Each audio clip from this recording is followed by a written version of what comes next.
देखो ਅੱਜ ਦੀ ਜਿਹੜੀ ਲੈਟਰ ਹੈਗੀ ਆ ਸੈਮੀ ਫਾਰਮਲ ਆ। ਕੱਲ ਮੈਂ ਦੱਸਿਆ ਸੀ ਸੈਮੀ ਫਾਰਮਲ ਲੈਟਰ ਆਪਾਂ ਕਦੋਂ ਲਿਖਦੇ ਆ, ਜਦੋਂ ਆਪਾਂ ਕਿਸੇ ਨੇਬਰ ਨੂੰ ਲਿਖ ਰਹੇ ਆ, ਆਪਣੇ ਕਲਾਸ ਟੀਚਰ ਨੂੰ, ਕਲੀਗ ਨੂੰ ਜਿਹੜੇ ਤੁਹਾਡੇ ਨਾਲ ਕੰਮ ਕਰਦੇ ਆ, ਜਾਂ ਫਿਰ ਲੈਂਡ ਓਨਰ ਨੂੰ।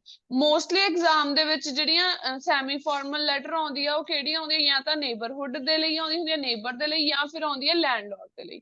ਕੱਲ ਮੈਂ ਲੈਂਡਲੋਰਡ ਦੇ ਲਈ ਕਰਵਾਈ ਸੀ ਤੇ ਅੱਜ ਜਿਹੜੀ ਲੈਟਰ ਹੈ ਉਹ ਹੈਗੀ ਆ ਜੀ ਲੈਟਰ ਤੁਹਾਡੀ regarding to neighbours.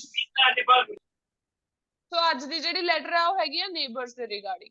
So topic ਹੈਗਾ your new neighbours have recently invited you to a party they are holding next Saturday. ਤੁਹਾਡੇ ਨੇਬਰ ਨੇ ਤੁਹਾਨੂੰ ਇਨਵਾਈਟ ਕੀਤਾ ਹੈ ਪਾਰਟੀ ਦੇ ਲਈ, ਠੀਕ ਆ। However you have other plans on Saturday evening and cannot attend the party।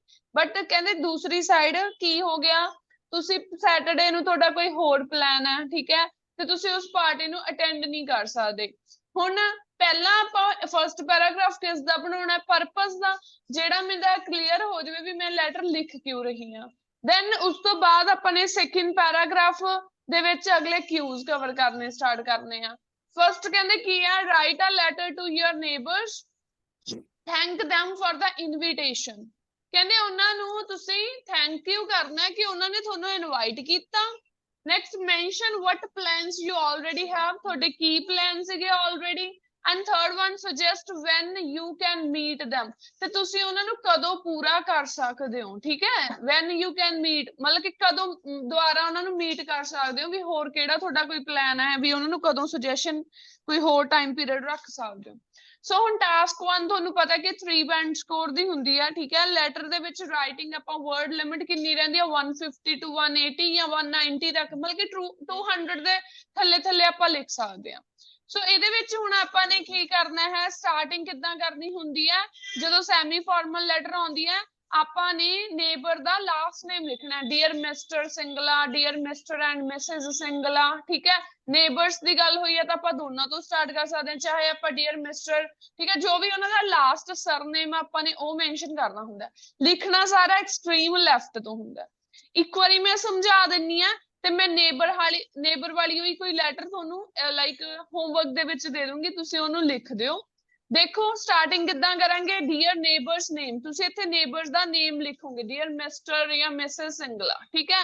ਸੋ ਉਸ ਤੋਂ ਬਾਅਦ ਤੁਸੀਂ ਇਸ ਨੂੰ ਕਿਵੇਂ ਉਹ ਕਰੋਗੇ, ਕਹਿੰਦੇ I want to extend my heartfelt gratitude to you for the kind invitation to your upcoming party next Saturday। ਸੋ ਕਹਿੰਦੇ ਮੇਰਾ ਕਾਫੀ ਜ਼ਿਆਦਾ ਗ੍ਰੈਟੀਟਿਊਡ, ਮੈਂ ਪਹਿਲਾਂ ਵੀ ਵਰਡ ਦੱਸਿਆ ਸੀ ਕਾਹਦੇ ਲਈ ਯੂਜ਼ ਕਰਦੇ ਹਾਂ ਆਪਾਂ, ਗ੍ਰੈਟੀਟਿਊਡ ਯੂਜ਼ ਕਰਦੇ ਹਾਂ ਜੀ ਰਿਸਪੈਕਟ ਦੇ ਲਈ। ਸੋ ਕਹਿੰਦੇ ਵੀ ਤੁਸੀਂ ਮੈਨੂੰ ਆਪਣੇ ਇਸ ਪਾਰਟੀ ਦੇ ਉੱਤੇ ਲਾਈਕ ਜੋ ਇਨਵੀਟੇਸ਼ਨ ਕੀਤਾ ਉਹਦੇ ਲਈ ਕਹਿੰਦੇ ਮੈਂ ਬਹੁਤ ਹਾਰਟਫੈਲਟ ਦਿਲੋਂ ਕਹਿੰਦੇ ਤੁਹਾਡੀ ਰਿਸਪੈਕਟ ਕਰਦਾ। and it's truly thoughtful of you to include us and we are genuinely touched by your warm gesture। ਤੇ ਤੁਹਾਡੇ ਇਹ ਜਿਹੜਾ ਜੈਸਚਰ ਸੀ ਕਹਿੰਦੇ ਉਹ ਸਾਨੂੰ ਬਹੁਤ ਹੀ ਵਧੀਆ ਲੱਗਿਆ, ਹਨਾ। ਫਿਰ ਅੱਗੇ ਤੁਸੀਂ ਹੁਣ ਮੈਂਸ਼ਨ ਕਰ ਦੋ, ਚਾਹੇ ਆ ਪਹਿਲਾ ਪੈਰਾਗ੍ਰਾਫ ਬਣਾ ਦਿੰਦੇ, ਠੀਕ ਹੈ, I am writing this letter to inform you about, ਠੀਕ ਹੈ। ਸੋ ਕਾਦੇ ਲਈ ਲਿਖ ਰਹੇ ਹੋ ਲੈਟਰ, ਤੁਸੀਂ ਇਹ ਵੀ ਕਰ ਸਕਦੇ ਸੀ। ਸੋ ਡਿਪੈਂਡ ਕਰਦਾ, ਪਰ ਇਹ ਆਪਾਂ ਨੇ ਪਰਪਸ ਚਾਹੇ ਪਹਿਲਾ ਪੈਰਾਗ੍ਰਾਫ ਬਣਾ ਦੋ, ਜਿਵੇਂ ਅੱਗੇ ਆਪਾਂ ਪਹਿਲਾ ਬਣਾਉਂਦੇ, ਇਹ ਚ ਅੱਜ ਆਪਾਂ ਸੈਕਿੰਡ ਬਣਾਇਆ। ਰਿਗਰੇਟੇਬਲੀ ਤੋਂ ਆਪਾਂ ਸਟਾਰਟ ਕੀਤਾ। ਰਿਗਰੇਟੇਬਲੀ ਦਾ ਮਤਲਬ ਕੀ ਹੁੰਦਾ ਕਿ ਮੈਨੂੰ ਪਛਤਾਵਾ ਹੈ, ਕਿਉਂ ਪਛਤਾਵਾ ਹੈ ਉਹਨੂੰ ਅੱਗੇ ਆਪਾਂ ਨੇ ਐਕਸਪਲੇਨ ਕਰ ਦਿੱਤਾ। ਸੋ ਕਹਿੰਦੇ ਰਿਗਰੇਟੇਬਲੀ ਮੈਨੂੰ ਕੀ ਹੈ, ਪਛਤਾਵਾ ਹੈ, ਕਹਿੰਦੇ I must inform you that I already have prior commitments। Prior commitments ਕਿਹੜੀਆਂ ਹੁੰਦੀਆਂ, ਵੀ ਮੇਰੀਆਂ ਪਹਿਲਾਂ ਤੋਂ ਹੀ ਕਹਿੰਦੇ ਕੀ ਕੀਤੀਆਂ ਹੋਈਆਂ ਨੇ, ਕੁਝ ਪ੍ਰਾਇਰ ਕਮਿਟਮੈਂਟਸ ਕੀਤੀਆਂ ਹੋਈਆਂ ਨੇ। ਸੋ ਇਸ ਕਾਰਨ ਕਹਿੰਦੇ ਮੈਂ ਕੀ ਹੈ for that Saturday evening and it would be impossible for me to attend your party। ਇਸ ਕਰਕੇ ਕਹਿੰਦੇ ਮੈਨੂੰ ਕੀ ਹੈ ਵੀ ਮੈਂ ਤੁਹਾਡੀ ਜਿਹੜੀ ਪਾਰਟੀ ਉਹਨੂੰ ਅਟੈਂਡ ਨਹੀਂ ਕਰ ਸਕਦਾ and I am genuinely disappointed to miss the opportunity। ਸੋ ਕਹਿੰਦੇ ਮੈਂ ਬਹੁਤ ਜ਼ਿਆਦਾ ਡਿਸਅਪੁਆਇੰਟ ਆ, ਵੀ ਜਿਵੇਂ ਹੁੰਦਾ ਨੀ ਆਪਾਂ ਨੂੰ ਦੁੱਖ ਹੋ ਗਿਆ ਵੀ ਮੈਨੂੰ ਦੋ ਹੀ ਇਵੈਂਟ ਇੱਕੋ ਹੀ ਜਗ੍ਹਾ ਤੇ ਆ ਗਏ, ਇਕੱਠੇ ਆ ਗਏ।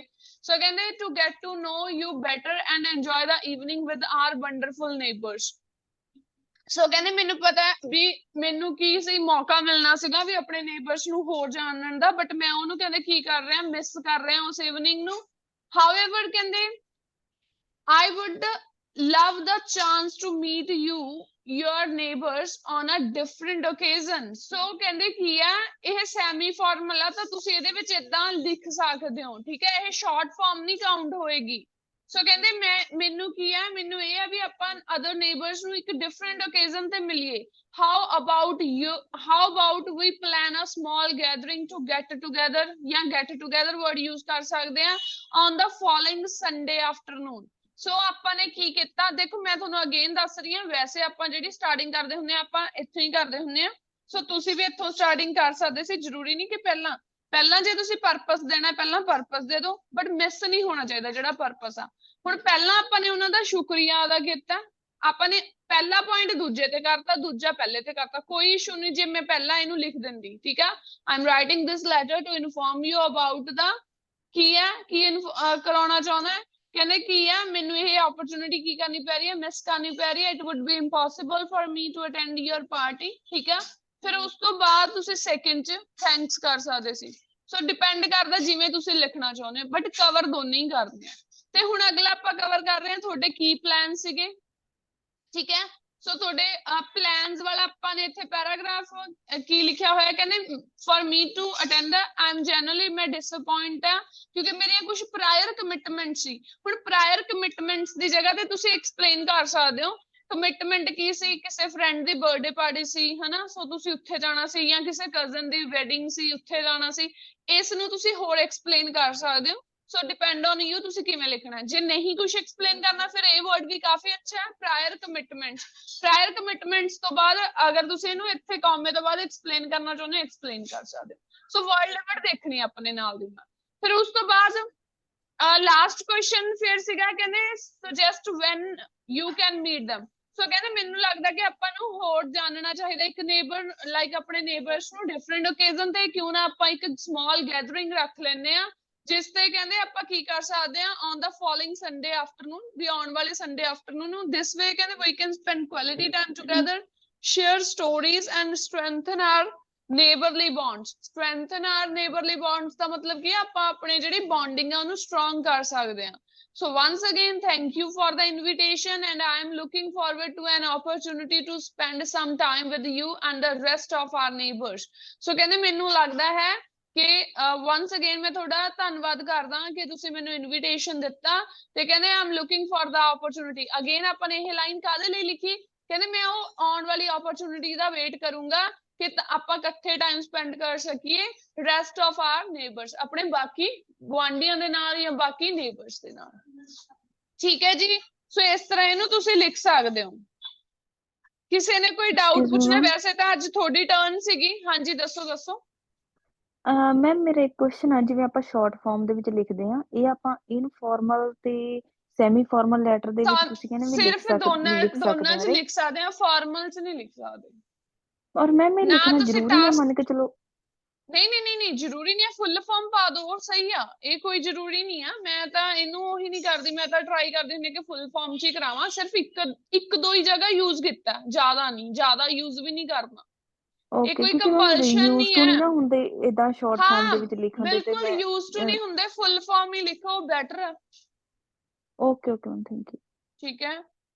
ਸੋ ਇਹ ਵੈਸੇ ਤੁਹਾਡੀ ਟਰਨ ਸੀਗੀ ਅੱਜ, ਮੈਂ ਜਸਟ ਇਹਦੀ ਫੁੱਲ ਡਿਟੇਲ ਚ ਐਲੈਬੋਰੇਸ਼ਨ ਨਹੀਂ ਦਿੱਤੀ, ਇਸੇ ਕਾਰਨ ਤੁਸੀਂ ਇਸ ਨੂੰ ਹੀ ਜਾਂ ਤਾਂ ਸੇਮ ਨੂੰ ਦੁਬਾਰਾ ਅਟੈਂਪਟ ਕਰ ਲਿਓ, ਠੀਕ ਹੈ, ਕਿਉਂਕਿ ਇਹਦੇ ਵਿੱਚ ਜਿਹੜੀਆਂ ਕਮਿਟਮੈਂਟਸ ਵਗੈਰਾ ਨੇ ਉਹ ਤੁਸੀਂ ਐਕਸਪਲੇਨ ਕਰ ਦਿਓ ਤੇ ਵਰਡਸ ਤੁਸੀਂ ਇਹਦੇ ਯੂਜ਼ ਕਰ ਲਿਓ, ਜਿਵੇਂ ਹਾਰਟਫੈਲਟ ਗ੍ਰੈਟੀਟਿਊਡ ਵਰਡ ਯੂਜ਼ ਕਰ ਲਿਓ, ਠੀਕ ਹੈ, ਜੈਨੂਅਲੀ ਟਚਡ ਬਾਈ ਯੂਰ ਵਾਰਮ ਜੈਸਚਰ, ਠੀਕ ਹੈ, ਵੀ ਆਪਾਂ ਕਹਿੰਦੇ ਮੈਨੂੰ ਬਹੁਤ ਹੀ ਵਧੀਆ ਦਿਲੋਂ ਚੰਗਾ ਲੱਗਿਆ।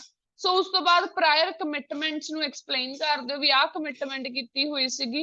ਜੈਨੂਅਲੀ ਟਰੂਲੀ ਵੀ ਲਿਖ ਸਕਦੇ ਆ, ਜੇ ਇੱਥੇ ਜੈਨੂਅਲੀ ਰਿਪੀਟ ਹੋ ਗਿਆ ਤਾਂ ਤੁਸੀਂ ਇੱਥੇ ਲਿਖ ਸਕਦੇ ਹੋ ਟਰੂਲੀ ਡਿਸਅਪਾਇੰਟਡ, ਵੀ ਸੱਚੀ ਕਹਿੰਦੇ ਮੈਂ ਬਹੁਤ ਡਿਸਅਪਾਇੰਟ ਹੋਇਆ, ਠੀਕ ਹੈ। ਉਸ ਤੋਂ ਬਾਅਦ ਵਰਡ ਯੂਜ਼ ਕੀਤਾ ਸੀਗਾ ਇੱਥੇ ਆਪਾਂ ਓਕੇਜ਼ਨ ਦੇ ਸਪੈਲਿੰਗ ਦੇਖ ਲਓ, ਲਿਸਨਿੰਗ ਚ ਵੀ ਬਹੁਤ ਵਾਰੀ ਆ ਜਾਂਦੇ ਆ, ਠੀਕ ਹੈ। ਗੈਦਰਿੰਗ ਵਰਡ ਯੂਜ਼ ਕੀਤਾ ਗਿਆ ਫਿਰ, ਠੀਕ ਹੈ। ਉਸ ਤੋਂ ਬਾਅਦ ਆਪਾਂ ਨੇ ਯੂਜ਼ ਕੀਤਾ ਹੈਗਾ strengthen our neighborly bonds, ਠੀਕ ਹੈ। ਇੱਥੇ ਉਹ ਤੋਂ ਬਾਅਦ ਅਗਰ ਤੁਸੀਂ ਯੂ ਯੂਜ਼ ਕਰਦੇ ਹੋ ਉਹ ਵੀ ਸਹੀ ਆ, ਠੀਕ ਹੈ ਜੀ, ਦੋਨੇ ਸਪੈਲਿੰਗ ਸਹੀ ਹੁੰਦੇ ਆ।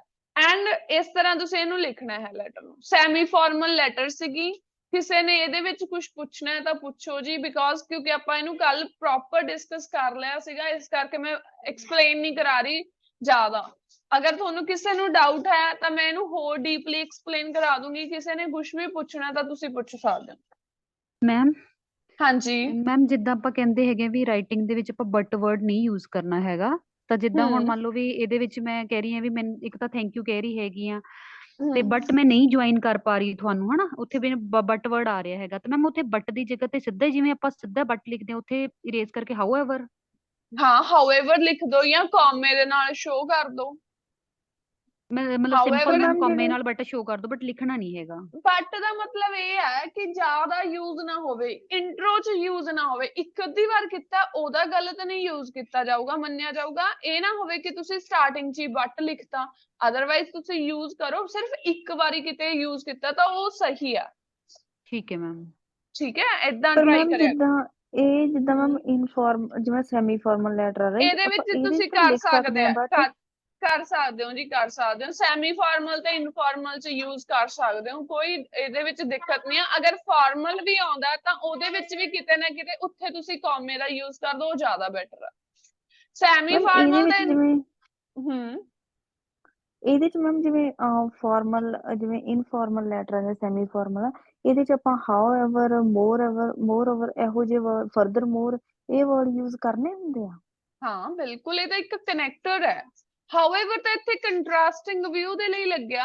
However on the other hand ਕਹਿੰਦੇ ਜੇ ਮੈਨੂੰ ਚਾਂਸ ਮਿਲਦਾ ਹੈ ਨਾ ਵੀ ਆਪਾਂ ਉਹ ਟਾਈਮ ਸਪੈਂਡ ਕਰਾਂਗੇ।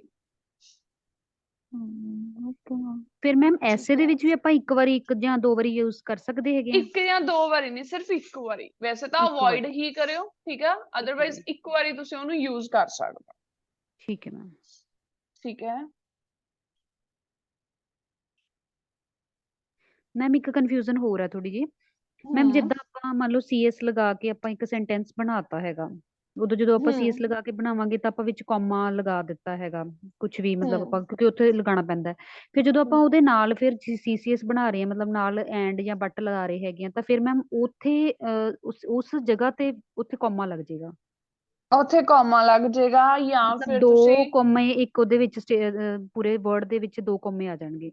ਆ ਜਾਣਗੇ, ਅਦਰਵਾਈਜ਼ ਤੁਸੀਂ ਹਾਊਐਵਰ ਦਾ ਯੂਜ਼ ਕਰ ਸਕਦੇ ਹੋ। ਜਿਵੇਂ ਆਪਾਂ ਇੱਥੇ ਹਾਊਐਵਰ ਦਾ ਯੂਜ਼ ਕੀਤਾ, ਸੇਮ ਤੁਸੀਂ ਹਾਊਐਵਰ ਦਾ ਯੂਜ਼ ਕਰ ਸਕਦੇ ਹੋ। ਠੀਕ ਹੈ। ਹੈਲੋ, ਹਾਂਜੀ ਦੱਸੋ। ਹਾਂਜੀ ਮੈਮ, ਇੱਕ ਉਹ ਸੈਂਟੈਂਸ ਨਹੀਂ ਹੁੰਦਾ ਜਿਸ ਚ ਆਪਾਂ ਬਟ ਐਂਡ ਔਰ ਇਹਨਾਂ ਨੂੰ ਸੈਮੀਕੋਲਨ ਨਾਲ ਰਿਪਲੇਸ ਕਰ ਸਕਦੇ ਹੁੰਦੇ ਆ? ਓਕੇ। ਮੋਸਟਲੀ ਆਪਾਂ ਤਾਂ ਕੌਮਾ ਹੀ ਯੂਜ਼ ਕਰਦੇ ਹਾਂ ਜੀ, ਆਪਾਂ ਬਟ ਦਾ ਯੂਜ਼ ਕਰਾਉਂਦੇ ਹੀ ਨਹੀਂ ਆ। ਆਪਾਂ ਤਾਂ ਮੋਸਟਲੀ ਕੌਮਾ ਹੀ ਰਿਪਰੈਜ਼ੈਂਟ ਕਰਦਾ। ਜਿਵੇਂ ਤੁਸੀਂ ਆਲਦੋ ਦੇ ਨਾਲ ਬਣਾ ਦੋ, ਜ਼ਰੂਰੀ ਥੋੜੀ ਨਾ, ਠੀਕ ਹੈ। ਵੀ ਇਹ ਇੱਥੇ ਵੀ ਆਲਦੋ ਦੇ ਨਾਲ ਸੈਂਟੈਂਸ ਬਣ ਸਕਦਾ, ਕਿਉਂ ਨਹੀਂ ਬਣ ਸਕਦਾ? ਭਾਵੇਂ ਕਿ ਮੈਂ ਇੰਟਰਸਟਿਡ ਸੀ ਆਉਣ ਦੇ ਲਈ, ਹਨਾ, ਬਟ ਮੈਨੂੰ ਟੋਟਲੀ ਡਿਸਅਪੁਆਇੰਟਮੈਂਟ ਹੋ ਗਈ। ਉੱਥੇ ਕੌਮਾ ਬਟ ਨੂੰ ਹੀ ਸ਼ੋ ਕਰੂਗਾ। ਕਿਉਂ ਹੋ ਗਈ ਡਿਸਅਪੁਆਇੰਟਮੈਂਟ? ਕਿਉਂਕਿ ਮੇਰੀਆਂ ਕੀ ਸੀ, ਕੁਝ ਪਹਿਲਾਂ ਹੀ ਕਮਿਟਮੈਂਟ ਕੀਤੀਆਂ ਹੋਈਆਂ ਸੀ। ਤਾਂ ਤੁਸੀਂ ਦੇਖਣਾ ਵੀ ਤੁਸੀਂ ਕਿਹੜੀ ਸਟਰਕਚਰ ਕਿੱਥੇ ਲਗਾ ਸਕਦੇ। ਐਂਡ ਇਹ ਤੁਸੀਂ ਲੈਟਰ ਦੀ ਪਹਿਲੀ ਸਟਾਰਟਿੰਗ ਏਦਾਂ ਹੀ ਕਰੋਗੇ, I would like to thank you for inviting us to the party and you are holding at your home next Saturday. ਤੁਸੀਂ ਇਹ ਵਾਲਾ ਪੈਰਾਗ੍ਰਾਫ ਪਹਿਲਾਂ ਹੀ ਬਣਾ ਦੋਗੇ, ਠੀਕ ਹੈ। ਸੋ ਮੈਂ ਇੱਥੇ ਲਿਖ ਵੀ ਦਿੰਨੀ ਆ, ਜਿਵੇਂ ਆਪਾਂ ਸਟਾਰਟਿੰਗ ਕਰਦੇ ਹੁੰਦੇ ਤੁਸੀਂ ਸੇਮ ਉਦਾਂ ਹੀ ਕਰੋਗੇ ਵੀ ਮੈਂ ਇਹ ਲੈਟਰ ਕਿਉਂ ਲਿਖ ਰਹੀ ਹਾਂ, ਮੈਂ ਤੁਹਾਡਾ ਧੰਨਵਾਦ ਕਰਨ ਦੇ ਲਈ ਇਹ ਲੈਟਰ ਲਿਖ ਰਹੀ ਹਾਂ, ਠੀਕ ਹੈ। ਜਾਂ ਫਿਰ ਤੁਸੀਂ ਇੱਥੋਂ ਸਟਾਰਟਿੰਗ ਕਰਨੀ ਹੈ, ਇੱਥੋਂ ਵੀ, ਮਤਲਬ ਕਿ ਕੋਈ ਵੀ ਕਿਊ ਆਪਣਾ ਮਿਸ ਨਹੀਂ ਹੋਣਾ ਚਾਹੀਦਾ। ਉੱਪਰ ਨੀਚੇ ਭਾਵੇਂ ਹੋ ਜਾਵੇ, ਮੈਂ ਡੇਲੀ ਇਹੀ ਚੀਜ਼ ਦੱਸਦੀ ਹਾਂ ਵੀ ਉੱਪਰ ਨੀਚੇ ਭਾਵੇਂ ਹੋ ਜਾਵੇ, ਪਰ ਕੋਈ ਚੀਜ਼ ਮਿਸਿੰਗ ਨਹੀਂ ਹੋਣੀ ਚਾਹੀਦੀ ਆਪਣੇ ਲੈਟਰ ਦੇ ਵਿੱਚ। ਠੀਕ ਹੈ ਜੀ, ਕਲੀਅਰ ਹੈ। ਹੁਣ ਇਹ ਸੇਮ ਲੈਟਰ ਅਟੈਂਪਟ ਕਰੋਗੇ ਜਾਂ ਕੋਈ ਹੋਰ ਲੈਟਰ ਦਵਾਂ, ਕਿਉਂਕਿ ਇਹਦਾ ਤਾਂ ਆਈਡੀਆ ਤੁਸੀਂ ਡਿਸਕਸ ਕਰ ਹੀ ਲਿਆ। ਇੱਕ ਹੋਰ ਲੈਟਰ ਦੇ ਦਿੱਤਾ ਜਾਵੇ ਹੋਮਵਰਕ 'ਚ? Yes ma'am. ਠੀਕ ਹੈ, ਕਿਉਂਕਿ ਸੇਮ ਲੈਟਰ ਤਾਂ ਲਿਖਣ ਦਾ ਕੋਈ ਫਾਇਦਾ ਨਹੀਂ ਹੋਊਗਾ। ਇੱਕ ਹੋਰ ਲੈਟਰ ਲਓ, ਸੈਮੀ ਫਾਰਮਲ ਲੈਟਰ ਹੀ ਦਊਂਗੀ, ਸੋ ਉਹਨੂੰ ਤੁਸੀਂ ਟਰਾਈ ਕਰਿਓ ਲਿਖਣ ਦੇ ਲਈ।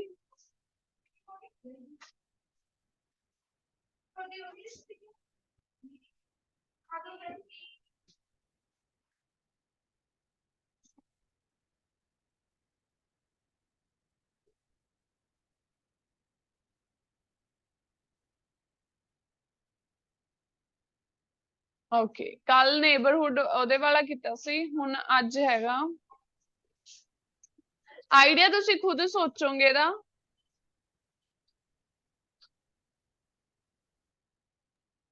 ਮੈਮ ਉਹਦਾ ਵੀ ਸਕਰੀਨਸ਼ਾਟ ਲੈਣਾ ਸੀਗਾ ਜੀ। ਕਿਸ ਦਾ ਜੀ? ਮੈਮ ਜਿਹੜੀ ਲੈਟਰ ਪਹਿਲਾਂ ਸ਼ੋ ਕੀਤੀ ਸੀ ਹਾਂਜੀ ਹਾਂਜੀ ਸੇਮ ਸਕਰੀਨ ਤੇ ਹੀ ਸ਼ੇਅਰ ਕਰੂੰਗੀ, wait.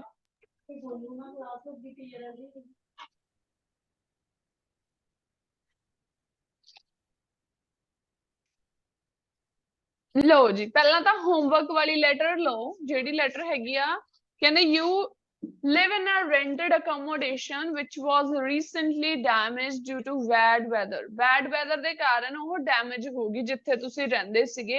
Write a letter to the landlord. Same ਉਦਾਂ ਹੀ start ਹੋਏਗੀ, dear Mr. or Mrs. Singla, I'm writing this letter to inform you about, ਠੀਕ ਆ। ਸੋ ਜੋ ਡੈਮੇਜ ਬਾਰੇ ਤੁਸੀਂ ਉਹਨੂੰ ਇਨਫੋਰਮ ਕਰ ਰਹੇ ਹੋ, ਸੋ ਐਕਸਟ੍ਰੀਮ ਵੈਦਰ ਯੂਜ਼ ਕਰ ਸਕਦੇ ਹੋ ਬੈਡ ਵੈਦਰ ਦੀ ਜਗ੍ਹਾ, ਠੀਕ ਹੈ।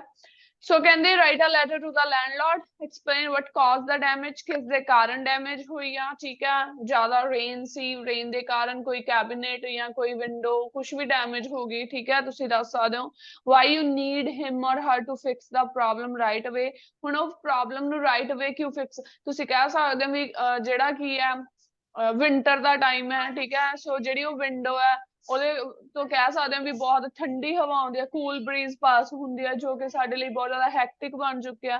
what needs to be done to fix it, and ਕਹਿੰਦੇ ਕਿਸ ਚੀਜ਼ ਦੀ what needs to be done to fix it, ਕਿਸ ਕਿਸ ਚੀਜ਼ ਦੀ ਜ਼ਰੂਰਤ ਹੈ, ਤੁਸੀਂ ਉਹ ਵੀ ਦੱਸਣਾ ਹੈ, ਠੀਕ ਹੈ, ਵੀ ਕਿੱਦਾਂ ਉਹਨੂੰ ਫਿਕਸ ਕਰ ਸਕਦੇ ਨੇ। ਸੋ ਇਹ ਲੈਟਰ ਤੁਸੀਂ ਅਟੈਂਪਟ ਕਰਨੀ ਆ ਐਜ਼ ਅ ਹੋਮਵਰਕ।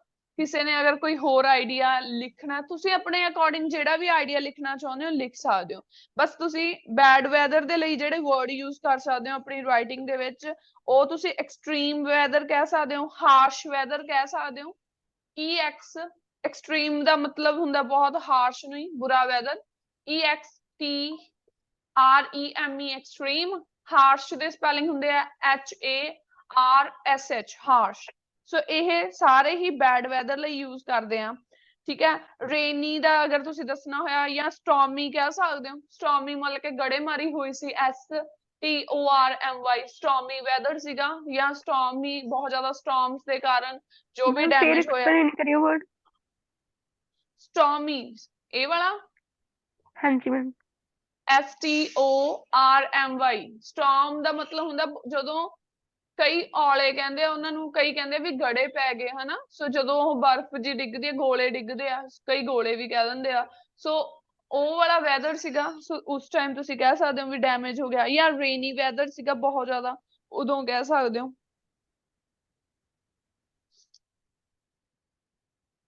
ਠੀਕ ਹੈ ਜੀ। ਸੋ ਅਕਮੋਡੇਸ਼ਨ, ਰੈਂਟਡ ਅਕਮੋਡੇਸ਼ਨ ਹੈ, ਠੀਕ ਹੈ। ਉਹ ਤੁਸੀਂ ਰਹਿਣ ਵਾਲੀ ਜਗ੍ਹਾ ਦੇ ਲਈ ਕੋਈ ਵੀ ਵਰਡ ਯੂਜ਼ ਕਰ ਸਕਦੇ ਹੋ। ਡੈਮੇਜ ਦੇ ਲਈ ਕੀ ਕੀ ਸਿਨੋਨਿਮਸ ਯੂਜ਼ ਕਰ ਸਕਦੇ ਹੋ, ਹਾਂਜੀ ਦੱਸੋ।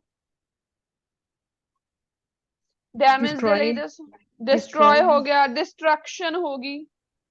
डिमोलिश ਡਿਮੋਲਿਸ਼ ਨਹੀਂ ਕਰ ਸਕਦੇ, ਡਿਸਟਰਕਸ਼ਨ ਕਰ ਸਕਦੇ ਹੋ, ਜਾਂ ਫਿਰ ਤੁਸੀਂ ਕਹਿ ਸਕਦੇ ਹੋ ਡਿਸਟਰੋਏ ਹੋ ਗਿਆ, ਠੀਕ ਹੈ ਜੀ। ਡਿਸਟਰਕਸ਼ਨ ਦੇ ਸਪੈਲਿੰਗ ਹੁੰਦੇ ਆ DESTRUCTION ਡਿਸਟਰਕਸ਼ਨ, ਜਾਂ ਫਿਰ ਤੁਸੀਂ ਕਹਿ ਸਕਦੇ ਹੋ ਡਿਸਟਰੋਏ ਹੋ ਗਿਆ, ਬਰਬਾਦ ਹੋ ਜਾਣਾ, ਠੀਕ ਹੈ। DESTROY। ਸੋ ਬੈਡ ਵੈਦਰ ਇਹ ਵੀ ਹੋ ਜਾਏਗਾ। ਰੀਸੈਂਟਲੀ ਨੂੰ ਤੁਸੀਂ ਕਰੰਟਲੀ ਕਹਿ ਸਕਦੇ ਹੋ, ਠੀਕ ਹੈ ਜੀ। ਫਿਕਸ ਨੂੰ ਸੋਲਵ ਲਿਖ ਸਕਦੇ ਹੋ। ਐਡਰੈਸ ਕੱਲ ਵਰਡ ਕਰਾਇਆ ਸੀ ਕਿ ਤੁਸੀਂ ਐਡਰੈਸ ਦੀ ਜਗ੍ਹਾ ਤੇ ਕੀਵਰਡ ਯੂਜ਼ ਕਰ ਸਕਦੇ ਹੋ ਵੀ ਇਹ ਪ੍ਰੋਬਲਮ ਨੂੰ ਕਿੱਦਾਂ ਸੋਲਵ ਕੀਤਾ ਜਾਵੇ, ਤਾਂ ਤੁਸੀਂ ਕਹਿ ਸਕਦੇ ਹੋ to address this problem. Starting ਇੱਥੋਂ ਹੀ ਕਰ ਸਕਦੇ ਹਾਂ BP ਦੀ, to address this problem, to solve this problem, ਠੀਕ ਹੈ। what needs to be done, need ਦੀ ਜਗ੍ਹਾ ਤੇ ਕੀ ਵਰਡ ਯੂਜ਼ ਕਰ ਸਕਦੇ ਹੋ ਵੀ ਕਿਸ ਕਿਸ ਚੀਜ਼ ਦੀ ਰਿਕੁਆਇਰਮੈਂਟ ਆ, ਰਿਕੁਆਇਰਮੈਂਟ ਵਰਡ ਯੂਜ਼ ਕਰ ਸਕਦੇ ਹੋ। ਸੋ ਇਸ ਲੈਟਰ ਨੂੰ ਐਜ਼ ਅ ਹੋਮਵਰਕ ਅਟੈਂਪਟ ਕਰੋਗੇ ਸਾਰੇ ਸਟੂਡੈਂਟ ਜੋ ਕਲਾਸ ਲਗਾ ਰਹੇ ਨੇ। ਬਾਕੀ ਅੱਜ ਦਾ ਸਾਰਾ ਹੀ ਕਲਾਸ ਦਾ ਜਿਹੜਾ ਲੈਕਚਰ ਆ ਰਿਕਾਰਡਡ ਆ, ਸਟਾਰਟਿੰਗ ਤੋਂ ਹੀ ਕਲਾਸ ਰਿਕਾਰਡ ਹੋ ਰਹੀ ਆ। ਤੇ ਜਿਹੜੇ ਜਿਹੜੇ ਸਟੂਡੈਂਟ ਨੂੰ ਰਿਕਾਰਡ ਲੈਕਚਰ ਚਾਹੀਦਾ ਹੁੰਦਾ ਹੈ, ਜਿਹੜੇ ਨੰਬਰ ਤੋਂ ਤੁਹਾਨੂੰ ਮਟੀਰੀਅਲ ਸੈਂਡ ਹੋਇਆ, ਲਾਸਟ 98 ਵਾਲਾ ਨੰਬਰ ਹੈ 32198 ਵਾਲਾ ਨੰਬਰ, ਉਸ ਤੇ ਜੇ ਤੁਹਾਨੂੰ ਡੇਲੀ ਰਿਕਾਰਡਡ ਚਾਹੀਦਾ ਤਾਂ ਡੇਲੀ ਆਪਣੀ ਈਮੇਲ ID ਭੇਜ ਦਿਆ ਕਰੋ, ਕਿਉਂਕਿ ਲੈਕਚਰ ਆ ਜਿਹੜਾ ਤੁਹਾਨੂੰ ਸੈਂਡ ਹੋ ਜਾਂਦਾ, ਠੀਕ ਹੈ ਜੀ। ਇਹ ਲੈਕਚਰ ਤੁਹਾਨੂੰ ਰਿਕਾਰਡਡ ਵੀ ਮਿਲ ਜਾਂਦਾ ਹੁੰਦਾ, ਬਟ ਉਹਦੇ ਲਈ ਤੁਹਾਨੂੰ ਆਪਣੀ ਈਮੇਲ ਆਈਡੀ ਉਹ ਵਾਲੀ ਸੈਂਡ ਕਰਨੀ ਪਊਗੀ ਜਿਹੜੀ ਤੁਸੀਂ YouTube ਤੇ ਪਾਈ ਹੋਈ ਆ। ਦੈਨ ਉਸ ਤੇ ਫਿਰ ਤੁਹਾਡੀ ਜਿਹੜੀ ਇਹ ਲੈਕਚਰ ਆ ਪਲੇ ਹੋ ਜਾਂਦਾ, ਤੁਸੀਂ ਇਹਨੂੰ ਐਜ਼ ਇਟ ਇਜ਼ ਜਿਵੇਂ ਕਲਾਸ ਲੱਗ ਰਹੀ ਹੈ ਉਹਨੂੰ ਸੁਣ ਸਕਦੇ ਹੋ ਦੁਬਾਰਾ। ਠੀਕ ਹੈ ਜੀ। ਸੋ ਜਿਹੜੇ ਸਟੂਡੈਂਟਸ ਨੇ ਹੁਣ ਜਿਹੜੀ ਆਪਣੀ ਸੋਲਵ ਦੇ ਲਈ ਜਿਹੜਾ ਵਰਡ ਦੱਸਿਆ ਹੋਇਆ ਹੈ ਮੈਮ ਉਹ ਕਿਹੜਾ ਐਡਰੈਸ, ਐਡਰੈਸ ਮੈਮ ਇਹਦੇ ਚ ਐਡਰੈਸ ਸਿੰਪਲ ਜਿਵੇਂ ਆਪਾਂ ਪਾਉਣੇ ਹੈਗੇ ਉਹ ਵਾਲਾ ਹਾਂ ਐਡਰੈਸ? ਸੇਮ ਉਹੀ ਸਪੈਲਿੰਗ ਨੇ। ਠੀਕ ਹੈ। ਈਵਨ ਐਗਜ਼ਾਮੀਨਰ ਆ ਲੈਟਰ ਦਾ ਵੀ ਸਕਰੀਨਸ਼ਾਟ ਲੈ ਲਓ ਜਿਹੜਾ ਆਪਾਂ ਕਲਾਸ 'ਚ ਡਿਸਕਸ ਕੀਤਾ ਸੀ। ਈਵਨ ਐਗਜ਼ਾਮੀਨਰ ਤੁਹਾਨੂੰ ਸਪੀਕਿੰਗ 'ਚ ਵੀ ਇਹ ਕੁਐਸਚਨ ਪੁੱਛ ਸਕਦਾ, how may I address you. ਇਹਦਾ ਮਤਲਬ ਇਹ ਹੁੰਦਾ ਹੈ ਕਿ ਤੁਸੀਂ ਐਡਰੈਸ ਨਹੀਂ ਦੱਸਣਾ। ਐਡਰੈਸ ਦਾ ਮਤਲਬ ਉੱਥੇ ਲੱਗਦਾ ਹੈ ਸਪੀਕਿੰਗ ਦੇ ਵਿੱਚ ਇਹ ਕੁਐਸਚਨ ਪੁੱਛਿਆ ਜਾਂਦਾ, ਕਈ ਵਾਰ ਪੁੱਛ ਲੈਂਦੇ ਆ। ਪਹਿਲਾ ਕੁਐਸਚਨ ਪੁੱਛਦਾ ਜਿਵੇਂ ਵਟ ਇਜ਼ ਯੂਰ ਫੁੱਲ ਨੇਮ, ਠੀਕ ਹੈ। ਮੰਨ ਲਓ ਫੁੱਲ ਨੇਮ ਤੁਸੀਂ ਪੂਰਾ ਦੱਸਤਾ ਵੀ, ਅਗਰ ਤੁਹਾਡਾ ਪਾਸਪੋਰਟ ਤੇ ਸਰਨੇਮ ਲੱਗਿਆ, ਉਹ ਤੋਂ ਬਾਅਦ ਉਹ ਕਹਿ ਸਕਦਾ how may I address you ਜਾਂ how may I call you. How may I address you ਦਾ ਮਤਲਬ ਹੁੰਦਾ ਵੀ ਮੈਂ ਤੁਹਾਨੂੰ ਕਿਸ ਨਾਮ ਨਾਲ ਬੁਲਾ ਸਕਦਾ, ਤਾਂ ਤੁਸੀਂ ਉਸ ਟਾਈਮ ਆਪਣਾ ਕੋਈ ਸ਼ਾਰਟ ਨੇਮ ਹੈ ਸ਼ਾਰਟ ਨੇਮ ਦੱਸ ਦਿਓ, ਠੀਕ ਹੈ।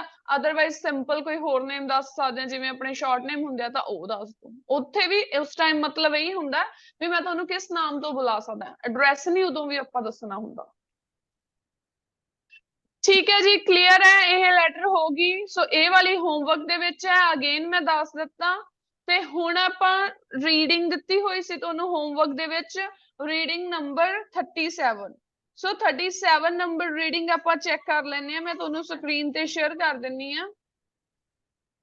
ਐਂਡ ਜਿਹੜੇ ਕੋਈ ਸਟੂਡੈਂਟ ਕੋਲ ਰੀਡਿੰਗ ਦਾ PDF ਨਹੀਂ ਹੈਗਾ, ਇਸ ਨੰਬਰ ਤੇ ਮੈਨੂੰ ਮੈਸੇਜ ਕਰਕੇ ਤੁਸੀਂ ਆਪਣਾ PDF ਲੈ ਸਕਦੇ ਹੋ, 9815232198। ਐਂਡ ਇਸੇ ਨੰਬਰ ਤੇ ਤੁਸੀਂ ਆਪਣਾ ਹੋਮਵਰਕ ਸ਼ੇਅਰ ਕਰਨਾ ਹੈ। ਸੇਮ ਨੰਬਰ ਫॉर ਰਾਈਟਿੰਗ, ਠੀਕ ਹੈ, ਹੋਮਵਰਕ ਦੇ ਲਈ। ਐਂਡ PDF ਨਹੀਂ ਹੈਗਾ, ਜਿਹੜਾ ਵੀ ਕੋਈ ਇਸੇ ਨੰਬਰ ਤੇ ਮੈਸੇਜ ਕਰਕੇ ਲੈ ਸਕਦੇ। ਸੋ ਹੁਣ ਮੈਂ ਸਕਰੀਨ ਆਫ ਕਰ ਰਹੀ ਹਾਂ, ਆਪਾਂ ਰੀਡਿੰਗ ਦੇਖਦੇ ਹਾਂ ਜੀ, ਜਿਹੜੀ ਤੁਹਾਨੂੰ ਰੀਡਿੰਗ ਦਿੱਤੀ ਗਈ ਸੀ ਹੋਮਵਰਕ ਦੇ ਵਿੱਚ।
ठीक है भाई, हमारा तो एक टाइम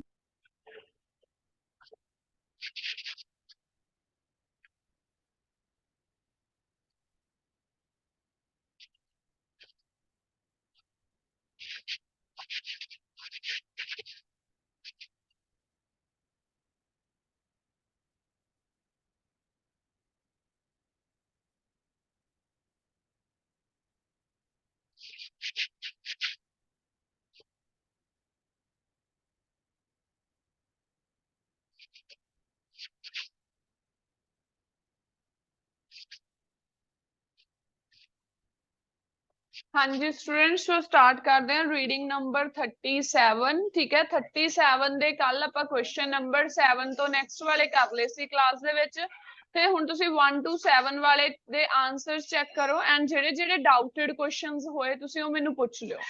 ਸੋ ਚੈੱਕ ਕਰੋ ਜੀ ਇੱਕ ਵਾਰੀ ਆਨਸਰਸ, ਤੁਹਾਨੂੰ ਸਕਰੀਨ ਤੇ ਸ਼ੇਅਰ ਕੀਤੇ ਆ। ਰੀਡਿੰਗ ਨੰਬਰ 37 ਤੁਹਾਡਾ ਹੋਮਵਰਕ ਦਿੱਤਾ ਗਿਆ ਸੀ, ਸੋ ਚੈੱਕ ਕਰ ਲਓ ਜੀ ਆਨਸਰਸ ਫਟਾਫਟ। Good morning.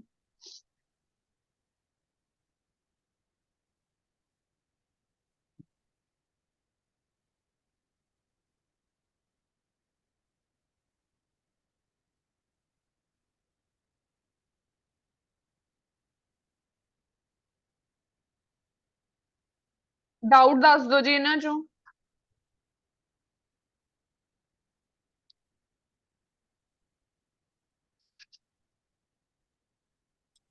ਮੈਮ ਜਿਹੜਾ ਫੋਰਥ ਕੁਐਸਚਨ ਆ ਉਹ ਚਲੋ ਆਪਾਂ ਜੇ ਇਦਾਂ ਦੇਖ ਕੇ ਲਾ ਲੈਂਦੇ ਵੀ ਹੁਣ ਸਾਰੇ ਹੋ ਗਏ ਤੇ ਇੱਕ ਹੀ ਨਹੀਂ ਆਇਆ ਤਾਂ ਉਹ ਫੋਰਥ ਆਪਾਂ A ਲਾ ਸਕਦੇ ਆ ਹਨਾ ਬਟ ਉਦਾਂ ਇਹਦੇ ਵਿੱਚ ਕਿਤੇ ਇਦਾਂ ਗੱਲ ਤਾਂ ਕੀਤੀ ਨਹੀਂ this attraction should make people laugh. ਮੈਨੂੰ ਡਾਊਟ ਦੱਸ ਦਿਓ ਜੀ, ਸਿਰਫ ਮੈਂ ਤੁਹਾਨੂੰ ਦੱਸਦੀ ਹਾਂ ਫਿਰ। Question number fourth 4th question ਦੱਸ ਡਾਊਟ ਦਿਓ ਹੈ, ਮੈਮ। ਠੀਕ ਹੈ ਜੀ। ਹਾਂਜੀ 4th ਕੁਐਸਚਨ ਦਾ ਆਨਸਰ ਆਇਆ ਜੀ ਆਪਣਾ A, ਠੀਕ ਹੈ। 4th ਕੁਐਸਚਨ ਦੇਖੋ ਜੀ ਧਿਆਨ ਨਾਲ, ਮੈਚਿੰਗ ਸੀਗੀ ਇਹ। ਕਹਿੰਦੇ this attraction should make people laugh. ਇਹ ਜਿਹੜੀ ਅਟਰੈਕਸ਼ਨ ਹੈ ਹਨਾ, ਸ਼ੁਡ ਲੱਗਿਆ, ਮੇਕ ਪੀਪਲ ਲਾਫ। ਇਹ ਪੈਰਾਗ੍ਰਾਫ ਦੇਖੋ ਹੁਣ, ਉਹਨਾਂ ਨੇ ਕਾਮੇਡੀ ਦੀ ਗੱਲ ਕੀਤੀ ਹੈ ਬੱਚੇ। ਹਾਂਜੀ ਓਕੇ ਕਹਿੰਦੇ ਆ ਹਾਂਜੀ comedy for all the family. Comedy ਕੀ ਹੋ ਗਿਆ? ਲਾਫ। ਕਹਿੰਦੇ this week okay only come and see the wild witches of viral a comedy for all the family। Comedy ਮਤਲਬ ਲਾਫ ਨੂੰ ਉਹ ਕਰ ਰਿਹਾ। ਕਾਮੇਡੀ ਆਪਾਂ ਤਾਂ ਹੀ ਕਰਦੇ ਨਾ ਵੀ ਲਾਫਿੰਗ ਦੇ ਲਈ। ਸੋ ਇਹ ਤਾਂ ਆਇਆ, ਇਹ ਨਹੀਂ ਕਿ ਵੀ ਇਹ ਬਚ ਗਿਆ ਤਾਂ ਆਨਸਰ ਆਇਆ। ਇਹ ਆਨਸਰ ਤਾਂ ਆਇਆ ਕਿਉਂਕਿ ਉਹਦੇ ਵਿੱਚ ਲਾਫ ਦੇ ਲਈ ਉਹਨਾਂ ਨੇ ਕਾਮੇਡੀ ਵਰਡ ਯੂਜ਼ ਕੀਤਾ ਗਿਆ ਸੀਗਾ। Okay ma'am.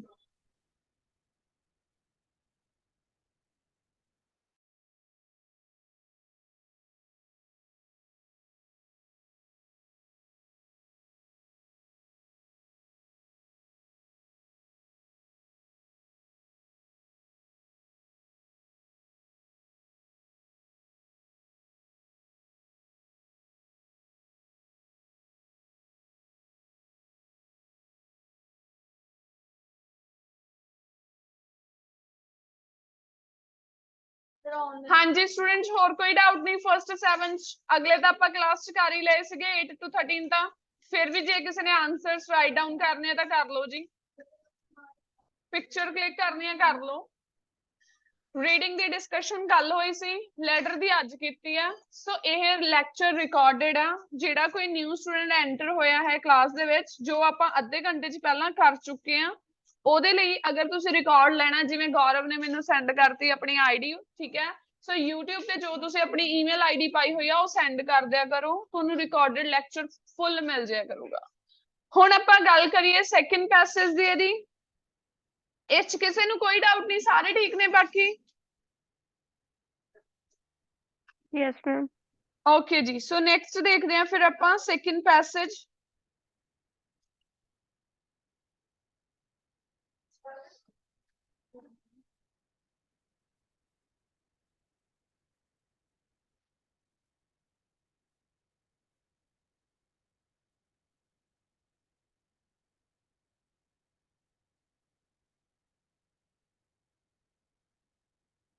ਸੈਕਿੰਡ ਪੈਸੇਜ ਸੀਗਾ ਜੀ ਤੁਹਾਡਾ, ਇੱਥੇ ਕੁਐਸਚਨਸ ਪੁੱਛੇ ਗਏ ਸੀਗੇ।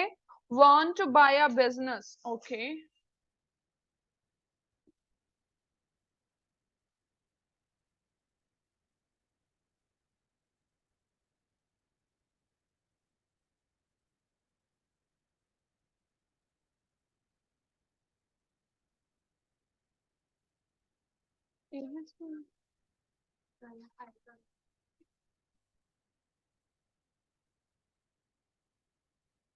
ਹਾਂਜੀ ਸਟੂਡੈਂਟਸ, ਇਹ ਵੀ ਮੈਂ ਤੁਹਾਨੂੰ ਆਨਸਰਸ ਹੀ ਸ਼ੇਅਰ ਕਰੂੰਗੀ। ਪਹਿਲਾਂ ਇੱਕ ਵਾਰੀ ਆਪਣੇ ਆਨਸਰਸ ਮੈਚ ਕਰੋ, ਦੈਨ ਫਿਰ ਜਿਹੜਾ ਡਾਊਟ ਹੋਇਆ ਫਿਰ ਕਲੀਅਰ ਕਰ ਲਿਓ। ਲਓ ਜੀ ਆਨਸਰਸ ਚੈੱਕ ਕਰੋ।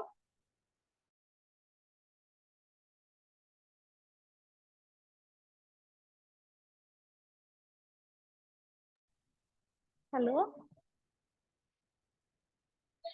ਹਾਂਜੀ ਸਟੂਡੈਂਟਸ, ਕੱਲਾ ਕੋਸਟਲੀ ਮਿਸਟੇਕਸ ਲਿਖ ਸਕਦੇ ਆ 18th ਦਾ ਹੀ?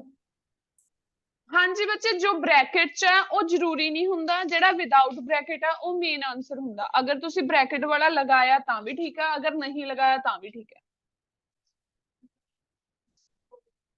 ਆਨਸਰ ਚੈੱਕ ਕਰੋ ਐਂਡ ਮੈਨੂੰ ਡਾਊਟਸ ਦੱਸੋ ਜੀ।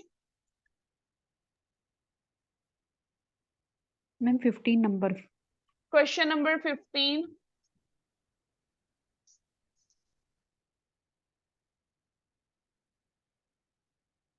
ਦੇਖੋ ਧਿਆਨ ਨਾਲ 15 ਨੰਬਰ ਕੁਐਸਚਨ। ਮੈਮ ਹੋਰ ਕੋਈ?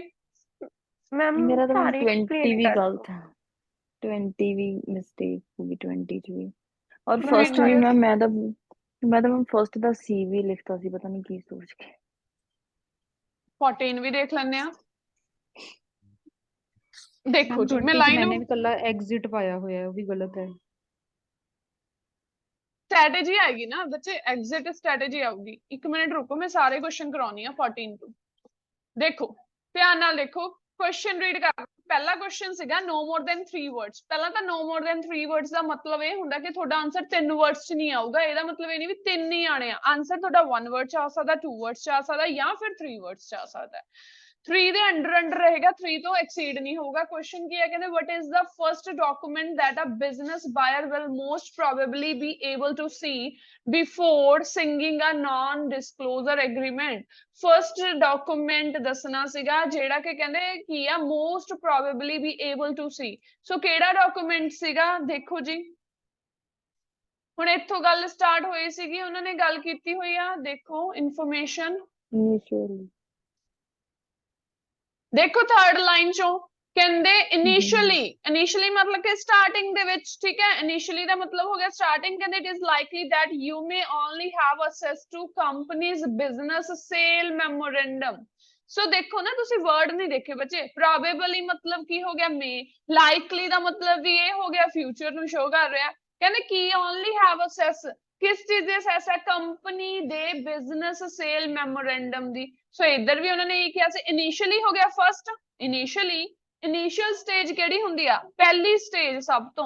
सो विल नु की शो कर रहा है, लाइकली। हले मैं कल ही वर्ड दा मीनिंग दस्या तुहानू। लाइकली, लाइकली किस नु शो करदा, फ्यूचर नु।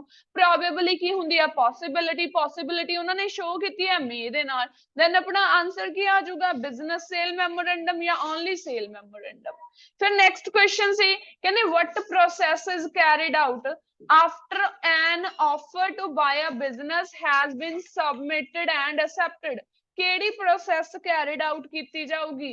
सो देखो जी इत्थों ही आपां अगे रीड कर लेने आ। हुण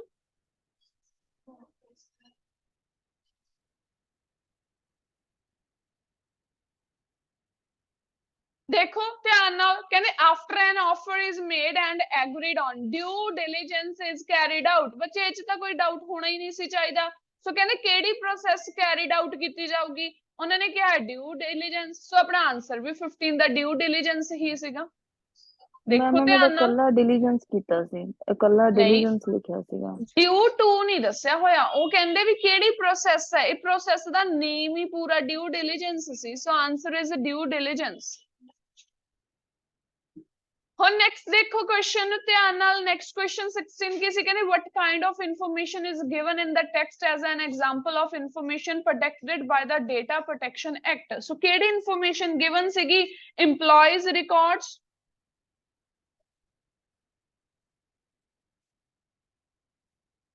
ਦੇਖੋ ਜੀ ਕਿਤੇ ਗੱਲ ਆਪਾਂ ਜਿੱਥੋਂ ਰੀਡ ਕਰਨਾ ਛੱਡਿਆ ਆਪਾਂ ਉੱਥੋਂ ਹੀ ਰੀਡ ਕਰਾਂਗੇ। ਉਹਨਾਂ ਨੇ ਅੱਗੇ ਗੱਲ ਕੀਤੀ ਹੈ EMPLOYEES ਦੀ, ਫਿਰ ਉਹਨਾਂ ਨੇ ਟੈਕਨੋਲੋਜੀ ਦੀ ਗੱਲ ਕੀਤੀ ਹੋਈ ਆ।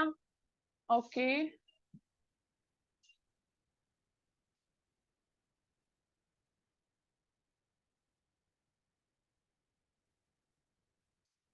ਇਹ ਵਾਲਾ क्वेश्चन 16 ਦੀ ਲੋਕੇਸ਼ਨ ਕਿੱਥੇ ਸੀਗੀ, ਕੀਤਾ ਹੈ ਕਿਸੇ ਨੇ।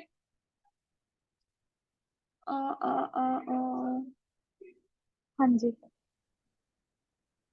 ਦੱਸੋ ਇੱਕ ਵਾਰੀ ਕਿੱਥੋਂ ਲੋਕੇਸ਼ਨ ਸੀ। मैम देख such as employ records second paragraph ਦੇ ਬਿਲਕੁਲ ਲਾਸਟ ਚ ਹੈ, ਬਿਲਕੁਲ ਸਹੀ ਆ। ਸੋ ਹਾਂਜੀ ਉਹਨਾਂ ਨੇ ਤੁਹਾਨੂੰ ਲਾਸਟ ਦੇ ਵਿੱਚ ਕਿਹਾ ਸੀ, ਕਹਿੰਦੇ ਆ ਦੇਖੋ ਕਹਿੰਦੇ ਕੀ ਸੀਗਾ, it is important to respect the data protection of act for any information transferred to you under the ਸਿਲ such as EMPLOYEE records। So ਆਪਣਾ ਆਂਸਰ ਇੱਥੋਂ ਕਲੀਅਰ ਹੋ ਗਿਆ। ਉਹਨਾਂ ਨੇ ਵੀ ਆਪਾਂ ਨੂੰ ਕੁਐਸਚਨ ਇਹੀ ਪੁੱਛਿਆ ਸੀ ਕਿਹੜੀ ਇਨਫੋਰਮੇਸ਼ਨ ਗਿਵਨ ਆ।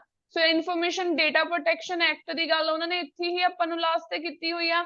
ਸੋ ਆਪਣਾ data protection act, any information transfer to under such as ਦਾ मतलब ਵੀ ਕਿਹੜੀ ਇਨਫੋਰਮੇਸ਼ਨ ਦੇ ਰਹੇ ਨੇ, ਉਹ EMPLOYEE ਦੇ ਰਿਕਾਰਡਸ ਦੇ ਰਹੇ ਨੇ। ਸੋ ਇਹ ਆਂਸਰ ਇੱਥੋਂ ਕਲੀਅਰ ਹੋਣਾ ਸੀ। 17 ਦੇਖੋ ਜੀ 17 क्वेश्चन रीड करो। कहते according to the text what is the first phase of formal procedure of buying or selling a business। पहला phase केड़ा सीगा। so first phase सीगा business दी value करना, valuing the business। हाँ जी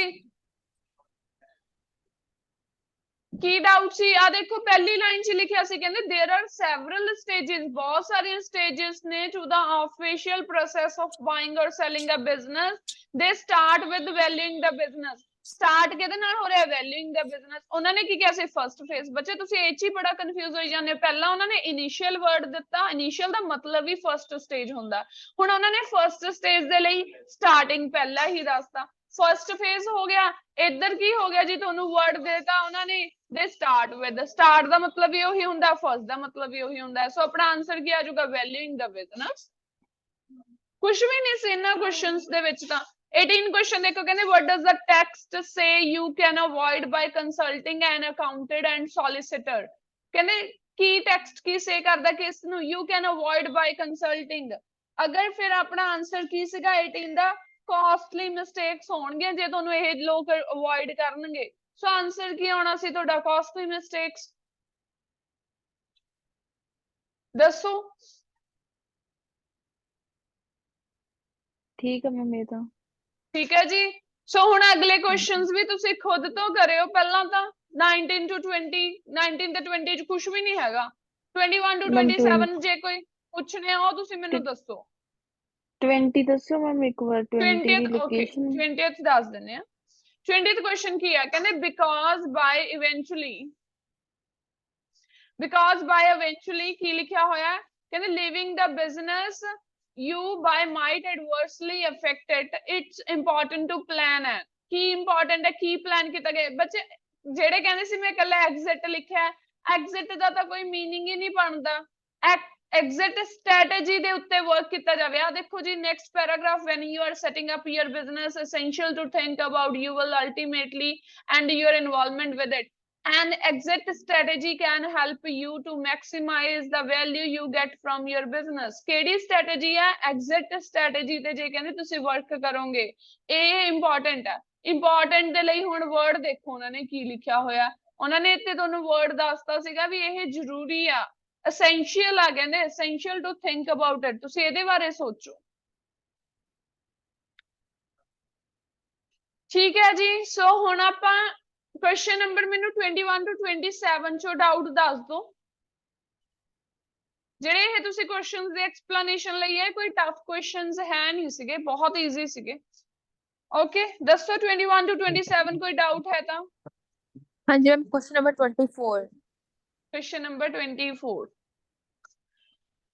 ਦੇਖੋ। 24th ਨੰਬਰ ਕੁਐਸਚਨ ਦੇਖਦੇ ਆ ਕੀ ਹੈ ਜੀ। ਕਹਿੰਦੇ for a fee packages can be picked up by parcel forks from any addresses in the UK for a fee। fee ਦੀ ਗੱਲ ਕੀਤੀ ਆ ਉਹਨਾਂ ਨੇ, ਕਿਤੋਂ ਵੀ ਕਹਿੰਦੇ pick up ਕਰ ਲੈਣਗੇ।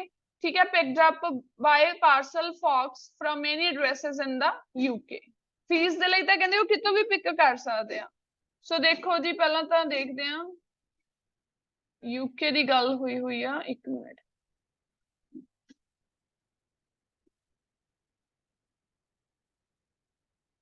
ਹਾਂਜੀ ਮੈਮ ਮੈਨੂੰ ਤਾਂ ਇਹਦੀ ਲੋਕੇਸ਼ਨ ਹੀ ਨਹੀਂ ਮਿਲੇਗੀ।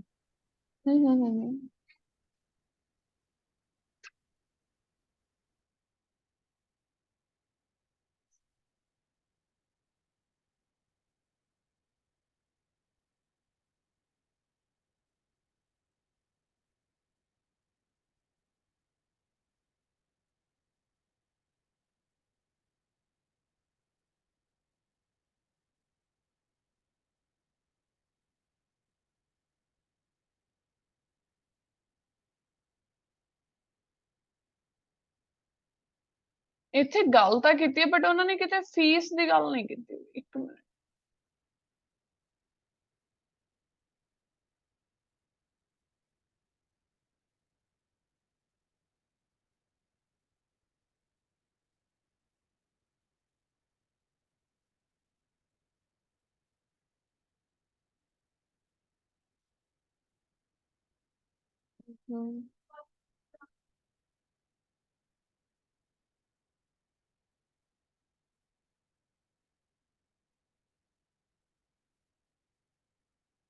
ਆ ਦੇਖੋ ਜੀ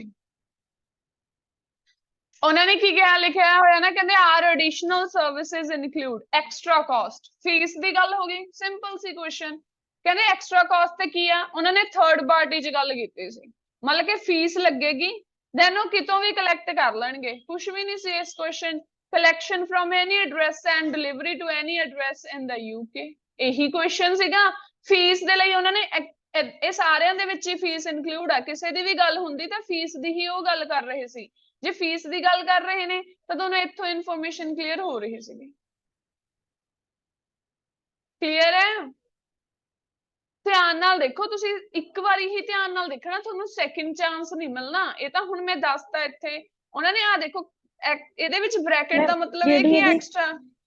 ਹਾਂਜੀ, ਐਗਜ਼ੈਕਟ ਲੋਕੇਸ਼ਨ ਤੋਂ ਨਹੀਂ ਪਤਾ ਲੱਗ ਰਿਹਾ, ਇਹਦਾ ਇੱਥੋਂ ਪਤਾ ਲੱਗ ਰਿਹਾ ਹੈਗਾ ਕਿ ਅਵਰ ਐਡੀਸ਼ਨਲ ਸਰਵਿਸਿਜ਼ ਇਨਕਲੂਡ ਹਾਂਜੀ ਉਹੀ ਹੈ, ਇਹ ਮੇਨ ਐਗਜ਼ੈਕਟ ਲੋਕੇਸ਼ਨ ਹੀ ਆ ਬੱਚੇ, ਤਿੰਨਾਂ ਦੇ ਲਈ ਕਹਿੰਦੇ ਫੀਸ ਹੈ।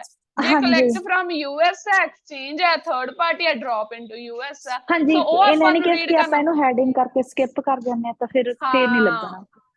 ਫੇਰ ਨਹੀਂ ਲੱਭਣਾ, ਬਿਲਕੁਲ ਹੈ ਤਾਂ ਬਹੁਤ ਸੌਖਾ ਸੀਗਾ। ਹਾਂਜੀ ਠੀਕ ਹੈ ਜੀ, ਹੁਣ ਥਰਡ ਸੈਕਸ਼ਨ ਤੇ ਰੀਡਿੰਗ ਨੰਬਰ 37 ਦੇ ਮੂਵ ਹੁੰਦੇ ਆ, ਫਟਾਫਟ ਆਪਾਂ ਆਨਸਰ ਚੈੱਕ ਕਰਦੇ ਆ। ਥਰਡ ਸੈਕਸ਼ਨ ਸੀਗਾ ਤੁਹਾਡਾ, ਉਹਦੇ ਵਿੱਚ ਸੀ the early days of Australian gold, type of question fill up ਸੀਗੀਆਂ ਤੇ 3 ਕੈਂਪ ਸੀਗੇ ਉਸੇ। ਠੀਕ ਹੈ,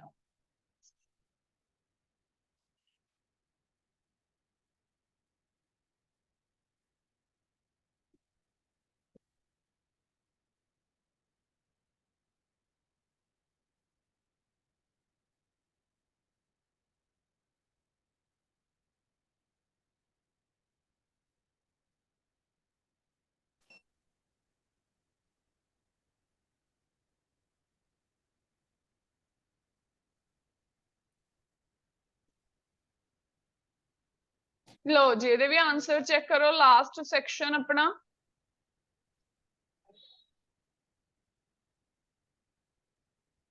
ਐਂਡ ਮੈਨੂੰ ਡਾਊਟਸ ਦੱਸ ਦਿਓ ਫਿਰ।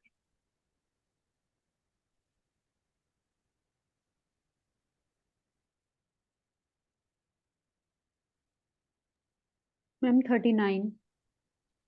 क्वेश्चन नंबर 39,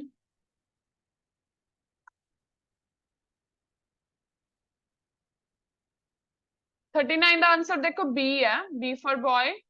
क्यों ਆ ਬੀ? ਕਹਿੰਦੇ ਹਾਰਗ੍ਰੇਵਸ ਬਿਲੀਵ, ਕੁਐਸਚਨ ਕੀ ਸੀ, why did Hargraves feel that he could find gold on Bathurst plains? So ਕਹਿੰਦੇ ਉਹ ਕੀ ਬਲੀਵ ਕਰਦਾ ਸੀ, California and the Bathurst plains ground conditions were alike. ਵਰ ਅਲਾਈਕ ਦਾ ਮਤਲਬ ਵੀ ਸੇਮ ਨੇ, ਦੋਨੇ ਕੰਡੀਸ਼ਨਸ ਨੇ ਜਿਹੜੀਆਂ ਉਹਨਾਂ ਦੀਆਂ, ਕਿੱਥੇ ਕਿੱਥੇ ਦੀਆਂ, ਕੈਲੀਫੋਰਨੀਆ ਤੇ ਜਿਹੜੇ ਬਾਥਰਸਟ ਪਲੇਨਸ ਨੇ ਉਹਨਾਂ ਦੀਆਂ ਜਿਹੜੀਆਂ ਕੰਡੀਸ਼ਨਸ ਨੇ ਉਹ ਸੇਮ ਨੇ। ਦੱਸੋ ਕੀ ਆਪਸ਼ਨ ਕੀ ਚੂਜ਼ ਕੀਤੀ ਸੀਗੀ ਹਰਪ੍ਰੀਤ ਤੁਸੀਂ? ਮੈਮ ਡੀ ਕੀਤੀ ਸੀਗੀ, ਨਿਊਜ਼ ਵਾਲੀ। ਓਕੇ, ਕਿੱਥੋਂ ਕੀਤੀ ਹੈ ਜੀ ਡੀ ਨਿਊਜ਼ ਵਾਲੀ? ਦੱਸੋ ਪਹਿਲਾਂ ਤਾਂ। ਸੇਮ ਉੱਥੋਂ ਹੀ ਦੂਸਰੀ ਲੋਕੇਸ਼ਨ ਹੈ।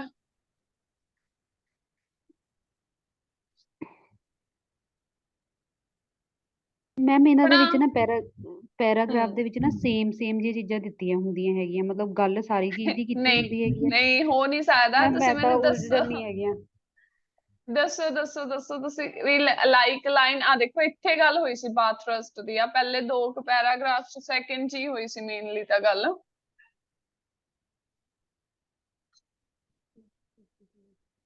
ਹਾਂਜੀ ਮੈਮ ਲਿਖਿਆ ਹੋਇਆ। ਇੱਕ ਬਾਥਰਸਟ ਪਲੇਨਸ ਨੂੰ ਕਿਹਾ ਹੈ ਉਹਨਾਂ ਨੇ, ਦੂਸਰਾ ਉਹਨਾਂ ਨੇ ਕਿਹਾ ਹੋਇਆ ਆਪਾਂ ਨੂੰ ਵੀ ਦੂਸਰਾ ਕਿਹੜੀ ਸਿਚੁਏਸ਼ਨ ਸੇਮ ਆ, ਇੱਕ ਤਾਂ ਬਾਥਰਸਟ ਦੀਆਂ, ਦੂਸਰੀਆਂ ਉਹਨਾਂ ਨੇ ਕਿਹਾ ਹੋਇਆ ਕੈਲੀਫੋਰਨੀਆ ਦੀਆਂ। ਹਾਂਜੀ ਮੈਮ ਹੁਣ ਤਾਂ ਮੈਨੂੰ ਦਿਸ ਗਿਆ ਜੀ। ਹਾਂਜੀ ਮੈਨੂੰ ਜਦੋਂ ਮੈਂ ਦੱਸੋ। ਖੁਦ ਪੜ੍ਹਦੀ ਹੈਗੀ ਉਦੋਂ ਮੈਨੂੰ ਪਤਾ ਨਹੀਂ ਕੀ ਸਮਝ ਆ ਜਾਂਦਾ ਹੈ। ਆ ਦੇਖੋ ਇੱਥੇ ਹੀ ਗੱਲ ਹੋਈ ਸੀ ਸੈਕਿੰਡ ਪੈਰਾਗ੍ਰਾਫ ਦੇ ਵਿੱਚ, ਉਹਨਾਂ ਨੇ ਕੀ ਲਿਖਿਆ ਹੋਇਆ ਸੀ, ਕਹਿੰਦੇ gold in Australia were firstly officially discover ਕੀਤਾ ਗਿਆ। Hargrave had just return empty handed from the already underway California gold rush and had a theory that Australian and California terrains had various similarities। ਕੀ ਨੇ? ਬਹੁਤ ਸਾਰੀਆਂ similarities ਨੇ ਬੱਚੇ। ਉਧਰ word ਲਿਖਿਆ ਅਲਾਈਕ, ਅਲਾਈਕ ਦਾ ਹੀ ਮੈਂ ਪਹਿਲਾਂ ਹੀ ਮੀਨਿੰਗ ਦੱਸਤਾ ਸੀ ਕਿ ਕੁਛ ਨਾ ਕੁਛ ਸਿਮਿਲੈਰਿਟੀ ਮਤਲਬ ਕਿ ਸੇਮ ਹੋਊਗਾ। ਉਧਰ ਉਹਨਾਂ ਨੇ ਫਰੇਜ਼ ਕਰਤਾ ਤੁਹਾਨੂੰ ਸਿਮਿਲੈਰਿਟੀ ਨੇ, ਉਹਨਾਂ ਦੇ ਵਿੱਚ ਕਹਿੰਦੇ ਕਾਫੀ ਸਾਰੀਆਂ।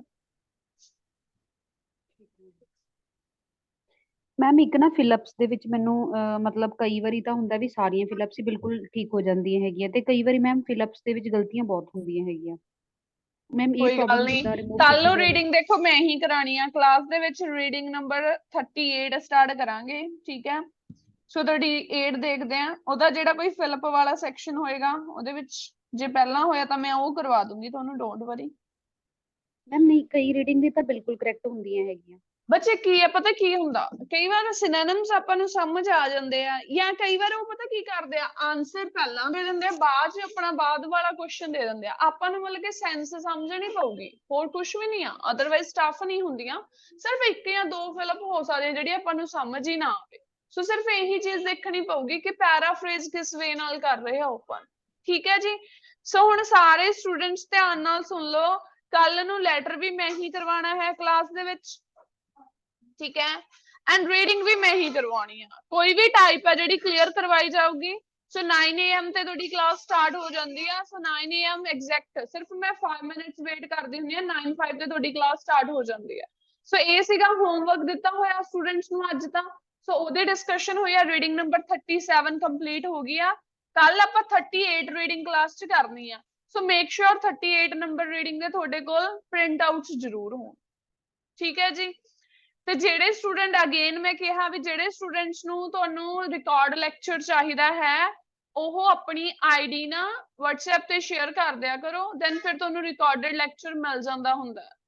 ਸਾਰੀ ਕਲਾਸ ਆਪਣੀ ਰਿਕਾਰਡ ਹੁੰਦੀ ਆ। ਇਨ ਕੇਸ ਤੁਹਾਨੂੰ ਵਿੱਚੋਂ ਕਲਾਸ ਲੀਵ ਕਰਨੀ ਪੈਂਦੀ ਆ ਤਾਂ ਤੁਸੀਂ ਰਿਕਾਰਡ ਲੈਕਚਰ ਮੰਗ ਸਕਦੇ ਹੋ, ਤਾਂ ਤੁਹਾਨੂੰ ਰਿਕਾਰਡ ਲੈਕਚਰ ਸ਼ੇਅਰ ਕਰ ਦਿੱਤਾ ਜਾਂਦਾ ਹੁੰਦਾ। ਹੁਣ ਜਸਟ ਆਪਾਂ ਜਿਹੜੀ ਨੈਕਸਟ ਆਪਣੀ ਕਲਾਸ ਸਟਾਰਟ ਹੋਏਗੀ ਉਹ ਟਾਸਕ 2 ਦੀ ਕਲਾਸ ਸਟਾਰਟ ਹੋਏਗੀ। ਟਾਸਕ 2 ਦੇ ਵਿੱਚ ਮੈਂ ਸਾਰਿਆਂ ਨੂੰ ਇੱਕ ਵਾਰੀ ਇਨਫੋਰਮੇਸ਼ਨ ਦੇ ਦਿੰਨੀ ਹੈ ਕਿ ਤੁਹਾਡਾ ਪੋਜ਼ਿਟਿਵ ਤੇ ਨੈਗੇਟਿਵ ਵਾਲੀ ਜਿਹੜੀ ਟਾਈਪ ਚੱਲ ਰਹੀ ਆ, ਮੰਡੇ ਟੂ ਲੈ ਕੇ ਫਰਾਈਡੇ ਤੱਕ ਸੇਮ ਟਾਈਪ ਆਫ ਐਸੇ ਹੀ ਚੱਲੇਗਾ ਕਲਾਸ ਦੇ ਵਿੱਚ, ਪੋਜ਼ਿਟਿਵ ਔਰ ਨੈਗੇਟਿਵ। ਉਹ ਸੇਮ ਟਾਈਪ ਕਿਉਂ ਹੈ? ਇੱਕ ਤਾਂ ਸਾਰੇ ਇੰਪੋਰਟੈਂਟ ਐਸੇ ਨੇ ਜਿਹੜੇ ਇੱਕ ਵੀਕ ਦੇ ਵਿੱਚ ਕਵਰ ਕਰਵਾ ਦਿੱਤੇ ਜਾਂਦੇ ਆ ਹਰੇਕ ਟਾਈਪ ਦੇ, ਨਾਲੇ ਉਹਦੇ ਨਾਲ ਤੁਹਾਨੂੰ ਪਤਾ ਲੱਗ ਜਾਂਦਾ ਕਿ ਤੁਸੀਂ ਪੁਆਇੰਟ ਕਿਵੇਂ ਲਿਖਣਾ, ਪੁਆਇੰਟ ਦੀ ਇਲੈਬੋਰੇਸ਼ਨ ਕਿਵੇਂ ਕਰਨੀ ਹੈ, ਥੀਸਿਸ ਲਾਈਨ ਕਿਵੇਂ ਬਣਾਉਣੀ ਹੈ, ਕਿਹੜੀਆਂ ਕੋਈ ਸਟਰਕਚਰਸ ਨੇ ਜਿਹੜੀਆਂ ਤੁਸੀਂ ਰਾਈਟਿੰਗ ਦੇ ਵਿੱਚ ਯੂਜ਼ ਕਰ ਸਕਦੇ ਹੋ। ਪੋਜ਼ਿਟਿਵ ਔਰ ਨੈਗੇਟਿਵ ਜਦੋਂ ਤੁਹਾਨੂੰ ਟਾਸਕ ਦੀ ਟਾਈਪ ਆਉਂਦੀ ਹੁੰਦੀ ਹੈ ਤਾਂ ਤੁਸੀਂ ਸਿਰਫ ਇੱਕ ਸਾਈਡ ਲਿਖਣਾ ਹੁੰਦਾ ਹੈ। ਔਰ ਦਾ ਮਤਲਬ ਇਹ ਹੁੰਦਾ ਕਿ ਆਪਾਂ ਇੱਕ ਸਾਈਡ ਲਿਖੀਏ, ਠੀਕ ਹੈ ਜੀ। ਜਦੋਂ ਤੁਹਾਨੂੰ ਕੁਐਸਚਨ ਸਟੇਟਮੈਂਟ ਆਉਂਦੀ ਹੈ ਟਾਸਕ 2 ਦੀ, ਜਿਵੇਂ ਲੈਟਰ 'ਚ ਆਪਾਂ ਨੇ ਇੰਟਰੋ ਲਿਖੀ ਆ, ਸੇਮ ਉਹਦੇ ਵਿੱਚ ਟਾਸਕ 2 'ਚ ਵੀ ਆਪਾਂ ਇੰਟਰੋ ਹੀ ਲਿਖਦੇ ਹੁੰਦੇ ਆ। ਟਾਸਕ 2 ਜਦੋਂ ਆਪਾਂ ਲਿਖਣਾ ਹੈ ਉਹਦੀ ਸਟੇਟਮੈਂਟ ਨੂੰ ਐਟਲੀਸਟ ਆਪਾਂ 2 to 3 ਟਾਈਮਸ ਲਿਖਣਾ। ਐਂਡ ਟਾਸਕ ਕੋਈ ਏਦਾਂ ਨਹੀਂ ਹੈ ਕਿ ਉੱਪਰੋਂ ਆ ਜਾਂਦੇ ਆ ਜਾਂ ਕੋਈ ਸਿਲੇਬਸ ਚੋਂ ਨਹੀਂ ਆਉਂਦੇ। ਜੋ ਆਪਣੀ ਸੁਸਾਇਟੀ ਦੇ ਵਿੱਚ ਚੱਲ ਰਿਹਾ ਨਾ, ਸਾਰੇ ਟਾਸਕ ਉਹੀ ਆਉਂਦੇ ਆ। ਸੇਮ ਜੋ ਆਪਾਂ ਆਪਣੀ ਪ੍ਰੈਕਟੀਕਲ ਆਪਣੀ ਲਾਈਫ ਦੇ ਵਿੱਚ ਚੱਲ ਰਿਹਾ ਉਹੀ ਟਾਸਕ ਆਉਂਦੇ ਆ, ਇਸ ਤੋਂ ਬਿਨਾਂ ਹੋਰ ਕੋਈ ਟਾਸਕ ਨਹੀਂ ਆਉਂਦੇ, ਠੀਕ ਹੈ। ਸੋ ਇਸ ਗੱਲ ਦਾ ਧਿਆਨ ਰੱਖਣਾ ਹੈ ਵੀ ਜਿਹੜੇ ਤੁਹਾਨੂੰ ਟਾਸਕ ਆਉਣਗੇ ਜੋ ਸੁਸਾਇਟੀ ਦੀਆਂ ਪ੍ਰੋਬਲਮਸ ਨੇ, ਜੋ ਸੁਸਾਇਟੀ ਦੇ ਵਿੱਚ ਮੇਨਲੀ ਹੋ ਰਿਹਾ ਹੈ, ਤਾਂ ਇਹਦੇ ਲਈ ਨਿਊਜ਼ਪੇਪਰ ਰੀਡ ਕਰਿਆ ਕਰੋ। ਮੈਂ ਜਿੰਨੇ ਵੀ ਵੋਕੈਬ ਵਰਡਸ ਫਾਈਂਡ ਆਊਟ ਕਰਦੀ ਹਾਂ ਇੰਗਲਿਸ਼ ਨਿਊਜ਼ਪੇਪਰ ਤੋਂ ਹੀ ਫਾਈਂਡ ਕਰਦੀ ਹਾਂ। ਇੱਕ ਨਿਊਜ਼ਪੇਪਰ ਲੈ ਲਓ ਚਾਹੇ ਵੀਕ ਦੇ ਵਿੱਚ, ਇਹਦੇ ਨਾਲ ਇੱਕ ਤਾਂ ਤੁਹਾਡੀ ਰੀਡਿੰਗ ਬਹੁਤ ਇੰਪਰੂਵ ਹੋਏਗੀ। ਇਹ ਨਹੀਂ ਕਿ ਡੇਲੀ ਇੱਕ ਫੁੱਲ ਨਿਊਜ਼ਪੇਪਰ ਪੜ੍ਹੋ, ਨਹੀਂ। ਮੈਂ ਸਿਰਫ ਇੱਕ ਪੇਜ ਪੜ੍ਹਦੀ ਹੁੰਦੀ ਹਾਂ, ਇੱਕ ਪੇਜ ਦੇ ਵਿੱਚੋਂ ਹੀ ਐਟਲੀਸਟ ਮੈਨੂੰ 15+ ਵਰਡਸ ਮਿਲ ਜਾਂਦੇ ਆ। ਸੈਵਰਲ ਵਰਡ ਯੂਜ਼ ਹੁੰਦਾ ਹੈ, ਠੀਕ ਹੈ। ਜਿਵੇਂ ਆਪਾਂ ਪਾਲਿਸੀਜ਼, ਆਪਾਂ ਕਹਿੰਦੇ ਵੀ ਸਟ੍ਰਿਕਟ ਰੂਲਸ ਇੰਪਲੀਮੈਂਟ ਕੀਤੇ ਜਾਣ, ਤਾਂ ਉਹਦੇ ਵਿੱਚੋਂ ਤੁਹਾਨੂੰ ਇੰਪਲੀਮੈਂਟ ਵਰਡ ਮਿਲ ਜਾਂਦਾ ਹੈ। ਇੰਪਲੀਮੈਂਟੇਸ਼ਨ ਦੀ ਜਗ੍ਹਾ ਉੱਥੇ ਇੱਕ ਵਰਡ ਯੂਜ਼ ਕਰਦੇ ਆ ਨਿਊਜ਼ਪੇਪਰ ਵਾਲੇ, ਉਹ ਯੂਜ਼ ਕਰਦਾ ਇੰਪੋਜ਼। ਇੰਪੋਜ਼ ਮਤਲਬ ਵੀ ਧੱਕੇ ਨਾਲ ਜਿਹੜੀ ਚੀਜ਼ ਲਗਾ ਹੀ ਦਿੱਤੀ ਜਾਵੇ, ਵੀ ਲਗਾਉਣੇ ਹੀ ਚਾਹੀਦੇ ਆ। ਸੋ ਇੰਪੋਜ਼, ਠੀਕ ਹੈ। ਰੂਲਸ ਦੇ ਲਈ ਉਹਨਾਂ ਨੇ ਪਾਲਿਸੀਜ਼ ਵਰਡ ਯੂਜ਼ ਕੀਤੇ ਹੁੰਦੇ ਆ। ਤਾਂ ਕਾਫੀ ਜ਼ਿਆਦਾ ਜਿਹੜੇ ਵਧੀਆ ਵਰਡਸ ਨੇ ਉਹ ਤੁਹਾਨੂੰ ਨਿਊਜ਼ਪੇਪਰ ਚੋਂ ਮਿਲਦੇ ਨੇ। ਚਾਹੇ ਤੁਸੀਂ ਇੱਕ ਆਰਟੀਕਲ ਰੀਡ ਕਰ ਲਿਆ ਕਰੋ, ਨਿਊਜ਼ਪੇਪਰ ਰੀਡ ਕਰਨ ਨਾਲ ਤੁਹਾਡੀ ਬਹੁਤ ਜ਼ਿਆਦਾ ਇੰਪਰੂਵਮੈਂਟ ਹੋਊਗੀ ਰੀਡਿੰਗ 'ਚ ਵੀ, ਪਲੱਸ ਤੁਹਾਡੀ ਰਾਈਟਿੰਗ ਦੇ ਵਿੱਚ, ਠੀਕ ਹੈ। ਇਹ ਨਹੀਂ ਕਹਿੰਦੀ ਇੱਕ ਨਿਊਜ਼ਪੇਪਰ ਇੱਕ ਹਫ਼ਤੇ ਚ ਲਓ, ਤੇ ਫ੍ਰੀ ਟਾਈਮ ਜਦੋਂ ਤੁਸੀਂ ਲੱਗਦਾ ਵੀ ਮੈਂ ਬੋਰ ਹੋ ਰਿਹਾ ਉਦੋਂ ਤੁਸੀਂ ਰੀਡ ਕਰੋ। ਤਾਂ ਉਹਦੇ ਚ ਤੁਹਾਨੂੰ ਬਹੁਤ ਸਾਰੇ ਵਰਡਸ ਨੇ ਜਿਹੜੇ ਉਹ ਤੁਹਾਨੂੰ ਯੂਜ਼ਫੁਲ ਵਰਡਸ ਨੇ, ਯੂਜ਼ ਹੁੰਦੇ ਆ। ਕਦੇ ਉਹਨਾਂ ਨੇ ਪੀਪਲ ਦੇ ਕਿੰਨੇ ਲਾਈਕ ਵਰਡ ਯੂਜ਼ ਕੀਤੇ ਹੁੰਦੇ ਆ, ਸਿਨੋਨਿਮਸ ਯੂਜ਼ ਕੀਤੇ ਹੁੰਦੇ ਆ। ਜਿਵੇਂ ਇੰਡੀਵਿਜੂਅਲਸ ਦੀ ਗੱਲ ਕਰ ਦਿੰਦੇ ਆ, ਗਰੁੱਪ ਆਫ ਪੀਪਲ ਲਿਖੇ ਹੁੰਦੇ ਆ, ਚਿਲਡਰਨ ਦੀ ਜਗ੍ਹਾ, ਠੀਕ ਹੈ। ਉਹਨਾਂ ਨੇ ਕਈ ਵਰਡ ਯੂਜ਼ ਕੀਤੇ ਹੁੰਦੇ ਆ। ਮੈਨੂੰ ਇਹ ਦੱਸੋ ਕਿ ਯੰਗਰ ਨੂੰ ਤੁਸੀਂ ਕੀ ਪੈਰਾਫਰੇਜ਼ ਕਰ ਸਕਦੇ ਹੋ? ਅੱਜ ਦਾ ਤੁਹਾਡਾ ਟਾਸਕ ਹੈ, ਉਹਦੇ ਵਿੱਚ ਵਰਡ ਯੂਜ਼ ਹੋਣਾ ਹੈ ਯੰਗਰ। ਯੰਗਰ ਦੀ ਪੈਰਾਫਰੇਜ਼ਿੰਗ ਦੱਸੋ ਕੀ ਲਗਾ ਸਕਦੇ ਹੋ? ਯੰਗਸਟਰ। Hello ma'am. ਹਾਂਜੀ, ਹੈਲੋ, ਹਾਂਜੀ ਦੱਸੋ। ਹਾਂਜੀ ਹਾਂਜੀ ਸੌਰੀ ਮੈਮ, ਤੁਸੀਂ ਇੱਕ ਵਾਰੀ 29 ਤੋਂ 40 ਆਨਸਰਸ ਡਿਸਪਲੇ ਕਰ ਸਕਦੇ? ਮੇਰਾ ਡਿਸਕਨੈਕਟ ਹੋ ਗਿਆ ਸੀਗਾ। 29 to 40 ਆਨਸਰ ਬੱਚੇ ਮੈਂ ਕਰ ਦੂੰਗੀ ਡਿਸਪਲੇ। ਨੇਮ ਕੀ ਆ ਤੁਹਾਡਾ? ਮੇਰਾ ਨਾਮ ਅਰਸ਼ਪ੍ਰੀਤ ਆ ਮੈਮ। ਅਰਸ਼ਪ੍ਰੀਤ, ਮੈਂ ਭੇਜ ਦਿਆਂ ਹਾਂਜੀ ਤੁਹਾਨੂੰ 1 ਮਿੰਟ। ਠੀਕ ਹੈ ਮੈਮ।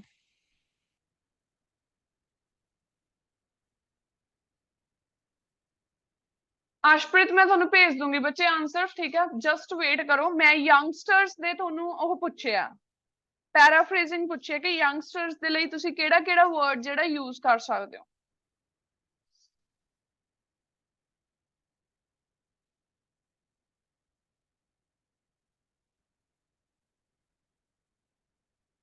ਦੱਸੋ ਜੀ, ਤੁਸੀਂ ਇੱਕ ਵਰਡ ਦੱਸਿਆ ਸਿਰਫ, ਹੋਰ ਦੱਸੋ।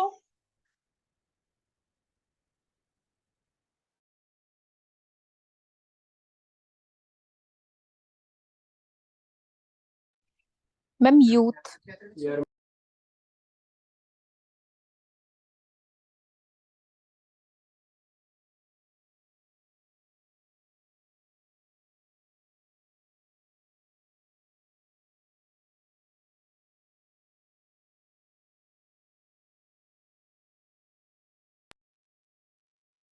ਮੈਨੇ ਹੁਣ ਬਲੂਮਿੰਗ ਮਾਈਂਡਸ ਕਹਿ ਸਕਦੇ ਹੈਗੇ ਯੰਗਸਟਰਸ।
ਹਾਂਜੀ ਸਟੂडेंट्स गुड मॉर्निंग। सो देखो मैं कुछ वर्ड्स लिखे ने स्क्रीन ਦੇ ਉੱਤੇ ਸੋ ਜੋ ਅੱਜ ਦੇ ਟਾਸਕ ਦੇ ਨਾਲ ਰਿਲੇਟ ਕਰ ਰਹੇ ਨੇ ਠੀਕ ਹੈ ਜੀ। ਸੋ ਤੁਸੀਂ ਸਿਰਫ ਇਹ ਵਰਡਸ ਨੂੰ ਦੇਖੋ ਤੁਸੀਂ ਕੀ ਕਿਉਂਕਿ ਡੇਲੀ ਆਪਾਂ ਨੂੰ ਵਰਡਸ ਯੂਜ਼ ਹੁੰਦੇ ਆ।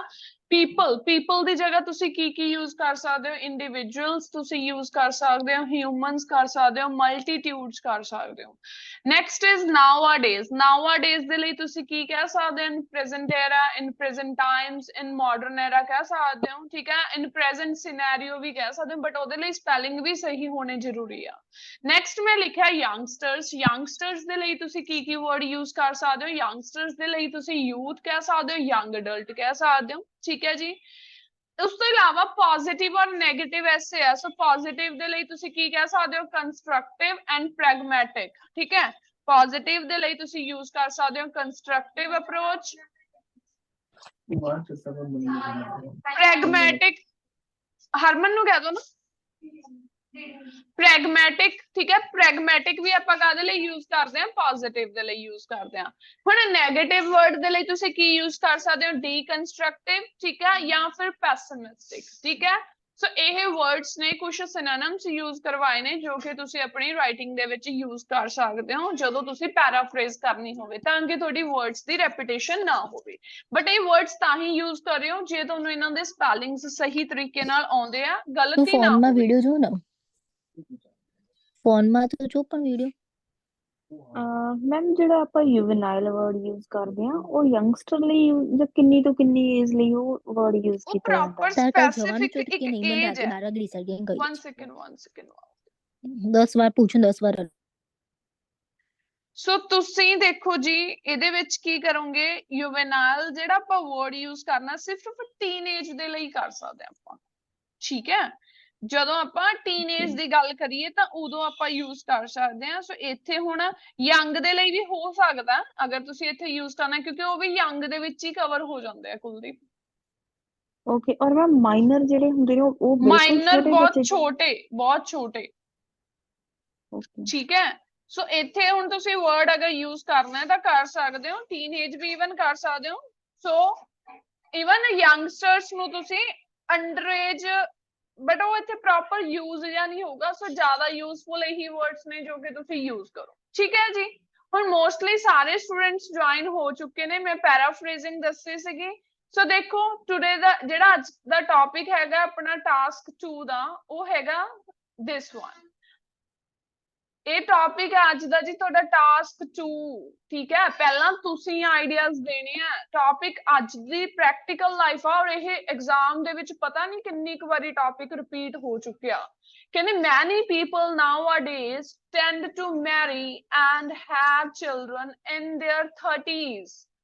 Many people nowadays like to marry and have children in their 30s rather than at a younger age. So ਬਹੁਤ ਸਾਰੇ ਜਿਹੜੇ ਅੱਜ ਕੱਲ ਦੇ ਲੋਕ ਨੇ ਕਹਿੰਦੇ ਉਹ ਕੀ ਪ੍ਰੈਫਰ ਕਰ ਰਹੇ ਨੇ ਕਿ ਉਹਨਾਂ ਦੀ ਜਿਹੜੀ ਮੈਰਿਜ ਆ ਉਹ ਕੀ ਹੋਵੇ 30s ਚ ਜਾ ਕੇ ਹੋਵੇ rather than ਕਿ young age ਚ ਹੋਵੇ ਵੀ 30 ਵਾਲੀ ਉਹਦੇ ਵਿੱਚ ਹੋਣ। ਪਲੱਸ ਕਹਿੰਦੇ ਉਹ ਚਿਲਡਰਨ ਬੇਬੀ ਵੀ ਕਦੋਂ ਚਾਹੁੰਦੇ ਨੇ ਜਦੋਂ ਉਹ ਮੈਚੁਰ ਹੋ ਚੁੱਕੇ ਹੋਣ 30s ਦੇ ਵਿੱਚ ਹੋਣ। ਕਹਿੰਦੇ is this a positive or a negative? Is this a positive or a negative development? Proper statement ਸੀਗੀ ਕਿ ਇਹ ਪੋਜ਼ਿਟਿਵ ਆ ਜਾਂ ਫਿਰ ਨੈਗੇਟਿਵ ਡਿਵੈਲਪਮੈਂਟ ਆ। ਹੁਣ ਇਹ ਨਾ ਹੋਵੇ ਕਿ ਤੁਸੀਂ ਫਟਾਫਟ ਸਿਰਫ ਸੋਚਣ ਲੱਗ ਜਾਓ, ਤੁਸੀਂ ਮੈਨੂੰ ਪੁਆਇੰਟਸ ਦੇਣੇ ਨੇ।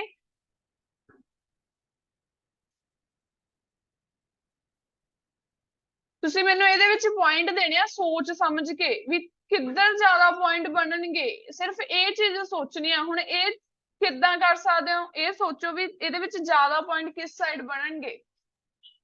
मैम भी 30 एज प्लस होन हो नियर अबाउट 30। ਹਾਂਜੀ ਦੈਨ ਇਹ ਪੋਜ਼ਿਟਿਵ ਹੈ ਕਿ ਨੈਗੇਟਿਵ ਹੈ ਜੀ। ਸਾਰਾ ਜਾਂ ਤਾਂ ਪੋਜ਼ਿਟਿਵ ਲਿਖਣਾ ਜਾਂ ਫਿਰ ਨੈਗੇਟਿਵ ਲਿਖਣਾ। ਜੇ ਆਪਾਂ ਰਫਲੀ ਪੁਆਇੰਟਸ ਕਾਊਂਟ ਕਰੀਏ ਪੋਜ਼ਿਟਿਵ ਔਰ ਨੈਗੇਟਿਵ ਦੇ, ਪੋਜ਼ਿਟਿਵ ਕੀ पॉजिटिव ज्यादा है मैम। डेफिनेटली पॉजिटिव ही ज्यादा है।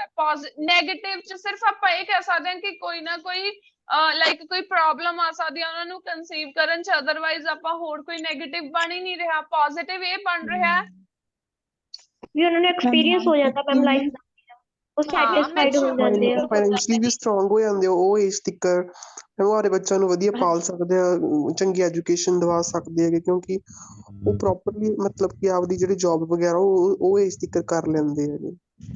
ਠੀਕ ਹੈ, ਉਹ ਸੈਟੀਸਫਾਈਡ ਹੋ ਜਾਂਦੇ ਆ ਮੈਮ ਆਪਦੀ ਲਾਈਫ ਉਦੋਂ ਤੱਕ। ਮੈਮ ਮੈਮ ਆਪਾਂ ਇਹ ਵੀ ਕਹਿ ਸਕਦੇ ਹਾਂ ਵੀ ਉਦੋਂ ਤੱਕ ਜਿਹੜਾ ਉਹਨਾਂ ਦਾ ਗੋਲ ਹੁੰਦਾ ਉਹ ਅਚੀਵ ਕਰ ਲੈਂਦੇ ਨੇ, ਵੀ ਸਕਸੈਸਫੁਲ ਹੋ ਜਾਂਦੇ ਨੇ ਆਪਣੀ ਲਾਈਫ ਦੇ ਵਿੱਚ। ਠੀਕ ਹੈ, ਫਾਈਨੈਂਸ਼ੀਅਲ ਬਰਡਨ ਸ਼ੇਅਰ ਹੋ ਜਾਂਦੇ ਨੇ ਇਹਦੇ ਨਾਲ। ਹਾਂਜੀ ਬਿਲਕੁਲ। ਹੋਰ ਇਹੀ ਪੁਆਇੰਟਸ ਆਉਣਗੇ ਔਰ ਬਹੁਤ ਜ਼ਿਆਦਾ ਮੋਸਟ ਇੰਪੋਰਟੈਂਟ ਐਸੇ ਆ। ਸੋ ਇਸੇ ਚੀਜ਼ ਨੂੰ ਸਮਝਣਾ ਹੈ ਵੀ ਜੇ ਉਹ ਲੇਟਰ ਲਾਈਫ ਦੇ ਵਿੱਚ ਜਾ ਕੇ ਬੇਬੀ ਦੀ ਪਲੈਨਿੰਗ ਕਰਦੇ ਆ ਜਾਂ ਮੈਰਿਜ ਕਰਵਾਉਂਦੇ ਆ ਤਾਂ ਉਹਦੇ ਨਾਲ ਕੀ ਕੀ ਜਿਹੜੇ ਇਫੈਕਟ ਪੈਂਦੇ ਆ ਉਹ ਪੋਜ਼ਿਟਿਵ ਹੀ ਪੈਂਦਾ ਹੈ। ਸੋ ਪੋਜ਼ਿਟਿਵ ਕੀ ਕੀ ਹੈ ਤੁਸੀਂ ਉਹ ਚੀਜ਼ ਕਲੀਅਰ ਕਰਨੀ ਆ। ਰਾਈਟਿੰਗਸ ਉਹ ਕਰ ਦਿਓ।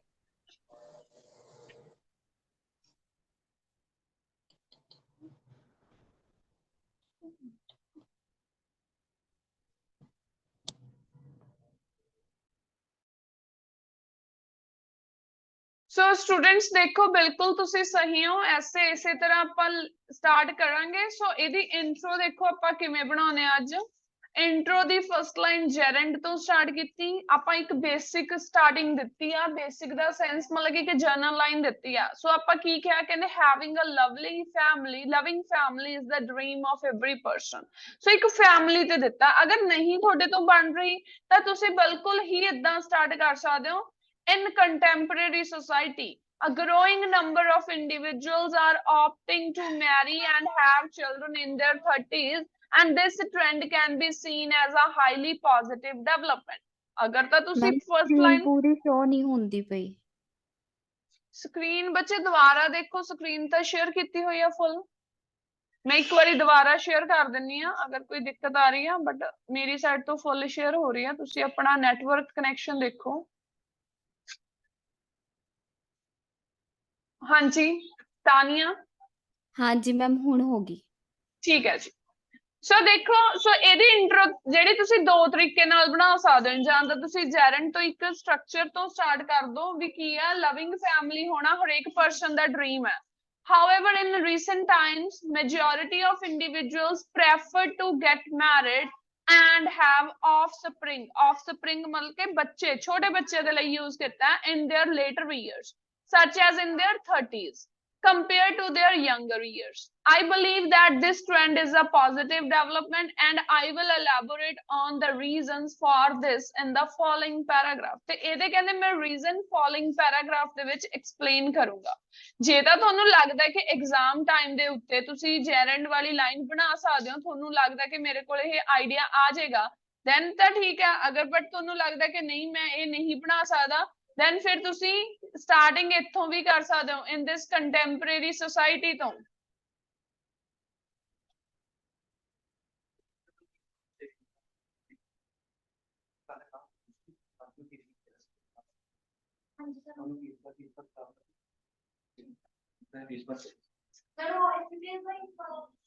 हाँ फीस ही कहते बेटा 10 का फीस भर के लगेगा फिर बस इन्हें कहते।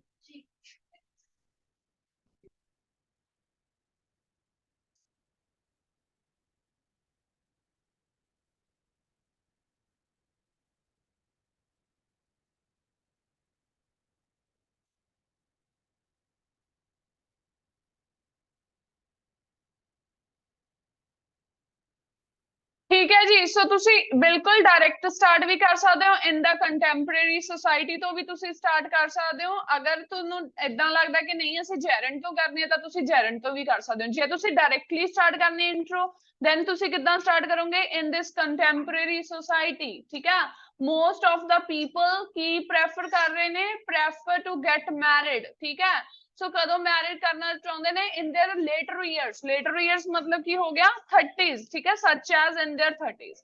ਸੋ ਡਿਪੈਂਡ ਕਰਦਾ ਹੈ। ਜੇ ਤਾਂ ਤੁਹਾਨੂੰ ਲੱਗਦਾ ਕਿ ਅਸੀਂ ਜੈਰੈਂਡ ਬਣਾ ਸਕਦੇ ਹਾਂ ਤਾਂ ਜੈਰੈਂਡ ਤੋਂ, ਅਦਰਵਾਈਜ਼ ਡਾਇਰੈਕਟ ਸਟਾਰਟ ਕਰ ਦੋ। ਕਿਉਂਕਿ ਇੰਟਰੋਡਕਸ਼ਨ ਦੀ ਜਿਹੜੀ ਆਪਾਂ ਕਹਿ ਰਹੀ ਵੀ ਪੈਟਰਨ ਹੁੰਦਾ ਉਹ ਕੀ ਹੁੰਦਾ, ਮੇਨ ਪੈਟਰਨ ਹੁੰਦਾ ਪੈਰਾਫਰੇਜ਼ਿੰਗ, ਕੁਐਸਚਨ ਪੈਰਾਫਰੇਜ਼ਿੰਗ, ਦੈਨ ਥੀਸਿਸ ਲਾਈਨ।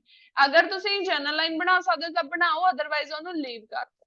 ਹੁਣ ਅਗਰ ਆਪਾਂ ਅੱਗੇ ਗੱਲ ਕਰੀਏ ਕਹਿੰਦੇ ਫਿਰ ਆਪਾਂ ਇਹਦੀ ਪਹਿਲਾ ਪੈਰਾਗ੍ਰਾਫ ਕਿੱਦਾਂ ਲਿਖ ਸਕਦੇ ਹਾਂ। ਹੁਣ ਫਸਟ ਪੈਰਾਗ੍ਰਾਫ ਦੇ ਵਿੱਚ ਵੀ ਕੀ ਆਉਣਗੇ, ਸਾਰੇ ਪੋਜ਼ਿਟਿਵ ਦੇ ਪੁਆਇੰਟ, ਦੂਸਰੇ ਪੈਰਾਗ੍ਰਾਫ ਦੇ ਵਿੱਚ ਵੀ ਆਉਣਗੇ ਪੋਜ਼ਿਟਿਵ ਪੁਆਇੰਟ। ਹੁਣ ਜਿਹੜੇ ਤੁਸੀਂ ਪੁਆਇੰਟਸ ਦਿੱਤੇ ਆ ਜਸਟ ਉਹਨਾਂ ਨੂੰ ਇਲੈਬੋਰੇਟ, ਸੇਮ ਉਹੀ ਪੁਆਇੰਟਸ ਨੇ, ਜਸਟ ਉਹਨਾਂ ਨੂੰ ਇਲੈਬੋਰੇਟ ਕੀਤਾ ਗਿਆ। ਸੋ ਟੂ ਬਿਗਿਨ ਵਿਦ ਤੋਂ ਸਟਾਰਟ ਕਰ ਸਕਦੇ ਹੋ। ਕਹਿੰਦੇ there are several positive effects of this trend। ਹੁਣੇ ਮੈਂ ਤੁਹਾਨੂੰ ਕੀ ਦੱਸੇ ਨੇ, ਪੋਜ਼ਿਟਿਵ ਦੇ ਸਿਨੋਨਿਮ ਦੱਸੇ ਨੇ, ਠੀਕ ਹੈ। ਸੋ ਪੋਜ਼ਿਟਿਵ ਦੇ ਲਈ ਤੁਸੀਂ ਕੀ ਵਰਡ ਯੂਜ਼ ਕਰ ਸਕਦੇ ਹੋ, ਇਹ ਤੁਹਾਡੀ ਮਰਜ਼ੀ ਆ ਵੀ ਕਿਹੜੇ ਵਰਡਸ ਦਾ ਇੱਥੇ ਯੂਜ਼ ਕਰਨਾ ਹੈ। ਸੋ ਕਹਿੰਦੇ ਇਹ ਕੀ ਹੈ, ਇੱਕ ਹਾਈਲੀ ਪੋਜ਼ਿਟਿਵ ਡਿਵੈਲਪਮੈਂਟ ਹੈ, ਠੀਕ ਹੈ। ਫਸਟ ਰੀਜ਼ਨ ਕੀ ਹੈ, ਮੋਸਟ ਪ੍ਰੋਮੀਨੈਂਟ। ਪ੍ਰੋਮੀਨੈਂਟ ਦਾ ਮਤਲਬ ਕੀ ਹੁੰਦਾ, ਪਹਿਲਾ ਮੇਨ ਪ੍ਰਮੁੱਖ ਕਾਰਨ। ਕਹਿੰਦੇ individuals can have well paid jobs at a later stage in life. ਕਹਿੰਦੇ ਇੰਡੀਵਿਜੂਅਲਸ ਦੇ ਕੋਲ ਕੀ ਹੋਣਗੀਆਂ, ਇੱਕ ਵੈਲ ਪੇਡ ਜੌਬਸ ਹੋਣਗੀਆਂ, ਮਤਲਬ ਕਿ ਉਹ ਫਾਈਨੈਂਸ਼ੀਅਲੀ ਵੀ ਕੋਈ ਪ੍ਰੋਬਲਮ ਨਾਲ ਡੀਲ ਨਹੀਂ ਕਰਨਗੇ। ਟੂ ਐਕਸਪਲੇਨ ਫਰਦਰ, ਇਹਨੂੰ ਕਹਿੰਦੇ ਜੇ ਹੋਰ ਐਕਸਪਲੇਨ ਕੀਤਾ ਜਾਵੇ, in order to get married and provide not only a happy but also a better life for their children। ਕਹਿੰਦੇ ਜੇ ਮੈਂ ਇਹਨੂੰ ਅੱਗੇ ਐਕਸਪਲੇਨ ਕਰਾਂ ਵੀ ਜੇ ਉਹ ਲੇਟਰ ਈਅਰ ਚ ਜਾ ਕੇ ਵਿਆਹ ਕਰਵਾਉਂਦੇ ਨੇ, ਇੱਕ ਤਾਂ ਨਾ ਤਾਂ ਕਹਿੰਦੇ ਉਹ ਪਲੱਸ ਹੈਪੀ ਹੋਣਗੇ, ਪਲੱਸ ਉਹ ਆਪਣੇ ਬੱਚਿਆਂ ਨੂੰ ਵੀ ਵਧੀਆ ਲਾਈਫ ਦੇ ਸਕਦੇ ਨੇ। Financial stability is of utmost importance, ਕਿਉਂਕਿ ਕਹਿੰਦੇ ਫਾਈਨੈਂਸ਼ੀਅਲ ਲਾਈਕ ਪੈਸਾ ਹੋਣਾ, ਅੱਜ ਕੱਲ ਫਾਈਨੈਂਸ਼ੀਅਲ ਸਟਰੋਂਗ ਹੋਣਾ। ਸਟੇਬਿਲਿਟੀ ਦਾ ਮਤਲਬ ਇਹ ਆ ਵੀ ਇਹ ਨਾ ਲੈਕ ਨਾ ਹੋਵੇ ਤੁਹਾਡੇ ਕੋਲ, ਸਟੇਬਲ ਹੋਣ ਜਿਹੜੇ ਤੁਹਾਡੇ ਫੰਡਸ ਨੇ। ਸੋ ਕਹਿੰਦੇ ਵੀ ਇਹਦੇ ਕੀ ਆ, ਇੱਕ ਬਹੁਤ ਜ਼ਿਆਦਾ ਇੰਪੋਰਟੈਂਟ ਹਿੱਸਾ ਹੈ। Working at the right age can be beneficial for individual as they can advance in their careers through dedication and hard work। Simply ਇਹ ਵੀ ਕਹਿ ਸਕਦੇ ਆ, ਕਹਿੰਦੇ working at a right age, ਵੀ ਇੱਕ ਜਦੋਂ ਉਹਨਾਂ ਦੀ ਸਹੀ ਏਜ ਤੇ ਉਹ ਕਹਿੰਦੇ ਕੰਮ ਕਰਦੇ ਆ ਤਾਂ ਉਹਨਾਂ ਲਈ ਬੈਨੀਫੀਸ਼ੀਅਲ ਹੁੰਦਾ। ਇਹਦੇ ਨਾਲ ਕੀ ਕਰ ਸਕਦੇ ਨੇ, develop there careers, advance there careers ਦਾ ਮਤਲਬ ਕੀ ਆ, ਉਹ ਆਪਣੇ ਕਰੀਅਰਸ ਨੂੰ ਕਾਫੀ ਜ਼ਿਆਦਾ ਡੈਵਲਪ ਕਰ ਸਕਦੇ ਨੇ। ਪਲੱਸ ਕਹਿੰਦੇ through dedication and hard work, ਕਿਉਂਕਿ ਉਸ ਟਾਈਮ ਚ ਕਹਿੰਦੇ ਉਹਨਾਂ ਦੀ ਜਿਹੜੀ ਏਜ ਹੁੰਦੀ ਆ ਉਹ ਬਹੁਤ ਜ਼ਿਆਦਾ ਡੈਡੀਕੇਸ਼ਨ ਨਾਲ ਕੰਮ ਕਰਦੇ ਆ। ਐਂਡ ਕਹਿੰਦੇ eventually achieving prestigious position. Prestigious positions ਕਿਹੜੀਆਂ ਹੁੰਦੀਆਂ, high position, high ranked positions ਨੂੰ ਕਹਿੰਦੇ ਅਚੀਵ ਕਰ ਸਕਦੇ ਆ। ਐਂਡ ਇਨਕਮਸ ਬਾय देयर 30s, ਤੇ 30s ਦੀ ਏਜ ਦੇ ਵਿੱਚ ਜਾ ਕੇ ਲਾਈਕ ਇੱਕ ਤਾਂ ਉਹਨਾਂ ਦੀ ਪ੍ਰੈਸਟੀਜੀਅਸ ਪੋਜੀਸ਼ਨ ਹੋਗੀ, ਹਾਈ ਪੋਜੀਸ਼ਨ ਹੋਗੀ, ਪਲੱਸ ਉਹਨਾਂ ਦੀ ਜਿਹੜੀ ਕਹਿੰਦੇ ਇਨਕਮ ਆ ਉਹ ਵੀ ਬਹੁਤ ਜ਼ਿਆਦਾ ਹੋਊਗੀ। So this financial stability is a significant factor for starting a family। So ਇਹ ਇੱਕ financial stability ਕਹਿੰਦੇ ਇੱਕ ਬਹੁਤ main important factor ਹੈ ਕਿਸੇ ਵੀ ਫੈਮਿਲੀ ਨੂੰ ਸਟਾਰਟ ਕਰਨ ਦੇ ਲਈ। ਹੁਣ ਕੋਈ ਪਰਸਨ ਨੇ ਵਿਆਹ ਵੀ ਕਰਾ ਲਿਆ, ਉਹਦੇ ਬੱਚਾ ਵੀ ਹੋ ਗਿਆ ਤੇ ਉਹਦੇ ਕੋਲ ਪੈਸੇ ਹੈ ਨਹੀਂ, then ਉਹ ਆਪਣੀ ਫੈਮਿਲੀ ਦਾ ਕਿਵੇਂ ਪਾਲਣ ਪੋਸ਼ਣ ਕਰ ਸਕਦਾ ਜਾਂ ਉਹਨਾਂ ਦੇ ਰਿਕੁਆਇਰਮੈਂਟਸ ਨੂੰ ਕਿਵੇਂ ਪੂਰਾ ਕਰ ਸਕਦਾ, ਨਹੀਂ ਕਰ ਸਕਦਾ। ਸੋ ਇਸੇ ਕਾਰਨ ਕਹਿੰਦੇ ਫਾਈਨੈਂਸ਼ੀਅਲ ਸਟੇਬਿਲਿਟੀ ਹੋਣਾ ਬਹੁਤ ਜ਼ਿਆਦਾ ਜ਼ਰੂਰੀ ਹੈ ਕੋਈ ਵੀ ਫੈਮਿਲੀ ਨੂੰ ਸਟਾਰਟ ਕਰਨ ਤੋਂ ਪਹਿਲਾਂ। ਸੋ ਪਾਰਟਨਰਸ, ਇਹਨੂੰ ਅੱਗੇ ਹੋਰ ਦੱਸਿਆ, ਕਹਿੰਦੇ partners who wish to have children need to be financially secure before taking on the responsibilities of raising a family। ਸੋ ਕਹਿੰਦੇ ਕੀ ਹੈ ਜੀ, ਪਾਰਟਨਰਸ ਨੂੰ ਕੀ ਹੈ, ਕਹਿੰਦੇ ਫਾਈਨੈਂਸ਼ੀਅਲੀ ਵੀ ਉਹ ਸਿਕਿਉਰ ਹੋਣੇ ਚਾਹੀਦੇ ਆ ਬਿਫੋਰ ਰੇਜ਼ਿੰਗ ਅ ਫੈਮਿਲੀ, ਲਾਈਕ ਇੰਨੀਆਂ ਰਿਸਪੌਂਸਿਬਿਲਿਟੀਜ਼ ਚੁੱਕਣ ਤੋਂ ਪਹਿਲਾਂ ਕਹਿੰਦੇ ਉਹ ਫਾਈਨੈਂਸ਼ੀਅਲੀ ਸਿਕਿਉਰ ਹੋਣ। For example, in Canada, majority of couples prioritize securing stable employment in their younger years, making it easier for them to provide adequate financial support for a happy family। So ਉਹ ਕਹਿੰਦੇ Canada ਦੇ ਵਿੱਚ ਲੋਕ ਕੀ prioritize ਕਰਦੇ ਆ ਕਿ ਉਹ ਆਪਣੇ ਪਹਿਲਾਂ ਕਹਿੰਦੇ ਕੀ ਹੈ ਯੰਗਰ ਈਅਰਸ ਦੇ ਵਿੱਚ ਇੰਪਲੋਇਮੈਂਟ ਕਰਦੇ ਆ, ਕੰਮ ਕਰਦੇ ਆ, ਤਾਂ ਕਿ ਆਉਣ ਵਾਲੇ ਜਿਹੜੇ ਉਹਨਾਂ ਦਾ ਟਾਈਮ ਪੀਰੀਅਡ ਆ ਉਹ ਸਹੀ ਤਰੀਕੇ ਨਾਲ ਨਿਕਲ ਸਕੇ। ਇੱਕ ਪੁਆਇੰਟ ਨੂੰ ਹੀ ਦੇਖੋ ਆਪਾਂ ਕਿੰਨਾ ਇਲੈਬੋਰੇਟ ਕੀਤਾ, 2 ਪੁਆਇੰਟ ਲਿਖਣਾ ਪਰ ਉਹਨਾਂ ਨੂੰ ਲਿਖੋ ਇੰਨੇ ਢੰਗ ਨਾਲ ਕਿ ਤੁਹਾਡੀ ਇਲੈਬੋਰੇਸ਼ਨ ਪਤਾ ਲੱਗੇ ਕਿ ਹਾਂ ਇਹ ਪੁਆਇੰਟ ਮੈਨੂੰ, ਕਿਉਂਕਿ ਆਪਾਂ ਆਪਣੀ ਨੌਲੇਜ ਨਹੀਂ ਉੱਥੇ ਚੈੱਕ ਹੋਣੀ। ਆਇਲਸ ਐਸੇ ਦਾ ਮਤਲਬ ਇਹ ਨਹੀਂ ਵੀ ਆਪਾਂ ਨੂੰ ਕਿੰਨੇ ਪੁਆਇੰਟਸ ਆਉਂਦੇ ਆ, ਆਪਾਂ ਨੂੰ ਲਿਖਣਾ ਕਿਵੇਂ ਆਉਂਦਾ ਹੈ, ਲਿਖਦੇ ਕਿਵੇਂ ਆ, ਲਿਖ ਸਕਦੇ ਆ ਆਪਾਂ, ਪੁਆਇੰਟ ਨੂੰ ਐਕਸਪਲੇਨ ਕਰ ਸਕਦੇ ਜਾਂ ਨਹੀਂ ਕਰ ਸਕਦੇ, ਆਪਾਂ ਨੇ ਸਿਰਫ ਇਹ ਚੀਜ਼ ਦੇਖਣੀ ਹੁੰਦੀ ਹੈ, ਇਹ ਚੀਜ਼ ਮੈਟਰ ਕਰਦੀ ਆ। ਸੋ ਇਹ ਹੋ ਗਿਆ ਇੱਕ। तो समझायो ਦੱਸੋ ਜੀ मैम, एग्जाम्पल द्वारा तो समझायो। एग्जाम्पल ਇਹ ਦਿੱਤੀ ਗਈ ਹੈ ਜੀ, ਕੈਨੇਡਾ ਦੇ ਵਿੱਚ ਮੈਜੋਰਿਟੀ ਆਫ ਕਪਲਸ ਕਿਹਨਾਂ ਨੂੰ ਕਿਹਾ ਗਿਆ, ਹਸਬੈਂਡ ਐਂਡ ਵਾਈਫ ਨੂੰ ਕਿਹਾ ਗਿਆ, ਕਹਿੰਦੇ ਉਹ ਪ੍ਰਾਇੋਰਟਾਈਜ਼ ਕਰਦੇ ਆ। ਕਪਲ ਮਤਲਬ ਕਿ ਲੜਕਾ ਤੇ ਲੜਕੀ ਨੂੰ ਕਿਹਾ ਗਿਆ, ਕਹਿੰਦੇ ਉਹ ਪਹਿਲਾਂ ਲਾਈਕ ਕੀ ਕਰਦੇ ਆ, ਆਪਣਾ ਜਿਹੜਾ ਪਹਿਲੇ ਈਅਰਸ ਹੁੰਦੇ ਆ, ਮਤਲਬ ਕਿ ਜਿਹੜੇ ਉਹਨਾਂ ਦੇ 30 ਤੋਂ ਪਹਿਲਾਂ ਵਾਲੇ ਈਅਰਸ ਹੁੰਦੇ ਆ ਉਹਦੇ ਵਿੱਚ ਕੀ ਕਰਦੇ ਆ, ਕੰਮ ਕਰਦੇ ਆ ਯੰਗਰ ਈਅਰਸ ਦੇ ਵਿੱਚ ਇੰਪਲੋਇਮੈਂਟ ਕਰਦੇ ਆ। ਕਿਉਂ? ਤਾਂ ਕਿ ਜਿਹੜਾ ਆਉਣ ਵਾਲਾ ਕਹਿੰਦੇ ਉਹ ਕੀ ਆ, ਆਪਣੇ ਆਉਣ ਵਾਲੀ ਫੈਮਿਲੀ ਨੂੰ ਸਪੋਰਟ ਕਰ ਪਾਉਣ, making it easier for them to provide adequate financial support for a happy family, ਤਾਂ ਕਿ ਆਉਣ ਵਾਲੀ ਜਿਹੜੀ ਉਹਨਾਂ ਦੀ ਲਾਈਫ ਹੈ ਕਹਿੰਦੇ ਉਹ ਕੀ ਹੋਵੇ, ਹੈਪੀ ਹੋ ਸਕੇ। ਇਸ ਕਰਕੇ ਜਿਹੜਾ ਉਹ ਪੈਸਾ ਹੈ ਜਾਂ ਜਿਹੜਾ ਕੰਮ ਕਰਦੇ ਆ ਉਹ ਆਪਣੇ ਯੰਗਰ ਈਅਰਸ ਦੇ ਵਿੱਚ ਕਰਨਾ ਸਟਾਰਟ ਕਰ ਦਿੰਦੇ ਆ। ਸੋ ਉਸ ਤੋਂ ਬਾਅਦ ਦੇਖੋ ਜੀ, ਇਹ ਤਾਂ ਆਪਾਂ ਸਾਰਾ ਇੱਕ ਪੁਆਇੰਟ ਮੇਨ ਪੁਆਇੰਟ ਦਿੱਤਾ ਕਿ ਫਾਈਨੈਂਸ਼ੀਅਲ ਸਟੇਬਿਲਿਟੀ ਹੋਣੀ ਚਾਹੀਦੀ ਆ, ਠੀਕ ਹੈ। ਫਾਈਨੈਂਸ਼ੀਅਲੀ ਸਟਰੋਂਗ ਦੀ ਜਗ੍ਹਾ ਤੁਸੀਂ ਵਰਡ ਲਿਖਿਆ ਕਰੋ ਫਾਈਨੈਂਸ਼ੀਅਲ ਸਟੇਬਿਲਿਟੀ। ਹੁਣ ਦੂਸਰਾ ਕਹਿੰਦੇ moving on to the next reason, ਜਾਂ ਤਾਂ ਫਰਦਰ ਮੋਰ ਐਡ ਕਰ ਦੋ, ਜਾਂ ਅਗਰ ਕਹਿੰਦੇ ਨੈਕਸਟ ਰੀਜ਼ਨ ਤੇ ਮੂਵ ਕਰਦੇ ਆ, ਨੈਕਸਟ ਰੀਜ਼ਨ ਕੀ ਆ? ਹੁਣ ਜੇ 30s ਤੇ ਹੋਣਗੇ ਜਾ ਕੇ ਆਪਾਂ ਇਹ ਵੀ ਤਾਂ ਕਹਿ ਸਕਦੇ ਆ parents can strengthen their bond in their 30s, ਹਨਾ, ਉਹਨਾਂ ਦੀ ਬੌਂਡਿੰਗ ਵੀ ਲਾਈਕ ਆਪਾਂ ਕਹਿ ਸਕਦੇ ਆ ਵੀ ਸਟਰੋਂਗ ਹੋਊਗੀ।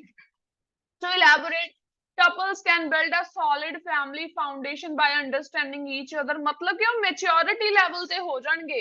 A level of wisdom and maturity typically attained after the age of 24, ਸੋ ਕਹਿੰਦੇ ਉਹ 24 ਸਾਲ ਦੀ ਏਜ ਤੇ ਜਾ ਕੇ ਇੱਕ ਮੈਚਿਓਰਿਟੀ ਲੈਵਲ ਅਟੇਨ ਕਰ ਲੈਂਦੇ ਆ, ਗੇਨ ਕਰ ਲੈਂਦੇ ਆ।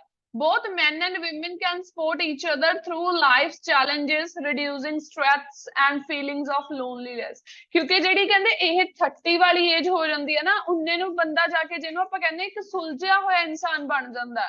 ਸੋ ਉਸ ਏਜ ਤੇ ਜਾ ਕੇ ਉਹ ਕਹਿੰਦੇ ਕੀ ਨੇ, ਉਹ ਕੀ ਹੈ, ਇੱਕ ਮੈਚਿਓਰਿਟੀ ਲੈਵਲ ਨੂੰ ਅਟੇਨ ਕਰ ਲੈਂਦੇ ਆ। ਦੂਸਰਾ ਕਹਿੰਦੇ ਉਹ ਚੈਲੰਜਸ ਨੂੰ ਡੀਲ ਕਰਨਾ ਸਿੱਖ ਲੈਂਦੇ ਆ, ਸਟ੍ਰੈਸ ਨਾਲ ਕਿਵੇਂ ਡੀਲ ਕਰਨਾ ਹੈ, ਲੋਨਲੀਨੈਸ ਨੂੰ ਕਿਵੇਂ ਖਤਮ ਕਰਨਾ। ਸੋ ਇਹ ਸਾਰੇ ਫੈਕਟਰਸ ਕਹਿੰਦੇ ਉਹ ਸਿੱਖ ਲੈਂਦੇ ਆ। ਇਫ ਪੀਪਲ ਗੈਟ ਮੈਰਿਡ, ਹੁਣ ਇਫ ਦੀ ਸਿਚੁਏਸ਼ਨ ਲਾਈ ਆ, ਕਹਿੰਦੇ if people get married and have children at a younger age.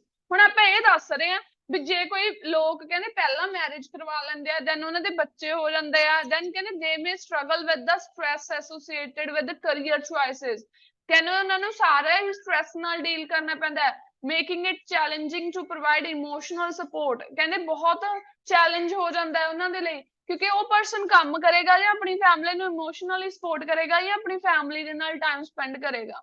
So moreover, ਕਹਿੰਦੇ raising children with moral and ethical values becomes easier when parents are more emotionally and financially stable. So ਕਦੋਂ easy ਹੋ ਜਾਊਗਾ? ਜਦੋਂ ਕਹਿੰਦੇ ਉਹ stable ਹੋਣਗੇ।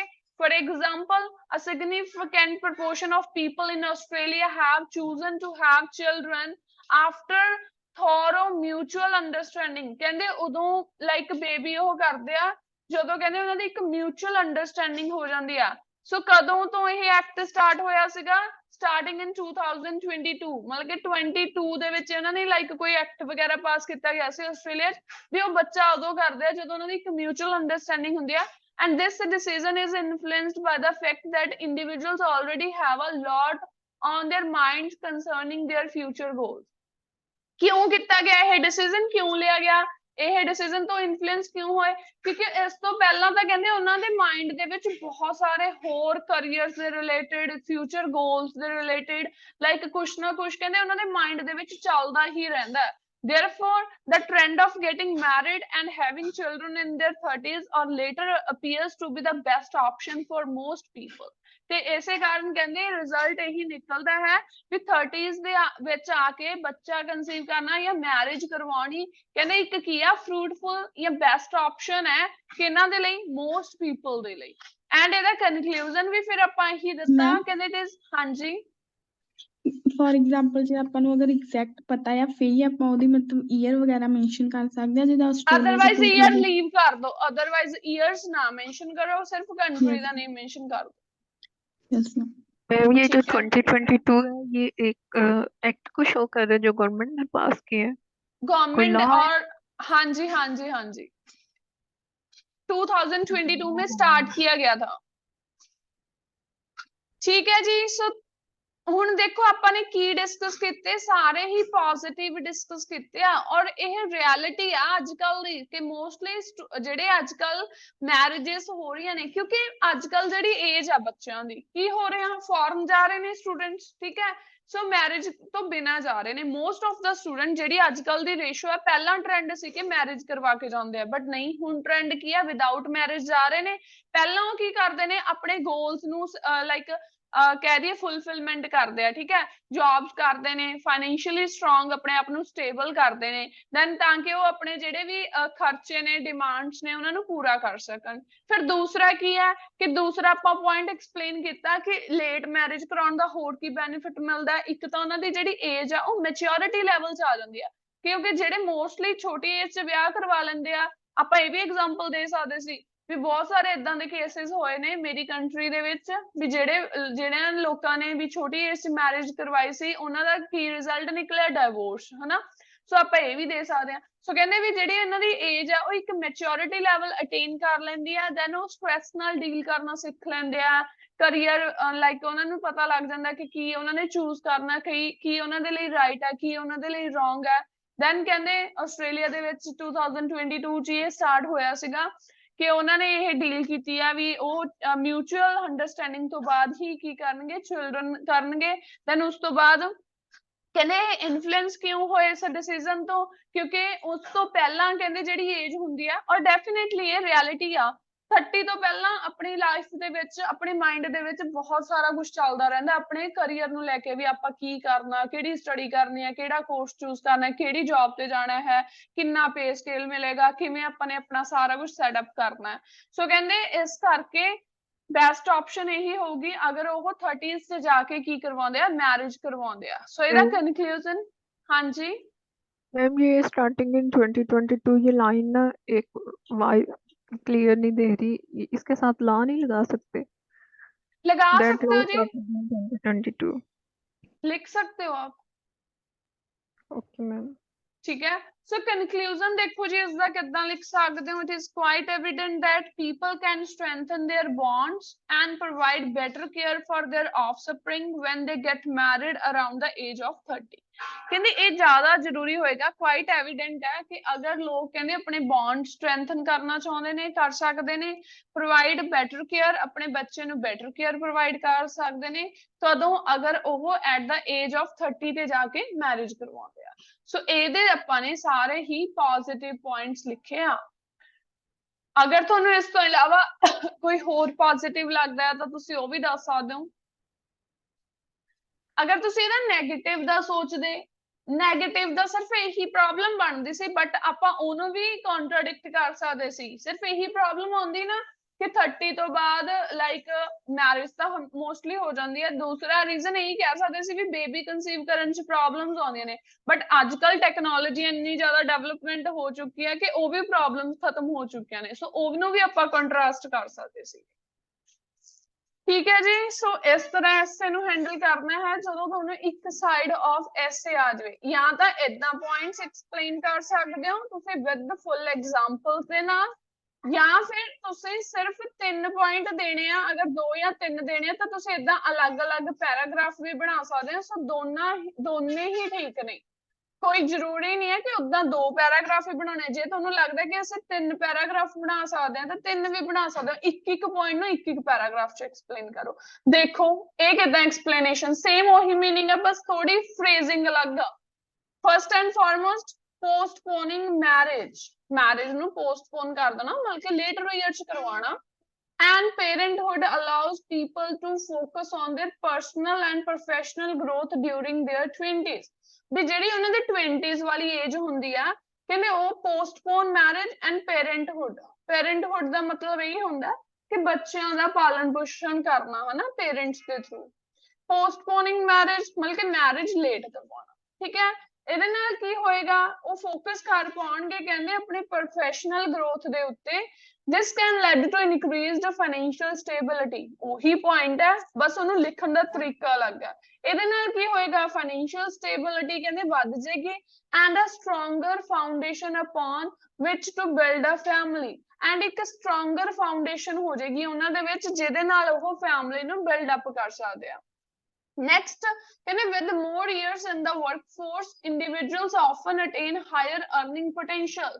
So ਇਹਦੇ ਨਾਲ ਕੀ ਹੋਏਗਾ, ਜੇ ਉਹ ਜ਼ਿਆਦਾ ਟਾਈਮ ਵਰਕਫੋਰਸ ਮਤਲਬ ਕਿ ਜ਼ਿਆਦਾ ਟਾਈਮ ਕੰਮ ਕਰਨਗੇ, ਕਹਿੰਦੇ ਉਹਨਾਂ ਦੀ ਜਿਹੜੀ ਹਾਇਰ ਅਰਨਿੰਗ, ਜਿਵੇਂ ਆਪਾਂ ਉਹਦੇ ਵਿੱਚ ਲਿਖਿਆ ਸੀਗਾ ਕਿ ਉਹਨਾਂ ਦਾ ਹਾਈ ਰੈਂਕ ਪ੍ਰੈਸਟੀਜੀਅਸ ਪੋਜੀਸ਼ਨ ਹੋਏਗੀ ਪਲੱਸ ਹਾਇਰ ਅਰਨਿੰਗ ਹੋਏਗੀ, ਇਨਕਮ ਵੀ ਹਾਇਰ ਹੋਏਗੀ, so which can translate into more secure and comfortable life for their future children. Same ਉਹੀ wording ਆ, just ਲਿਖਣ ਦਾ ਤਰੀਕਾ, ਕਿਉਂਕਿ ਕਈ ਵਾਰ ਬੱਚੇ ਕਹਿੰਦੇ ਆ ਸਾਡਾ ਪੈਰਾਗ੍ਰਾਫ ਦੀ ਲੈਂਥ ਜ਼ਿਆਦਾ ਹੋਗੀ, ਸੋ ਤੁਸੀਂ ਦੋਨੋਂ ਮੈਥਡ ਅਪਣਾ ਸਕਦੇ ਹੋ, ਜਾਂ ਤਾਂ 3 ਪੈਰਾਗ੍ਰਾਫ ਬਣਾ ਦਿਓ, ਤਿੰਨਾਂ ਦੇ ਵਿੱਚ ਇੱਕ ਪੁਆਇੰਟ ਨੂੰ ਇਲੈਬੋਰੇਟ ਕਰ ਦਿਓ, ਠੀਕ ਹੈ, ਜਾਂ ਫਿਰ 2 ਪੈਰਾਗ੍ਰਾਫ ਨੂੰ ਇਲੈਬੋਰੇਟ ਕਰ ਦਿਓ, ਡਿਪੈਂਡ ਕਰਦਾ ਤੁਹਾਡੀ ਵਰਡ ਲਿਮਿਟ ਦੇ ਉੱਤੇ।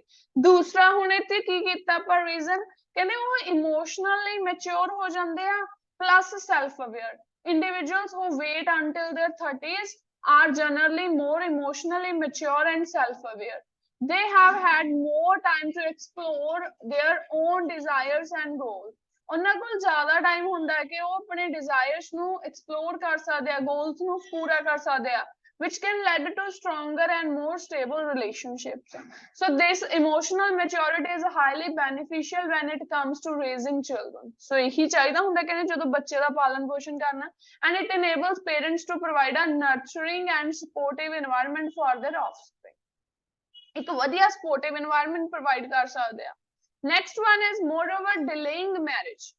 ਦੇਖੋ ਕਿੰਨੇ words ਦੇ ਦਿੱਤੇ ਹੁਣ ਤੁਹਾਨੂੰ, postponing marriage, delaying marriage, ਠੀਕ ਹੈ, ਸੋ ਕਹਿੰਦੇ delaying marriage and parenthood can lead to decrease in the divorce rate. ਇਹਦੇ ਨਾਲ ਕੀ ਹੋਗਾ, divorce rate ਕੀ ਹੋ ਜਾਏਗਾ, decline ਹੋ ਜਾਏਗਾ, ਘਟ ਜਾਏਗਾ।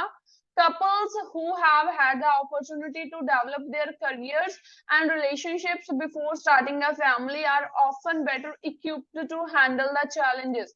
So already ਕਹਿੰਦੇ ਉਹ ਇੰਨੇ ਕੁ ਜ਼ਿਆਦਾ ਆਪਾਂ ਕਹਿ ਦਈਏ ਵੀ ਮੈਚੁਰ ਹੋ ਜਾਣਗੇ, ਜਾਂ ਇੰਨੇ ਕੁ ਆਪਾਂ ਕਹਿ ਦਈਏ ਵੀ ਰਿਸਪੌਂਸਿਬਲ ਵਰਡ ਯੂਜ਼ ਕਰ ਸਕਦੇ ਹਾਂ, ਰਿਸਪੌਂਸਿਬਲ ਹੋ ਜਾਣਗੇ ਕਿ ਸਾਰੇ ਜਿਹੜੀਆਂ ਪ੍ਰੋਬਲਮਸ ਨੇ ਉਹਨਾਂ ਨੂੰ ਹੈਂਡਲ ਕਰਨਾ ਸਿੱਖ ਜਾਣਗੇ। This can result in more enduring and fulfilling partnerships. Enduring surely plus fulfilling satisfactory. ਕਹਿੰਦੇ ਇਹਦੇ ਨਾਲ ਉਹਨਾਂ ਦੀ ਜਿਹੜੀ ਲਾਈਫ ਹੋਏਗੀ, ਮੈਰਿਜ ਲਾਈਫ, ਪਾਰਟਨਰਸ਼ਿਪਸ ਦੀ, ਉਹ ਕੀ ਹੋਏਗੀ, ਬਹੁਤ ਜ਼ਿਆਦਾ ਵਧੀਆ ਹੋਏਗੀ। ਇਨ ਕਨਕਲੂਜਨ, ਸੋ ਦੇਖੋ ਇਨ ਕਨਕਲੂਜਨ ਕੀ ਨਿਕਲ ਰਿਹਾ, ਕਹਿੰਦੇ the trend of marrying and having children in one's 30s should be viewed positively as it promote ਕੀ ਕਰਦਾ ਹੈ, personal financial growth, emotional maturity, stronger longer lasting relationship. It enables individuals to provide their children with a more stable and prosperous upbringing. खुशहाल, prosperous ਦਾ ਮਤਲਬ ਹੁੰਦਾ ਹੈ खुशहाल life provide ਕਰੇਗਾ, contributing to a healthier and happier society. ਇਹਦੇ ਨਾਲ ਕਹਿੰਦੇ ਕੀ ਹੋਏਗਾ, healthier plus ਉਹਨਾਂ ਦੀ ਇੱਕ happier society ਹੋਏਗੀ, ਮਤਲਬ ਕਿ ਉਹਨਾਂ ਦੀ ਲੜਾਈ ਝਗੜੇ ਨਹੀਂ ਹੋਣਗੇ। ਲੜਾਈ ਝਗੜੇ ਕਿਉਂ ਹੁੰਦੇ ਆ ਮੈਰਿਡ ਲਾਈਫ 'ਚ, ਜੇ ਪੈਸਾ ਨਹੀਂ ਹੋਏਗਾ। ਦੂਸਰਾ ਅੰਡਰਸਟੈਂਡਿੰਗ ਨਹੀਂ ਹੋਏਗੀ। ਤੀਸਰਾ ਰਿਸਪੌਂਸਿਬਲ ਨਹੀਂ ਹੋਣਗੇ। ਜਦੋਂ ਇਹ ਸਾਰੀਆਂ ਚੀਜ਼ਾਂ ਉਹ ਪਹਿਲਾਂ ਹੀ ਅਚੀਵ ਕਰ ਲੈਣਗੇ, ਕਹਿੰਦੇ ਵੀ ਆਪਾਂ ਤਾਂ ਸਿਰਫ ਪੁਆਇੰਟਸ ਦੇਣੇ, ਆਪਾਂ ਕੋਈ ਐ ਨਹੀਂ ਸੋਚਣਾ ਵੀ ਫੇਰ ਵੀ ਲੜਾਈਆਂ ਹੁੰਦੀਆਂ ਜਾਂ ਕੁਛ, ਆਪਾਂ ਨੇ ਸਿਰਫ ਆਪਣੇ ਪੁਆਇੰਟ ਸੋਚਣੇ ਤੇ ਪੁਆਇੰਟ ਸੋਚ ਕੇ ਉਹਨਾਂ ਨੂੰ ਪ੍ਰੋਪਰਲੀ ਐਕਸਪਲੇਨ ਕਰਨਾ। ਤਾਂ ਤੁਸੀਂ ਕਿਸੇ ਵੀ ਵੇ ਦੇ ਨਾਲ ਐਸੇ ਆ ਜਿਹੜਾ ਐਕਸਪਲੇਨ ਕਰ ਸਕਦੇ ਹੋ, ਚਾਹੇ 2 ਪੈਰਾਗ੍ਰਾਫ ਬਣਾ ਲਓ, ਚਾਹੇ 3 ਪੈਰਾਗ੍ਰਾਫ ਬਣਾ ਲਓ, ਰੀਜ਼ਨ ਤੁਹਾਡੇ ਕੋਲ ਹੋਣੇ ਚਾਹੀਦੇ ਆ। ਕਲੀਅਰ ਹੈ ਇਹ ਐਸੇ? ਕਿਸੇ ਨੂੰ ਨਹੀਂ ਸਮਝ ਆਇਆ ਤੁਸੀਂ ਦੁਬਾਰਾ ਪੁੱਛ ਸਕਦੇ ਹੋ, ਐਂਡ ਸਟੇਟਮੈਂਟ ਨੂੰ ਦੁਬਾਰਾ ਰੀਡ ਕਰ ਲਓ, ਐਂਡ ਲੇਟ ਜੁਆਇਨ ਨਾ ਹੋਇਆ ਕਰੋ। मैम एक पैराग्राफ में पॉजिटिव बताया, दूसरे में नेगेटिव बताया, तीसरे में क्या बताना है अपना व्यू? सभी में पॉजिटिव ही बताना है। कौन पूछ रहा है? पॉजिटिव आएगा सभी में, नेगेटिव तो हमने कहीं पे भी नहीं बताया।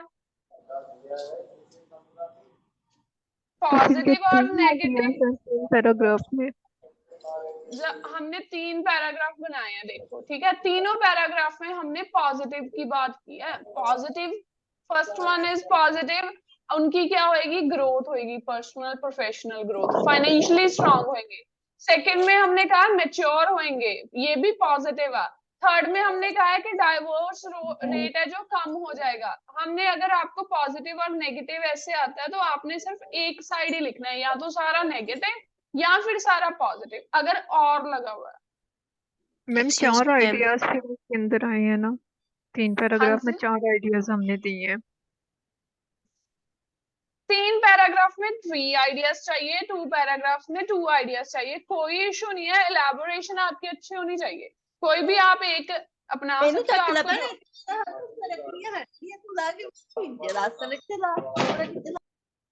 ठीक है जी, सो क्लियर है? किसी ने होर कोई डाउट पूछना है हुण तुसी पुछ सकदे हो इहदे विच। मैम जी है ना वो लिख देंगे कि पॉजिटिव एंड नेगेटिव फिर दोनों करने हैं।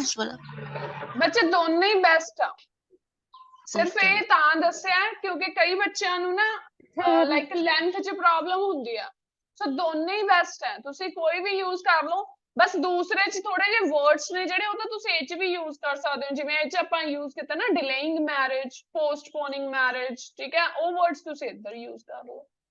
पॉइंट सेम ही आ, लिखिया यही कुछ है, उधर भी यही लिखिया, बस ਇਹਦੇ ਵਿੱਚ ਆਪਾਂ ਡਾਈਵੋਰਸ ਰੇਟ ਵਾਲਾ ਪੁਆਇੰਟ ਐਡ ਕਰ ਦਿੱਤਾ ਕਿਉਂਕਿ ਮੇਰੇ ਮਾਈਂਡ 'ਚ ਵੀ ਇਹ ਬਾਅਦ ਵਿੱਚ ਡਾਈਵੋਰਸ ਰੇਟ ਦੇ ਬਾਰੇ ਆਈ ਸੀ ਗੱਲ, ਤਾਂ ਮੈਂ ਥਰਡ ਵਨ ਇਦਾਂ 3 ਪੈਰਾਗ੍ਰਾਫ ਬਣਾਤੇ ਸੀਗੇ, ਤਾਂ ਉਹ ਵੀ ਬਿਲਕੁਲ ਸਹੀ ਆ। ਆਪਾਂ ਟਾਸਕ ਰਿਸਪੌਂਸ ਪੂਰਾ ਕਰ ਰਹੇ ਹਾਂ, ਆਪਾਂ ਪੋਜ਼ਿਟਿਵ ਦੱਸ ਰਹੇ ਹਾਂ ਤੇ ਉਹਨੂੰ ਐਕਸਪਲੇਨ ਕਰ ਰਹੇ ਹਾਂ।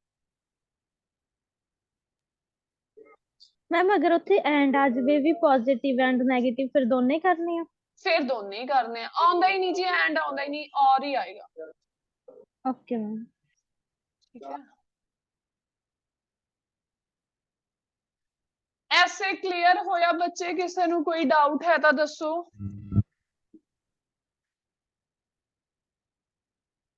स्क्रीनशॉट लो जी सारे स्टूडेंट ने इसदा, फिर ऐसे दा कल नू तुसी सारे स्टूडेंट ने खुद ऐसे लिखना है। मंडे एंड ट्यूसडे थोनू सैंपल शेयर होया करेगा, वैनसडे तुसी सारे स्टूडेंट खुद ऐसे लिखोगे क्लास टाइम दे विच। ਇਹਦਾ ਸਕਰੀਨਸ਼ਾਟ ਲਓ ਜੀ ਸਾਰੇ ਸਟੂਡੈਂਟ, ਦੋਨੋਂ ਐਸੇਸ ਦਾ ਸਕਰੀਨਸ਼ਾਟ ਲਓ, ਤੁਹਾਨੂੰ ਜਿਵੇਂ ਵੀ ਸਹੀ ਲੱਗਦਾ ਤੁਸੀਂ ਉਸ ਵੇ ਨਾਲ ਫਿਰ ਲਿਖ ਸਕਦੇ ਹੋ।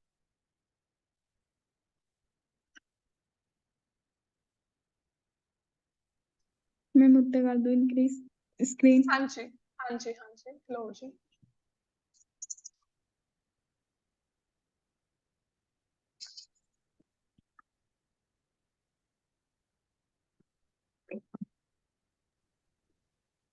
लो जी, एंड लास्ट वन भी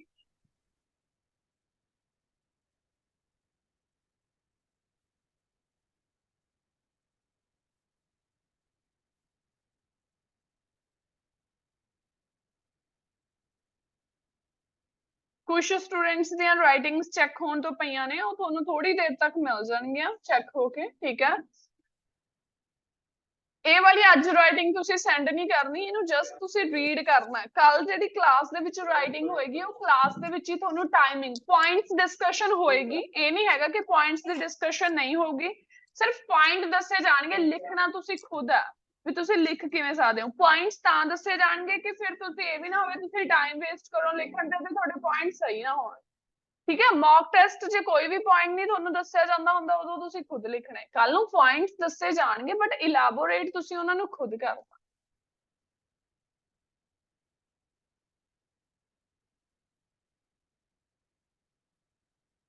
ਧਿਆਨ ਨਾਲ ਦੁਬਾਰਾ ਸੁਣ ਲਓ, ਆਪਾਂ ਪੋਜ਼ਿਟਿਵ ਨੈਗੇਟਿਵ ਕਰ ਰਹੇ ਹਾਂ ਤੇ ਪੋਜ਼ਿਟਿਵ ਨੈਗੇਟਿਵ ਦੀ ਹੀ ਆਪਾਂ ਨੇ ਕਲਾਸ 'ਚ ਗੱਲ ਕਰਨੀ ਆ। ਪੋਜ਼ਿਟਿਵ ਨੈਗੇਟਿਵ ਦਾ ਮਤਲਬ ਇਹ ਆ ਜਾਂ ਤਾਂ ਆਪਾਂ ਸਾਰੇ ਪੋਜ਼ਿਟਿਵ ਪੁਆਇੰਟ ਲਿਖਣੇ ਆ ਐਸੇ 'ਚ ਜਾਂ ਨੈਗੇਟਿਵ। ਆਪਣੇ ਕੋਲ ਪੁਆਇੰਟਸ ਬਣਨੇ ਚਾਹੀਦੇ, ਕਿਸੇ ਵੀ ਸਾਈਡ ਬਣ ਜਾਂਦੇ। ਅੱਜ ਆਪਣੇ ਕੋਲ ਨੈਗੇਟਿਵ ਸਾਈਡ ਪੁਆਇੰਟ ਹੀ ਨਹੀਂ ਸੀ ਬਣ ਰਹੇ, ਹਮੇਸ਼ਾ ਪਹਿਲਾਂ ਦੋਨੇ ਸਾਈਡ। ਹੁਣ ਐਸੇ ਨੂੰ ਪ੍ਰਿਪਰੇਸ਼ਨ ਕਿਵੇਂ ਕਰਨੀ ਹੁੰਦੀ ਹੈ, ਦੇਖੋ ਐਸੇ ਦੇ ਪੁਆਇੰਟਸ ਆਪਣੇ ਮਾਈਂਡ 'ਚ ਕਿਵੇਂ ਆ ਸਕਦੇ ਆ। ਹੁਣ ਇਹ ਤਾਂ ਹੈ ਨਹੀਂ ਕਿ ਮੈਂ ਬਸ ਲਿਖਣਾ ਸਟਾਰਟ ਕਰਦਾ ਮੇਰੇ ਮਾਈਂਡ 'ਚ ਆਪਣੇ ਆਪ ਆ ਜਾਣਗੇ, ਨਹੀਂ ਆਉਂਦੇ ਪੁਆਇੰਟਸ। ਤੁਸੀਂ ਕੀ ਕਰਨਾ ਹੈ, ਤੁਸੀਂ ਸਟੇਟਮੈਂਟ ਨੂੰ 2-3 ਵਾਰੀ ਰੀਡ ਕਰਨਾ, 2-3 ਵਾਰੀ ਰੀਡ ਕਰਨ ਤੋਂ ਬਾਅਦ 2 ਲਾਈਨਾਂ ਮਾਰ ਲੈਣੀਆਂ, ਹਾਫ ਸੈਂਟਰ 'ਚ ਲਾਈਨ ਮਾਰ ਲੈਣੀ, ਇੱਕ ਪੋਜ਼ਿਟਿਵ ਦਾ ਇੱਕ ਨੈਗੇਟਿਵ ਸਾਈਡ। ਦੈਨ ਪੋਜ਼ਿਟਿਵ ਬਾਰੇ ਸੋਚਣਾ ਹੈ ਕਿ ਪੋਜ਼ਿਟਿਵ 'ਚ ਮੇਰੇ ਕੋਲ ਕੀ ਪੁਆਇੰਟ ਆਏ, ਨੈਗੇਟਿਵ 'ਚ ਕੀ ਪੁਆਇੰਟ। ਨੈਗੇਟਿਵ 'ਚ ਅੱਜ ਇੱਕੋ ਹੀ ਪੁਆਇੰਟ ਬਣ ਰਿਹਾ ਸੀ, ਹੁਣ ਇੱਕ ਪੁਆਇੰਟ ਤਾਂ ਆਪਾਂ ਸਾਰੇ ਐਸੇ 'ਚ ਲਿਖ ਹੀ ਨਹੀਂ ਸਕਦੇ। ਤੇ ਪੋਜ਼ਿਟਿਵ ਔਰ ਨੈਗੇਟਿਵ ਦਾ ਮਤਲਬ ਇਹ ਆ ਵੀ ਪੁਆਇੰਟ ਦੋਨੇ ਟਾਈਮ ਤਾਂ ਸੋਚਣੇ ਕਿ ਜਿਸ ਸਾਈਡ ਮੇਰੇ ਵੱਧ ਤੇ ਸਟਰੋਂਗ ਪੁਆਇੰਟ ਬਣਦੇ ਹੋਣ ਐਸੇ ਦੇ ਵਿੱਚ, ਮੈਂ ਉਸ ਸਾਈਡ ਆਪਣਾ ਐਸੇ ਲਿਖਣਾ। ਹੁਣ ਅੱਜ ਆਪਣੇ ਕੋਲ ਸਾਰੇ ਹੀ ਪੋਜ਼ਿਟਿਵ ਦੇ ਬਣਦੇ ਸੀਗੇ, ਨੈਗੇਟਿਵ ਦਾ ਸਿਰਫ ਇੱਕ ਪੁਆਇੰਟ ਸੀ, ਉਹ ਵੀ ਆਪਾਂ ਕਹਿ ਦਈਏ ਵੀ ਇੰਨਾ ਜ਼ਿਆਦਾ ਨਹੀਂ ਸੀ ਕਿਉਂਕਿ ਅੱਜ ਕੱਲ ਕੀ ਹੈ ਟੈਕਨੋਲੋਜੀ ਡਿਵੈਲਪਮੈਂਟ ਹੋ ਚੁੱਕੀ ਹੈ ਤਾਂ ਉਹ ਪ੍ਰੋਬਲਮ ਵੀ ਖਤਮ ਹੋ ਚੁੱਕੀ ਆ। ਸੋ ਆਪਾਂ ਇਹਦੇ ਵਿੱਚ ਸਾਰੇ ਹੀ ਪੋਜ਼ਿਟਿਵ ਪੁਆਇੰਟਸ ਲਿਖਣੇ ਆ। ਪੈਟਰਨ ਕੀ ਰਹੂਗਾ, ਪੈਟਰਨ ਰਹੂਗਾ ਫਸਟ ਇੰਟਰੋਡਕਸ਼ਨ ਦੇ ਵਿੱਚ ਜਰਨਲ ਲਾਈਨ ਬਣਾਉਣੀ ਹੈ। ਜੇ ਜਰਨਲ ਲਾਈਨ ਤੁਹਾਨੂੰ ਨਹੀਂ ਲੱਗਦਾ ਕਿ ਨਹੀਂ ਬਣ ਰਹੀ ਤਾਂ ਤੁਸੀਂ ਡਾਇਰੈਕਟਲੀ ਪੈਰਾਫਰੇਜ਼ ਕਰੋ। ਪੈਰਾਫਰੇਜ਼ ਦਾ ਮਤਲਬ ਹੁੰਦਾ ਕੁਐਸਚਨ ਦੇ ਜਿਹੜਾ ਕੁਐਸਚਨ ਸਟੇਟਮੈਂਟ ਹੈ ਉਹਨੂੰ ਮੈਂ ਮੀਨਿੰਗ ਸੇਮ ਨਿਕਲੇ ਬਟ ਮੈਂ ਆਪਣੀ ਵਰਡਿੰਗ ਚ ਲਿਖਾਂ। ਜਿਵੇਂ ਇੱਥੇ ਨਾਵਾ ਡੇਜ਼ ਲਿਖਿਆ ਉਹਨੂੰ ਮੈਂ ਮਾਡਰਨ ਟਾਈਮ ਕਹਿ ਦਵਾਂ, ਮੈਰਿਡ ਦੀ ਜਗ੍ਹਾ ਮੈਰਿਡ ਕਰਦਾ, ਟੈਂਡ ਟੂ ਦੀ ਜਗ੍ਹਾ ਲਾਈਕ ਕਰਦਾ, ਠੀਕ ਹੈ। ਮਤਲਬ ਕਿ ਏਦਾਂ ਮੈਂ ਥੋੜਾ ਥੋੜਾ ਚੇਂਜ ਕਰਦਾ। ਦੈਨ ਉਸ ਤੋਂ ਬਾਅਦ ਥੀਸਿਸ ਲਾਈਨ ਦਾ ਮਤਲਬ ਕੀ ਹੁੰਦਾ? ਥੀਸਿਸ ਲਾਈਨ ਦਾ ਮਤਲਬ ਹੁੰਦਾ ਕਿ ਮੈਂ ਆਹ ਲਾਈਨ ਲਿਖੀ ਆ, ਜਿਹੜੀ ਹੁਣ ਮੇਰੀ ਆਹ ਵਾਲੀ ਲਾਈਨ ਹੈ ਇਹ ਥੀਸਿਸ ਲਾਈਨ ਆ। ਇਹ ਕੀ ਸ਼ੋ ਕਰ ਰਹੀ ਹੈ ਕਿ ਮੈਂ ਕਿਸ ਸਾਈਡ ਆ? ਮੈਂ ਕਹਿ ਰਹੀ ਹਾਂ ਕਿ ਇਹ ਇੱਕ ਕੰਸਟਰਕਟਿਵ ਡਿਵੈਲਪਮੈਂਟ ਹੈ। ਕੰਸਟਰਕਟਿਵ ਮਤਲਬ ਪੋਜ਼ਿਟਿਵ ਡਿਵੈਲਪਮੈਂਟ ਹੈ ਐਂਡ ਇਹਨੂੰ ਮੈਂ ਅੱਗੇ ਪੈਰਾਗ੍ਰਾਫ ਦੇ ਵਿੱਚ ਐਲੈਬੋਰੇਟ ਕਰੂੰ, ਜੋ ਕਿ ਮੈਂ ਅੱਗੇ ਕੀਤਾ ਹੀ ਆ। ਸੋ ਹੁਣ ਜਦੋਂ ਤੁਹਾਡੇ ਕੋਲ ਇੱਕੋ ਹੀ ਸਾਈਡ ਐਸੇ ਲਿਖਦੇ ਹੁੰਦੇ ਆ ਤਾਂ ਤੁਹਾਡੇ ਜਿਹੜੇ ਕਨੈਕਟਰਸ ਰਹਿਣਗੇ ਕਿਹੜੇ ਰਹਿਣਗੇ? With the view to discuss ਲਗਾਉਣਾ ਉਹ ਲਗਾ ਦਿਓ, ਅਦਰਵਾਈਜ਼ ਟੂ ਬਿਗਿਨ ਵਿਦ, ਅਗਲੇ ਵਾਲਾ moving on to the next reason ਜਾਂ ਫਿਰ ਫਰਦਰ ਮੋਰ। ਇਹਦੇ ਵਿੱਚ ਕਦੇ ਵੀ ਹਾਊਐਵਰ ਜਾਂ ਕੰਟਰਾਸਟਿੰਗ ਵਿਊ ਨਹੀਂ ਆਏਗਾ ਜਦੋਂ ਤੁਸੀਂ ਇੱਕ ਸਾਈਡ ਲਿਖਣਾ। ਕੰਟਰਾਸਟਿੰਗ ਵਿਊ ਜਾਂ ਔਨ ਦਾ ਅਦਰ ਹੈਂਡ ਉਦੋਂ ਹੀ ਆਏਗਾ ਜਾਂ ਡਿਸਪਾਈਟ ਉਦੋਂ ਹੀ ਆਊਗਾ ਜਦੋਂ ਆਪਾਂ ਨੇ ਦੋ ਵਿਊ ਮੈਂਸ਼ਨ ਕਰਨੇ ਹੋਣ। ਠੀਕ ਹੈ ਜੀ, ਇਸ ਗੱਲ ਦਾ ਧਿਆਨ ਰੱਖਣਾ। ਮੈਮ ਅਗਰ with the view to discuss ਲਾ ਰਹੇ ਆ ਫਿਰ BP2 ਲਈ ਆਪਾਂ ਟੂ ਸ਼ੈਡ ਲਾਈਟ ਲਾਵਾਂਗੇ। ਹਾਂ, ਟੂ ਸ਼ੈਡ ਲਾਈਟ ਵੀ ਠੀਕ ਆ, moving on to the next reason ਵੀ ਠੀਕ ਆ, ਉਹ ਵੀ ਸੇਮ ਮੀਨਿੰਗ ਹੈ ਬੱਚੇ। ਠੀਕ ਹੈ ਜੀ, ਸੋ ਕਲੀਅਰ ਹੈ ਹੁਣ ਅੱਜ ਦਾ ਐਸੇ? ਕਿਸੇ ਨੂੰ ਕੋਈ doubt? Ma'am again ma'am second reason इस तरह लिखेंगे। नीचे लिखे आ हाँ जी, जेडे सिनोनियम नीचे लिखे आ लो जी लो लो। Okay thank you. सिनोनिम्स ਤੁਹਾਨੂੰ ਡੇਲੀ ਦੀ ਤਰ੍ਹਾਂ ਹੀ ਲਿਖੇ ਜਾਂਦੇ ਹੁੰਦੇ ਐਸੇ ਦੇ ਵਿੱਚ। ਕੱਲ ਨੂੰ ਅਗੇਨ ਸਮਝ ਲਓ ਕਿ ਕੱਲ ਨੂੰ ਕੀ ਹੋਏਗਾ ਟਾਸਕ। ਕੱਲ ਦੀ ਕਲਾਸ ਦੇ ਵਿੱਚ ਮੰਡੇ ਟਿਊਜ਼ਡੇ ਤੁਹਾਨੂੰ ਸੈਂਪਲ ਸ਼ੇਅਰ ਕੀਤਾ ਜਾਏਗਾ ਐਂਡ ਫਰਾਈਡੇ ਸੈਂਪਲ ਸ਼ੇਅਰ ਹੋਏਗਾ। ਹੁਣ ਜਿਹੜੇ ਤੁਹਾਡੇ ਵਿੱਚ ਵਾਲੇ ਡੇਜ਼ ਰਹਿ ਗਏ ਜਿਵੇਂ ਵੈਨਸਡੇ ਥਰਸਡੇ, ਠੀਕ ਹੈ, ਵੈਨਸਡੇ ਤੇ ਥਰਸਡੇ ਤੁਸੀਂ ਸਟੂਡੈਂਟਸ ਅਟੈਂਪਟ ਕਰੋਗੇ। ਪਹਿਲਾਂ ਤੁਹਾਡੇ ਪੁਆਇੰਟਸ ਪੁੱਛੇ ਜਾਣਗੇ ਤੁਹਾਡੇ ਤੋਂ ਕਿ ਕੀ ਪੁਆਇੰਟਸ ਨੇ, ਫਿਰ ਬਾਅਦ ਵਿੱਚ ਦੱਸਿਆ ਜਾਊਗਾ ਕਿ ਹੁਣ ਆਪਾਂ ਨੇ ਇਹਦੇ ਵਿੱਚ ਕਿਸ ਸਾਈਡ ਲਿਖੇ, ਕਿਸ ਸਾਈਡ ਆਪਣੇ ਸਟਰੋਂਗ ਲੱਗ ਰਹੇ ਆ। ਸਿਰਫ ਕੱਲ ਨੂੰ ਤੁਹਾਨੂੰ ਪੁਆਇੰਟ ਤੇ ਪਲੱਸ ਤੁਸੀਂ ਇਲੈਬੋਰੇਸ਼ਨ ਉਹਨਾਂ ਦੀ ਖੁਦ ਕਰੋਗੇ। ਸਿਰਫ ਹੈਡਿੰਗਸ ਦੱਸੇ ਜਾਣਗੇ, ਤੁਸੀਂ ਉਹਨਾਂ ਦੀ ਇਲੈਬੋਰੇਸ਼ਨ ਖੁਦ ਕਰਨੀ ਆ। ਸੋ ਆਪਣੀ ਥੀਸਿਸ ਲਾਈਨ ਪ੍ਰਿਪੇਅਰ ਕਰ ਲਿਓ, ਠੀਕ ਹੈ। ਕਨਕਲੂਜਨ ਦੇਖ ਲਿਓ ਵੀ ਕਿੱਦਾਂ ਲਿਖਿਆ। ਕਨਕਲੂਜਨ ਚ ਫੇਰ ਅਗੇਨ ਆਪਾਂ ਰੀਫਰੇਜ਼ਿੰਗ ਕੀ ਕੀਤੀ ਹੈ। ਇਹਦੇ ਵਿੱਚ ਆਪਾਂ ਨੇ ਕੋਈ ਵੀ ਉਹੀ ਵਰਡਸ ਨੂੰ ਅੱਗੇ ਫੇਰ ਦੱਸਤਾ ਵੀ ਕਿਉਂ ਬੈਨੀਫੀਸ਼ੀਅਲ ਹੋਊਗਾ, ਕਿਉਂਕਿ ਉਹਨਾਂ ਨੂੰ ਫਾਈਨੈਂਸ਼ੀਅਲ ਗਰੋਥ ਹੋਏਗੀ, ਇਮੋਸ਼ਨਲ ਮੈਚਿਓਰਿਟੀ ਮਿਲੂਗੀ, ਠੀਕ ਹੈ, ਰਿਲੇਸ਼ਨਸ਼ਿਪਸ ਕੀ ਹੋਣਗੇ, ਸਟਰੋਂਗ ਹੋਣਗੇ। ਕੱਲ ਦੀ ਜਿਹੜੀ ਸਟੇਟਮੈਂਟ ਹੋਏਗੀ ਉਹ ਤੁਸੀਂ ਖੁਦ ਲਿਖਣੀ ਆ। ਸੋ ਧਿਆਨ ਨਾਲ ਅੱਜ ਇਹ ਐਸੇ ਨੂੰ 2-3 ਵਾਰੀ ਰਾਈਟ ਕਰਕੇ 2-3 ਵਾਰੀ ਰੀਡ ਕਰਿਓ ਐਂਡ ਇੱਕ ਵਾਰੀ ਆਪਣੇ ਸ਼ੁਭ ਹੱਥਾਂ ਨਾਲ ਇਹਨੂੰ ਨੋਟਬੁੱਕ ਤੇ ਲਿਖ ਕੇ ਦੇਖਿਓ ਵੀ ਅਸੀਂ ਕਿੱਦਾਂ ਇਹਨੂੰ ਲਿਖ ਰਹੇ ਹਾਂ ਤੇ ਕਿੱਦਾਂ ਅਸੀਂ ਰੀਡ ਕਰਕੇ, ਮਤਲਬ ਕਿ ਜਦੋਂ ਤੱਕ ਆਪਾਂ ਲਿਖਦੇ ਨਹੀਂ ਨਾ ਉਦੋਂ ਤੱਕ ਸੈਟੀਸਫੈਕਸ਼ਨ ਨਹੀਂ ਹੁੰਦੀ। ਰੀਡ ਕਰਨ ਨਾਲ ਮਾਈਂਡ ਦੇ ਵਿੱਚ ਔਰ ਲਿਖਣ ਨਾਲ ਗਲਤੀਆਂ ਪਤਾ ਲੱਗਦੀਆਂ ਆਪਾਂ ਨੂੰ ਕਿ ਆਪਾਂ ਕਿੱਥੇ ਗਲਤੀ ਕਰ ਰਹੇ ਹਾਂ। ਸੋ ਮੋਸਟਲੀ ਗਲਤੀਆਂ ਕਰਦੇ ਆ ਬੱਚੇ, ਉਹ ਵੀ ਮੈਂ ਤੁਹਾਨੂੰ ਦੱਸ ਦਿੰਨੀ ਆ। ਟੂ ਦੇ ਨਾਲ ਕੀ ਲਗਾਉਂਦੇ ਆ? ਉਹ V2 ਲਗਾ ਦਿੰਦੇ ਆ। ਟੂ ਦੇ ਨਾਲ ਕੀ ਯੂਜ਼ ਹੁੰਦੀ ਆ? V1 ਯੂਜ਼ ਹੁੰਦੀ ਆ, ਠੀਕ ਹੈ। ਫॉर ਦੇ ਨਾਲ ਆਪਾਂ ਕੀ ਯੂਜ਼ ਕਰਦੇ ਆ? V1 plus ing, ਠੀਕ ਹੈ। should ਦੇ ਨਾਲ ਕੀ ਲੱਗਦਾ ਹੈ? verb ਦੀ ਫਰਸਟ ਫਾਰਮ ਲੱਗਦੀ ਆ, V1 ਲੱਗਦੀ ਆ। ਅਗਰ ਮੈਂ ਇੱਥੇ should be ਕਰਤਾ then ਕੀ ਯੂਜ਼ ਹੋਏਗੀ? V3। ਇਹੀ ਆ ਬਸ, ਤੁਹਾਡੀ ਸਾਰੀ ਰਾਈਟਿੰਗ ਇਸ ਤੇ ਨਿਰਭਰ ਕਰਦੀ ਆ। ਬਸ ਇਹਨਾਂ ਗੱਲਾਂ ਦਾ ਹੀ ਖਾਸ ਧਿਆਨ ਰੱਖਣਾ ਹੈ। ਜ਼ਿਆਦਾ ਡੀਪਲੀ ਇੰਨੀ ਵੀ ਨਹੀਂ ਹੈ ਕਿ ਆਪਾਂ ਨੂੰ ਸਾਰੇ ਟੈਂਸਿਸ ਦੀ ਨੌਲੇਜ ਹੋਵੇ ਜਾਂ ਕੁਛ। ਇਹ ਚੀਜ਼ਾਂ ਸਿੱਖ ਗਏ ਤਾਂ ਤੁਹਾਡੀ ਰਾਈਟਿੰਗ ਕਲੀਅਰ ਆ। ਟਾਸਕ 2 ਤੁਹਾਡਾ ਕੀ ਰਹੇਗਾ? ਮੋਸਟਲੀ ਪ੍ਰੈਜ਼ੈਂਟ ਚ ਰਹੇਗਾ। ਐਗਜ਼ਾਮਪਲ ਕਦੇ ਆਪਾਂ ਪਾਸਟ ਚ ਪਾ ਦਿੰਦੇ ਹੁੰਦੇ ਆ ਤੇ task 1 most of the time past ਚ ਰਹਿੰਦਾ, ਬਾਕੀ ਆਪਾਂ ਉਹਦੇ ਵਿੱਚ ਈਅਰਸ ਦੇਖਣੇ ਹੁੰਦੇ ਆ। मैम टू शेड लाइट की वो बना दे line. To shed light on the next point, ठीक है, सिंपल कनेक्टर है जी। तो जैसे हमने यहाँ पे यूज किया ना, moving on to the next reason, to shed light on the next point या नेक्स्ट रीजन, दैट्स इट। कि नेक्स्ट पॉइंट को इलैबोरेट करने जा रहे हैं, सिंपल मीनिंग है उसका, ठीक है। ਤੁਹਾਨੂੰ ਸਕੋਰ ਬੱਚੇ ਆ ਲਿਖੇ ਹੋਏ ਦਾ ਮਿਲਣਾ। ਜ਼ਿਆਦਾ ਸਕੋਰ ਤੁਹਾਨੂੰ ਕਿਸ ਦਾ ਮਿਲੇਗਾ? ਜਿਹੜਾ ਤੁਸੀਂ ਖੁਦ ਤੋਂ ਅੰਡਰਸਟੈਂਡ ਕਰਕੇ ਲਾਈਨਸ ਬਣਾ ਰਹੇ ਹੋ, ਠੀਕ ਹੈ। ਉਹਦੇ ਨਾਲ ਵੀ ਤੁਹਾਡੀ ਬੈਸਟ ਸਟਾਰਟਿੰਗ ਹੋ ਜਾਂਦੀ ਹੈ, ਨੋ ਡਾਊਟ, ਬਟ ਜ਼ਿਆਦਾ ਫੋਕਸ ਕਰਿਆ ਕਰੋ ਜਿਹੜੇ ਤੁਸੀਂ ਖੁਦ ਤੋਂ ਸੈਂਟੈਂਸ ਬਣਾ ਰਹੇ ਹੋ ਉਹਨਾਂ ਨੂੰ ਤੁਸੀਂ ਕਿੱਦਾਂ ਲਿਖਦੇ ਹੋ। ਕਲੀਅਰ ਹੈ ਜੀ? ਜਿੱਦਾਂ ਇਹਦੇ ਵਿੱਚ ਓਪੀਨੀਅਨ ਪੁੱਛਿਆ ਨਹੀਂ ਹੈਗਾ ਬਟ ਆਪਾਂ ਫਿਰ ਵੀ ਥੀਸਿਸ ਲਾਈਨ ਦੇ ਵਿੱਚ ਆਈ ਬਲੀਵ ਲਿਖਣਾ ਹੈ ਤਾਂ ਉਹ ਫਿਰ ਆਪਾਂ ਕਿਉਂ ਬੱਚੇ ਲਿਖਾਂਗੇ ਓਪੀਨੀਅਨ ਐ ਪਤਾ ਕਿਉਂ ਓਪੀਨੀਅਨ ਹੀ ਹੈ ਇਹ, ਇਜ਼ ਦਿਸ ਪੋਜ਼ਿਟਿਵ ਔਰ ਓਕੇ ਨੈਗੇਟਿਵ? ਕਿਸ ਨੂੰ ਪੁੱਛ ਰਹੇ ਨੇ? ਤੁਹਾਨੂੰ ਹੀ ਪੁੱਛ ਰਹੇ ਨੇ ਵੀ ਇਹ ਹਾਂਜੀ ਪੋਜ਼ਿਟਿਵ ਹੈ ਕਿ ਹਾਂਜੀ ਨੈਗੇਟਿਵ ਆ। ਬਸ ਉਹਨਾਂ ਨੇ ਇੱਕ ਅਲੱਗ ਓਕੇ ਤੋਂ ਮੀਨਸ ਉਹਨਾਂ ਲਾਈਨ ਨੇ ਨਹੀਂ ਮੈਂਸ਼ਨ ਨਹੀਂ ਦਿੱਤੀ। ਕੀਤਾ ਹਾਂ, ਗਿਵ ਯਰ ਓਪੀਨੀਅਨ ਮੈਂਸ਼ਨ ਨਹੀਂ ਕੀਤਾ, ਮੀਨਿੰਗ ਤਾਂ ਉਹਨਾਂ ਦਾ ਓਕੇ ਇਹੀ ਹੈ ਨਾ। ਹਾਂਜੀ ਠੀਕ ਹੈ। ਥੈਂक यू मैम मैम ਹਾਂਜੀ एक रिक्वेस्ट है कि वीक में जस्ट एक दिन की लिसनिंग सिर्फ मैप्स की रखते हैं। बच्चे जिस दिन मैप्स की लिसनिंग होती है ना, 2 दिन मैप्स की लिसनिंग हो चुकी है, लेकिन आपने उस दिन तो क्लास ही नहीं अटेंड की। स्पेशली आपके लिए क्लास लगी थी, मुझे वो याद है। लाइट का मैंने बताया हम। ठीक है जी, कोई बात नहीं। मैम आप रूप मैम है कि रुपिंदर मैम? कौन सी बात? हरपिंदर रूप और मैम है। रुपिंदर एक ही है। मुझे मुझे नहीं ना पता तो यहाँ हरपिंदर मैम है, कौन सी हैं आप? दोनों ही मैं ही हूँ। रुपिंदर मेरा फुल नेम है, रुपिंदर कौर, ठीक है। रूप मेरा शॉर्ट नेम है जी। ओके मैम, एक और मैम आती हैं, उनकी आवाज भी आपकी जैसी है, तो फिर मुझे इधर बैठ के पता नहीं चल रहा कि मैं किन से पढ़ रही हूँ और मैं मैसेज किन को करती हूँ। मैसेज आप मेरे पास ही करते हो जी, सारे मैसेजेस मेरे पास ही आते हैं। ओके ठीक ओके है मैम, जी। फिर आप मेरा थोड़ा सा उसका प्रॉब्लम है तो बस काइंडली वो करवा दीजिए मैथ्स 1 डे का रख के, वीक में कोई भी। देखते हैं जी, ठीक है, कोई बात नहीं, करवा थैंक यू। देंगे। लेकिन क्लास मत आप, मैं पहले आपको मैसेज भी छोड़ दूंगी कि स्पेशली मैप्स की ही क्लास है, तो लीव मत करना, ठीक है। जी जी ओके मैम।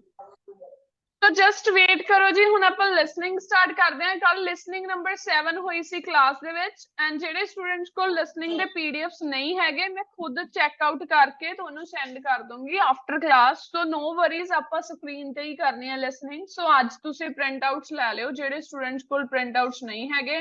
ਸੋ ਟੈਸਟ ਨੰਬਰ ਕੱਲ ਆਪਾਂ 7 ਕਲਾਸ ਦੇ ਵਿੱਚ ਕੰਪਲੀਟ ਕਰ ਲਿਆ ਸੀਗਾ, ਹੁਣ ਅੱਜ ਆਪਾਂ ਕਰਨਾ ਹੈ ਟੈਸਟ ਨੰਬਰ 8। ਸੋ ਦੇਖਦੇ ਹਾਂ ਜੀ ਲਿਸਨਿੰਗ ਟੈਸਟ ਨੰਬਰ 8। देखो जी ध्यान नाल, टेस्ट नंबर 8 ਤੁਹਾਡੇ ਨਾਲ ਸਕਰੀਨ ਤੇ ਸ਼ੇਅਰ ਕੀਤਾ ਗਿਆ ਹੈ। ਸੋ ਫਰਸਟ ਉਹਨੇ ਆਪਾਂ ਨੂੰ ਵਰਡ ਲਿਮਿਟ ਕਹੀ ਹੋਈ ਆ, no more than 3 words। no more than 3 words ਦਾ ਮੀਨਿੰਗ ਹੀ ਇੱਥੇ ਇਹ ਹੈ ਕਿ ਤੁਹਾਡਾ ਜੋ ਆਨਸਰ ਹੈ 1 word 2 word ਔਰ 3 words ਦੇ ਵਿੱਚ ਆ ਸਕਦਾ ਹੈ ਜੀ। ਸੋ ਦੇਖੋ ਹੁਣ ਕੁਐਸਚਨ ਕੀ ਪੁੱਛਿਆ ਗਿਆ ਹੈ। ਫਰਸਟ ਹੈ ਮੈਡੀਕਲ ਰਿਕਾਰਡ, ਸਟੂਡੈਂਟ ਨੇਮ ਦੱਸ ਦਿੱਤਾ, ਪਰਸਨ ਦਾ ਨੇਮ ਕੀ ਹੈ। ਫੈਕੈਲਿਟੀ ਆਫ ਦਾ ਮਤਲਬ ਇਹ ਹੈ ਵੀ ਉਹ ਕਿਸ ਪੋਜੀਸ਼ਨ ਤੇ ਕੰਮ ਕਰ ਰਿਹਾ, ਠੀਕ ਹੈ। ਜਿਵੇਂ ਫੈਕੈਲਿਟੀ ਰੱਖੀ ਜਾਂਦੀ ਹੈ, ਫੈਕੈਲਿਟੀ ਦਾ ਮਤਲਬ ਇਹ ਇੱਕ ਪੋਜੀਸ਼ਨ ਦੱਸੀ ਜਾਏਗੀ, ਕਿਹੜੀ ਪੋਜੀਸ਼ਨ ਹੈ ਉਸ ਪਰਸਨ ਦੀ। ਦੈਨ ਐਡਰੈਸ ਦੇ ਵਿੱਚ ਐਵੇਨਿਊ ਮੈਂਸ਼ਨ ਕੀਤਾ ਹੈ, ਬਾਕੀ ਜਿਹੜਾ ਐਡਰੈਸ ਆ ਉਹ ਤੁਸੀਂ ਦੱਸਣਾ ਹੈ ਜੀ।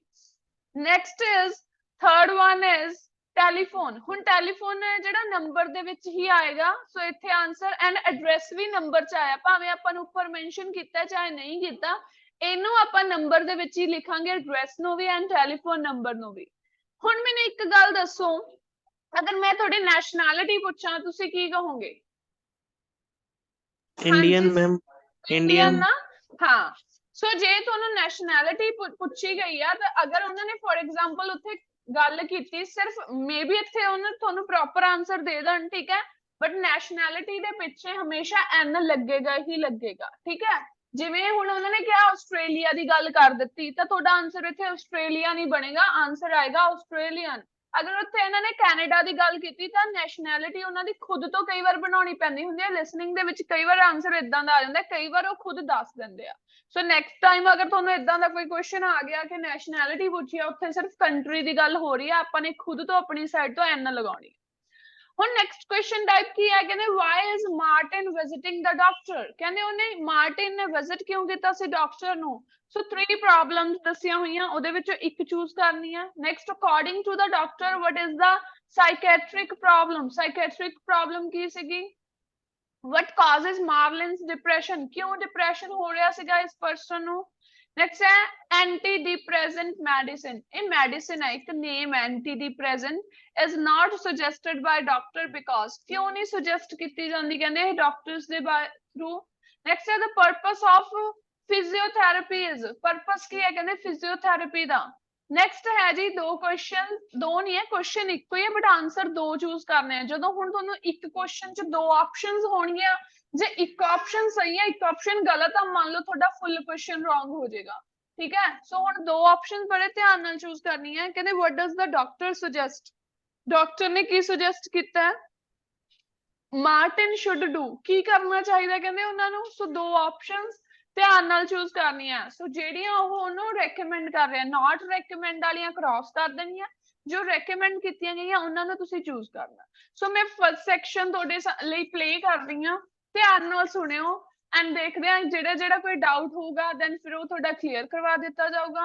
ਸੋ ਫਸਟ ਅਟੈਂਪਟ ਤੁਸੀਂ ਲਓ ਐਂਡ ਦੈਨ ਸੈਕੰਡ ਅਟੈਂਪਟ ਚ ਫਿਰ ਤੁਹਾਨੂੰ ਦੱਸ ਦਿੱਤਾ ਜਾਊਗਾ।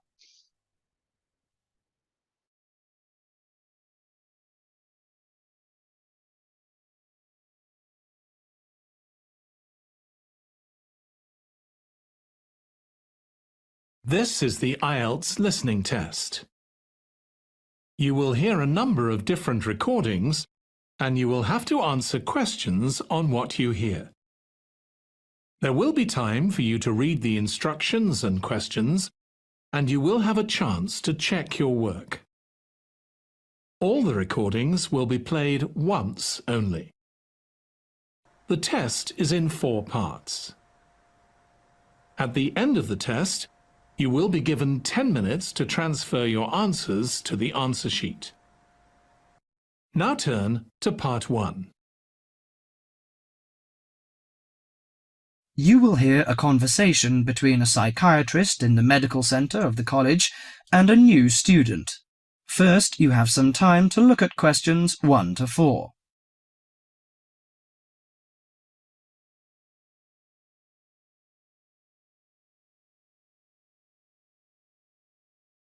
Now listen carefully to the conversation and answer questions 1 to 4. Hello, sit down, please. Thank you. Now, you are a new patient, aren't you? Yes, that's right. Okay, so I'd better get some basic details down first. Right, we'll start with your name. Martin Hansen. Do you spell that S-O-N or S-E-N? Hansen. Okay, and you're a first-year student? Yes, I am. Study in? Electronics, actually. I hope you enjoy it. Thanks. And your address? 2805 Hesperian Avenue, Hayward. 2805 and Hesperian. Yes, that's Hesperian. Hayward, Hayward. And your phone number? 734-246-55. 734-264-55. No, you got the 6 and the 4 the wrong way round. It's 246-55. Huh? Sorry, right. And when were you born? The 15th of June, 1986. Here in New Zealand? No, I was born in Sydney.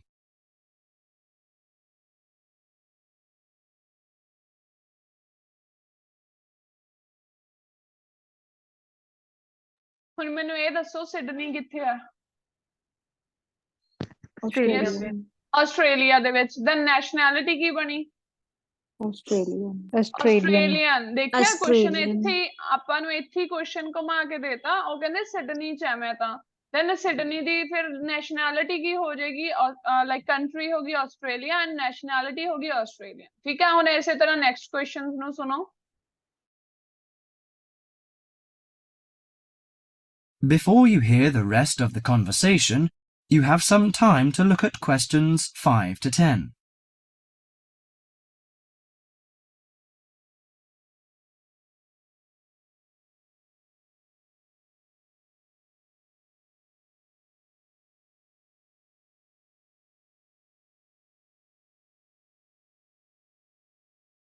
Now listen to the conversation and answer questions 5 to 10. Good. So, what's your problem? Well, frankly, I wonder whether it is a problem. I get the blues, and it lasts for quite a while. I don't know how to... Yes, we all feel sad or get the blues now and again. Generally, our sadness lessens in time and with the support of friends. However, If the depression leads to difficulty in thinking and greatly disrupts your daily routine, it can be evidence of a psychiatric problem. What do you feel exactly? I always feel sad and worthless. I find it hard to fall asleep and wake up early in the morning. How long has it lasted? Nearly half a month. Do you feel fatigue or loss of energy? Or you may have lost interest or pleasure in usual activities? Yes, sometimes. At first I thought I could overcome it by myself, but I failed, and I'm so glad that you came here. It seems that you are suffering mild depression from your symptoms. Depression? Yes, I feel depressed sometimes. But why would I... Depression may occur as a result of biochemical changes in the body. Alcohol, amphetamines, cocaine, and LSD can bring on depression. Those who have a family history of depression usually have a greater risk of depression. Sometimes the worrying changes in life can lead to depression. I see. I had a really bad breakup of a love relationship. It makes me feel hopeless. Do you think I need some treatment? Yes.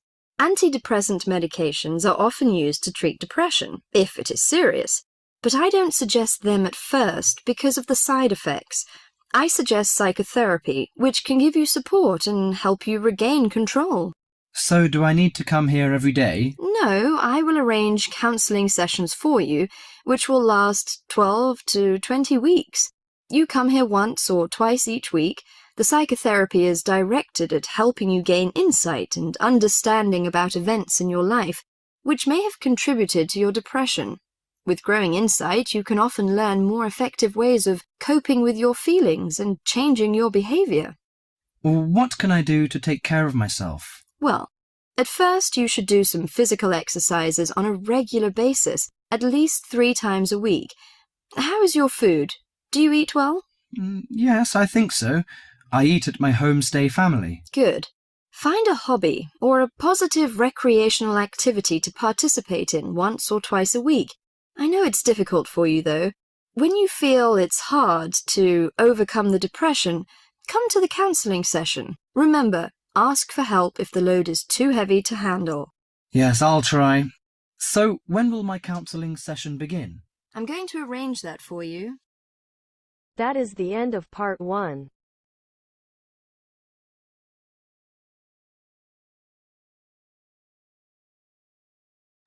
हाँ जी first answer सुनो ध्यान नाल electronics spelling सुनो जी सारे ELECTRONICS electronics. Second answer is 2805 Avenue लिखिया होया सी इत्थे हेस्पेरियन Hayward हेस्पेरियन दे स्पेलिंग आने सी HESPERIAN Hesperian Hayward the spelling HAYWARD Hayward. Third one answer check करो जी 73424655 73424655. Fourth answer is Australian clear हो गया सीगा ये. फिफ्थ आंसर देखो उन्हें पहला कहा कहने ब्लूज एंड हाइज ਇਹ ਸਿਰਫ ਟ੍ਰੈਪ ਸੀ ਬਟ ਉਹ ਕਹਿੰਦੇ ਉਹ ਹਮੇਸ਼ਾ ਹੀ ਸੈਡ ਫੀਲ ਕਰਦਾ ਸੀ. ਆਂਸਰ ਕੀ ਆਣਾ C B for boy. Sixth answer ਚ ਵੀ ਉਹਨੇ ਪਹਿਲਾਂ ਇਦਾਂ ਹੀ ਕਿਹਾ ਉਹਨੇ ਲਾਈਕ ਤੁਹਾਨੂੰ ਥੋੜਾ ਕਨਫਿਊਜ਼ ਕਰਕੇ ਐਂਡ ਉਹਨੇ ਫੇਰ ਆਂਸਰ ਦੱਸਿਆ ਵੀ ਸਾਰਾ ਹੀ ਕਹਿੰਦੇ ਡਿਸਰਪਟ ਹੋ ਜਾਂਦਾ ਉਹਦੀ daily life. Once daily life is disrupted. Disturb ਦੀ ਜਗ੍ਹਾ ਆਪਾਂ ਵਰਡ ਯੂਜ਼ ਕਰਦੇ ਹਾਂ ਡਿਸਰਪਟਡ. ਨੈਕਸਟ ਸੈਵਨਥ ਆਂਸਰ ਕੀ ਆਣਾ ਸੀ ਅਲਕੋਹਲ ਦਾ ਵੀ ਦੱਸਿਆ ਬਟ ਉਹ ਕਹਿੰਦੇ ਵੀ ਨਹੀਂ ਐਂਡ ਤੇ ਉਹਨੇ ਕਿਹਾ ਵਰਿੰਗ ਚੇਂਜ ਆਇਆ ਸੀ ਉਹਦੀ ਲਾਈਫ ਦੇ ਵਿੱਚ. ਉਹਦਾ ਲਵ ਰਿਲੇਸ਼ਨ ਜਿਹੜਾ ਕੀ ਹੋਇਆ ਸੀ ਬ੍ਰੇਕਅਪ ਹੋਇਆ ਸੀਗਾ. Next fifth answer fifth is B for boy. Sixth is C. Seventh answer is A. Eighth answer is C. Negative effects ने तां करके डॉक्टर्स दे द्वारा सुजेस्ट नहीं कीते जांदे. Ninth answer is also C. उन्हें एंड ते आके दस्सिया सी cope with feelings more effective way. Last दो आंसर बहुत ही क्लियर सीगे. आंसर की आएगा बी एंड सी बी ਉਹਨੇ ਕਿਹਾ ਵੀ ਐਕਸਰਸਾਈਜ਼ ਰੈਗੂਲਰਲੀ ਕੀਤਾ ਜਾਵੇ हैव रेगुलर मील्स ਉਹ ਕਹਿੰਦਾ ਉਹ ਤਾਂ ਮੈਂ ਆਲਰੇਡੀ ਲੈ ਹੀ ਰਿਹਾ ਰੈਗੂਲਰ ਮੀਲਸ ਤਾਂ ਠੀਕ ਹੈ ਐਂਡ ਆਨਸਰ ਸੀ ਵੀ ਕੋਈ ਰੀਕ੍ਰੀਏਸ਼ਨਲ ਐਕਟੀਵਿਟੀਜ਼ ਦੇ ਵਿੱਚ ਪਾਰਟਿਸਿਪੇਟ ਕੀਤਾ ਜਾਵੇ ਰੀਕ੍ਰੀਏਸ਼ਨਲ ਐਕਟੀਵਿਟੀਜ਼ ਫ੍ਰੀ ਟਾਈਮ ਦੇ ਵਿੱਚ ਜਿਹੜੀਆਂ ਕੀਤੀਆਂ ਜਾਂਦੀਆਂ leisure time activities so answer हो गया जी बी और सी हैवी लूप भी बोला था ना उसने बोला था लेकिन वो कहता वो तो मैं ऑलरेडी कर रहा हूँ सो उन्होंने कहा शुड डू क्या करना चाहिए सुनो ध्यान से लास्ट सुनो जी सुनो ध्यान ਨਾਲ शुड ਦਾ ਮਤਲਬ ਹੁੰਦਾ ਜੋ ਆਪਾਂ ਨੂੰ ਕਰਨਾ ਚਾਹੀਦਾ ਉਹ ਕਹਿੰਦਾ ਮੈਂ ਤਾਂ ਆਲਰੇਡੀ ਮੀਲਸ ਤਾਂ ਲੈ ਹੀ ਰਿਹਾ ਸੁਣੋ ਲਾਸਟ ਕੁਐਸਚਨ ਨੂੰ ਧਿਆਨ ਨਾਲ ਸੁਣੋ week. How is your food? Do you eat well? Yes, I think so. I eat at my homestay family. Good. Find a hobby or a positive recreational activity to participate in once or twice a week. I know it's difficult for you though.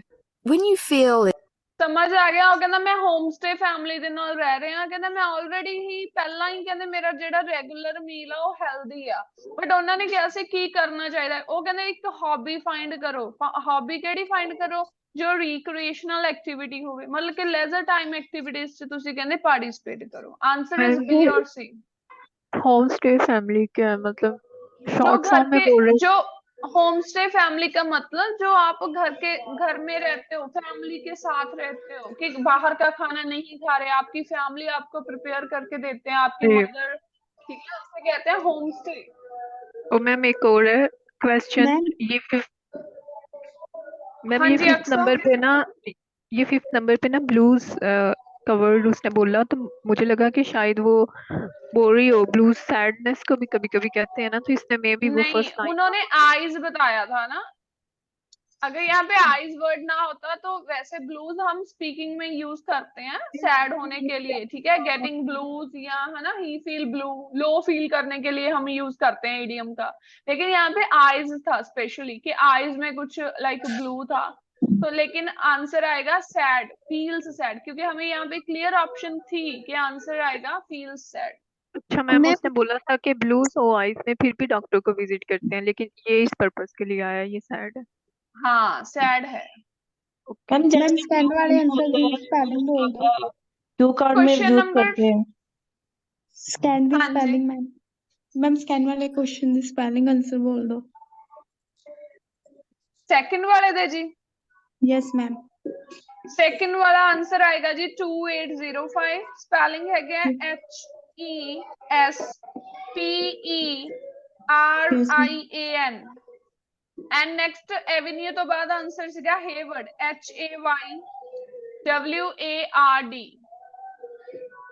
Yes ma'am ma'am MCQ ਗਲਤ ਹੋ ਜਾਂਦੇ ਆ ਹਰ ਵਾਰੀ MCQ ਨੂੰ ਬੱਚੇ ਧਿਆਨ ਨਾਲ ਸੁਣਿਆ ਕਰੋ ਕੁਝ ਵੀ ਨਹੀਂ ਸੀਗੇ ਇਹ ਤਾਂ ਸਿੰਪਲ ਸੀਗੇ ਜਸਟ ਉਹ ਆਨਸਰ ਨੂੰ ਚੇਂਜ ਕਰ ਰਿਹਾ ਸੀ ਸੋ ਜਦੋਂ ਆਨਸਰ ਚੇਂਜ ਕਰ ਰਿਹਾ ਸੀ ਉਸੇ ਟੈਕਨੀਕ ਨੂੰ ਤੁਸੀਂ ਸਮਝਣਾ ਵੀ ਆਨਸਰ ਚੇਂਜ ਕਰਕੇ ਦੂਸਰਾ ਆਨਸਰ ਕਦੋਂ ਲਗਾ ਦਿੰਦਾ ਜਿਵੇਂ ਹੁਣ ਉਹਨੇ ਪੰਜਵੇਂ ਚ ਪਹਿਲਾਂ ਕਿਹਾ ਵੀ ਬਲੂਜ਼ ਹੈ ਬਟ ਉਹਨੇ ਕਿਹਾ ਕਿ ਉਹ ਕਿਉਂ ਵਿਜ਼ਿਟ ਕਰ ਰਿਹਾ ਕਿਉਂਕਿ ਉਹ ਸੈਡ ਫੀਲ ਕਰਦਾ ਆਲ ਦਾ ਟਾਈਮ ਸੋ ਇਸ ਕਰਕੇ ਆਪਣਾ ਆਨਸਰ ਆਇਆ ਇਸੇ ਗੱਲ ਤੇ ਫੋਕਸ ਕਰਨਾ ਤੁਸੀਂ ਹੁਣ ਸੈਕਿੰਡ ਸੈਕਸ਼ਨ ਦੇਖੋ ਜੀ ਧਿਆਨ ਨਾਲ ਆਪਾਂ ਸੈਕਿੰਡ ਸੈਕਸ਼ਨ ਕਰਨ ਲੱਗ ਰਹੇ ਹਾਂ ਕਹਿੰਦੇ ਦ ਮਾਈਨਰਸ ਹੋਟਲ ਵਾਸ originally built originally ਦਾ ਮਤਲਬ ਕੀ ਹੁੰਦਾ ਹੈ ਵੀ ਕਦੋਂ ਸਹੀ ਮਤਲਬ ਕਿ ਕਦੋਂ ਬਣਿਆ ਸੀ originally ਵੀ ਪਿਓਰਲੀ ਕਦੋਂ ਬਣਿਆ ਸੀ ਇਹ ਨਹੀਂ ਕਿ ਕੋਈ ਕੰਸਟਰਕਸ਼ਨ ਵਰਕ ਦੱਸ ਦੇਣ ਰੈਨੋਵੇਸ਼ਨ ਦੱਸ ਦੇਣ ਕੰਸਟਰਕਸ਼ਨ ਜਾਂ ਰੈਨੋਵੇਸ਼ਨ ਦਾ ਤਾਂ ਹੋਊਗੀ ਜੇ ਆਲਰੇਡੀ ਪਹਿਲਾਂ ਬਿਲਡਿੰਗ ਬਣੀ ਆ originally ਬਣਿਆ ਕਦੋਂ ਸੀ ਆਪਾਂ ਉਹ ਈਅਰ ਮੈਂਸ਼ਨ ਕਰਨਾ ਨੈਕਸਟ ਹੈ how was the miners hotel destroy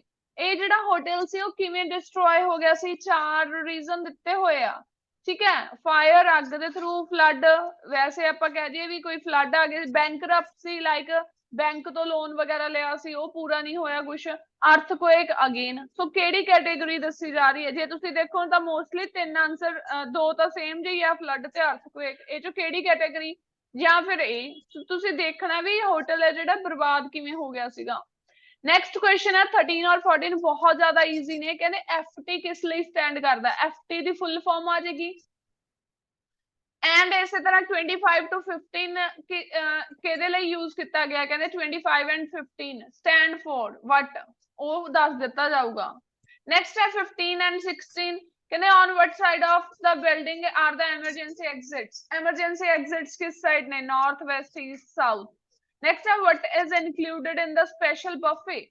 Special buffet ਦੇ ਵਿੱਚ ਕੀ included ਹੈ ਤੁਸੀਂ ਉਹ ਦੱਸਣਾ ਹੈ ਠੀਕ ਹੈ ਇਹਦੇ ਵਿੱਚ option choose ਕਰਨੀ ਹੈ next ਹੈ 17 to 20 hotel ਦੇ rules ਦੱਸਣੇ ਆ rule 1 ਕੀ ਆ rule 2 ਕੀ ਆ then rule 3 next उन्होंने 20th क्वेश्चन पूछा होया है concierge will be available 8 am to each day so ਹੁਣ ਇੱਥੇ ਇੱਕ word ਜਿਹੜਾ ਹੈ use ਹੋਇਆ ਇਹਦਾ meaning ਕੀ ਹੈ ਕਿਸੇ ਨੂੰ ਪਤਾ ਹੈ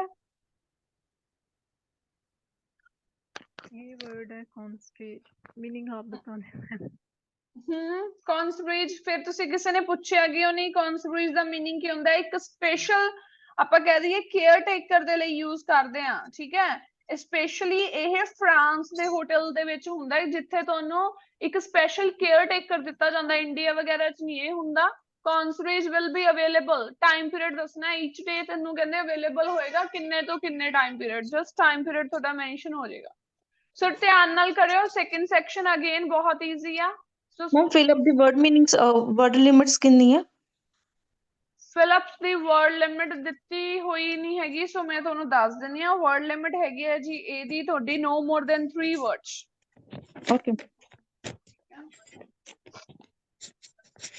ਸੋ ਤੇ ਸਟਾਰਟ ਕਰ ਰਹੀ ਹਾਂ ਸੈਕੰਡ ਸੈਕਸ਼ਨ ਮਿਊਟ ਕਰ ਲਓ ਜੀ ਸਾਰੇ ਤਾਂ ਕਿ ਡਿਸਟਰਬੈਂਸ ਨਾ ਆਵੇ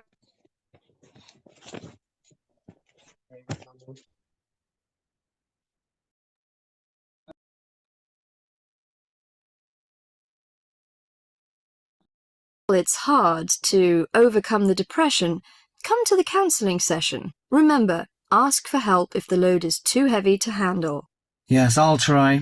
So, when will the tape and answer questions 11 to 14. Good evening and welcome to the Minor Hotel. We are pleased to have you as our guest. I will give you a brief information session to tell you everything you need to know to make this a pleasant stay. The Minor Hotel was built in the 1850s, during the Gold Rush period, also nicknaming our state the Golden State. People from all over the country and even from other countries came to seek their fortune here in these hills, creating cities overnight. In this city, many Gold Rush hotels soon opened up. This particular hotel was built in 1851, but was destroyed during an earthquake. It was rebuilt in 1995 to recreate the feel of the gold rush, complete with articles and actual photographs from during the 1850s. Our hotel is divided into 2 buildings, one called the Gold Tower and the other is named the Fortune Tower. You will be staying in the Fortune Tower on the 25th floor, complete with great views of the city. Your room is the best room in the hotel, complete with private living room and hot tub. Here is your room card. On the card it will say FT, meaning Fortune Tower. On the bottom of the card it will say 2515. The 25 stands for the 25th floor, and the 15 stands for the 15th room on that particular floor. Now look at questions 15 to 20.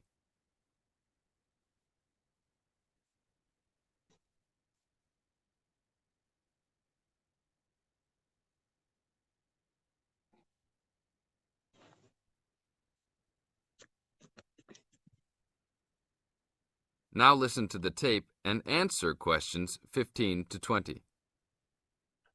There are emergency exits in both towers of the hotel. They are located on the south side, opposite the elevators.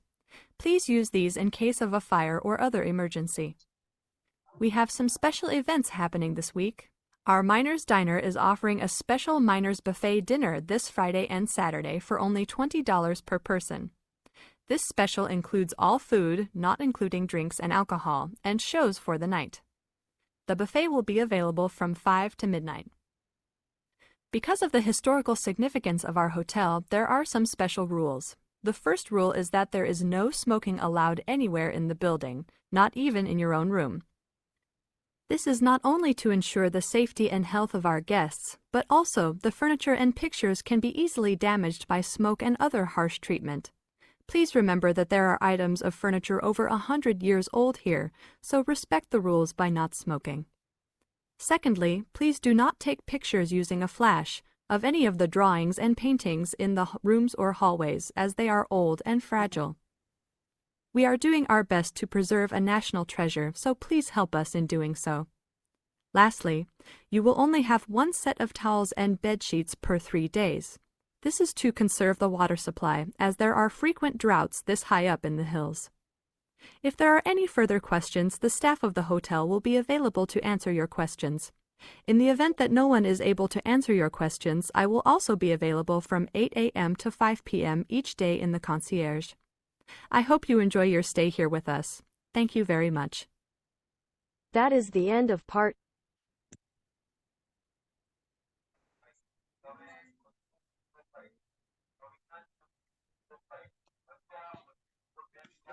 हाँ जी answers check करते हैं।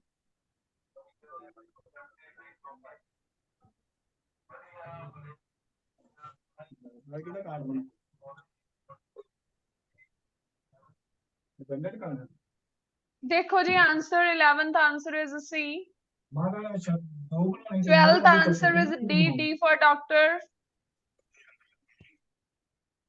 13 answer is FT is fortune tower। fortune tower ਦੇ spelling ਦੇਖੋ ਜੀ ਕੀ ਹੋਣਗੇ, FORTUNE fortune, FOR for TUNE fortune। 12th answer is D for doctor। 13 answer is fortune tower, FORTUNE fortune tower। 14 answer floor comma room। 25 ਉਹਨੇ ਕਿਹਾ ਸੀ stands for floor, floor comma room, FLOOR floor comma room, ROOM room। Next answer check करो जी, 15 answer आएगा जी, clear सीगा D.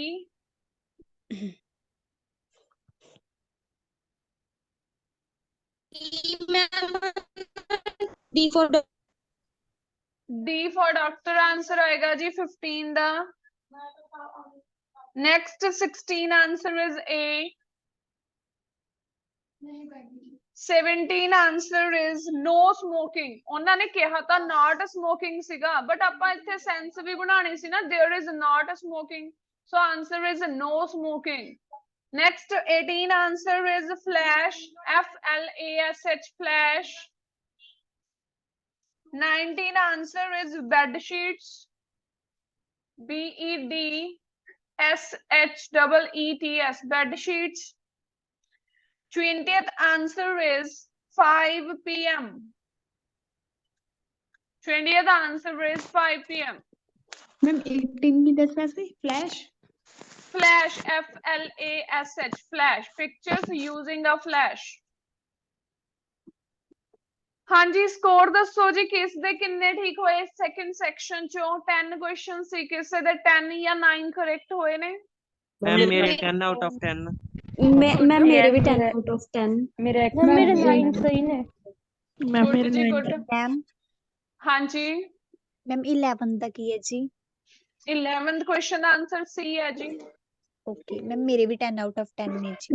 Good जी Sure, good, जिन्हां दे ma'am। 9 8 हाँ जी। Ma'am floor मेरा एंड तो रूम हो लिख गया सकते 14। सी, लिख सकते सी जी, फ्लोर एंड रूम भी लिख सकते सी, फ्लोर कॉमा रूम भी लिख सकते सी, दोनों मैंने ठीक है।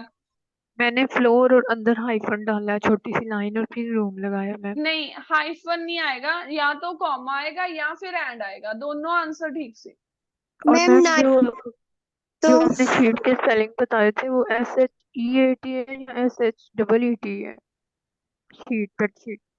बेड शीट के स्पेलिंग बच्चे BED bed, sheets S, towels थे प्लूरल थे तो शीट्स भी प्लूरल था, SHEETS शीट्स। ठीक है मैम, और दूसरे का आखिरी आंसर 5 PM है। हाँ जी 5 PM।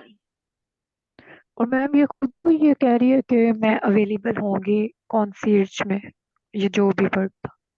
हाँ तो उन्होंने ये ऐसा as a place, special place के लिए यूज किया है, कोई और नहीं अवेलेबल होगा लेकिन मैं अवेलेबल, तो एक वो स्पेशल केयर गिवर है। मतलब प्लेस को भी कह सकते हैं हाँ ये वाला वर्ड, और कॉन्सरेज पर्सन को प्लेस, भी कह सकते हैं। पर्सन के लिए भी यूज किया जा सकता है और प्लेस के लिए भी, कॉन्सरेज प्लेस भी हो सकती है, कॉन्सरेज पर्सन भी हो सकता है। और मैम मैम 16 16 में का सी, आंसर क्या है?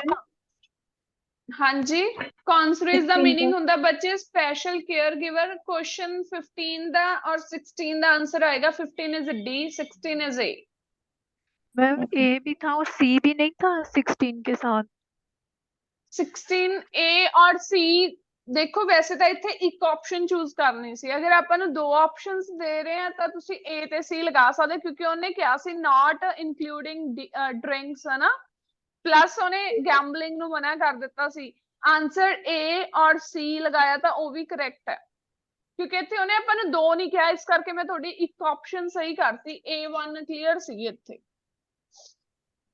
ਓਕੇ ਜੀ ਹੁਣ ਥਰਡ ਸੈਕਸ਼ਨ ਤੇ ਮੂਵ ਹੁੰਦੇ ਆ ਸੋ ਇਸੇ ਤਰ੍ਹਾਂ ਥਰਡ ਨੂੰ ਅਟੈਂਪਟ ਕਰਿਓ ਕਹਿੰਦੇ why is Matthew considering a student work placement so ਇਹ ਥੋੜਾ ਟਫ ਸੈਕਸ਼ਨ ਹੈ ਨੂੰ ਧਿਆਨ ਨਾਲ ਕਰਿਓ ਨੈਕਸਟ ਹੈ which part of the application process did Linda find most interesting so ਕਿਹੜੀ ਉਹਨੂੰ ਜ਼ਿਆਦਾ interesting ਲੱਗੀ next during her work placement Linda help find ways to ਠੀਕ ਹੈ next ਹੈ why did Linda find her work placement tiring ਕਿਉਂ ਉਹਨੂੰ tiring ਲੱਗ ਰਿਹਾ ਸੀ next ਹੈ ਜੀ what did Linda's employer give her formal feedback on so ਕਿਸ ਤੇ feedback ਦਿੱਤਾ ਗਿਆ next is what was the main benefit of Linda's work placement so ਕੀ ਸੀਗਾ ਉਹਦਾ ਮੇਨ ਬੈਨੀਫਿਟ ਉਹ ਦੱਸਣਾ ਹੈ ਨੈਕਸਟ ਕੁਐਸਚਨਸ ਨੇ ਤੁਹਾਨੂੰ ਬੁੱਕਸ ਦਿੱਤੀਆਂ ਗਈਆਂ ਨੇ ਓਪੀਨੀਅਨਸ ਮੈਚ ਕਰਨੇ ਨੇ ਲਾਈਕ ਸਾਇੰਸ ਆਫ ਮਟੀਰੀਅਲ ਕਿਸ ਚ ਓਪੀਨੀਅਨ ਹੈ materials engineering basic evolution of material so ਇਹ ਤੁਹਾਨੂੰ ਓਪੀਨੀਅਨ ਦਿੱਤੇ ਗਏ ਓਪੀਨੀਅਨ ਚ ਕੀ ਮੈਂਸ਼ਨ ਕੀਤਾ ਗਿਆ ਹੈਲਪਫੁਲ ਇਲਸਟ੍ਰੇਸ਼ਨ ਕਿਸ ਚ ਹੈ easy to understand up to date comprehensive specialized useful case studies ਇਹ ਜਸਟ ਤੁਸੀਂ ਆਪਸ਼ਨਸ ਮੈਚ ਕਰਨੀਆਂ ਸੋ ਇਹ ਸੇਮ MCQ ਨੂੰ ਪਹਿਲਾਂ ਧਿਆਨ ਨਾਲ ਕਰੋ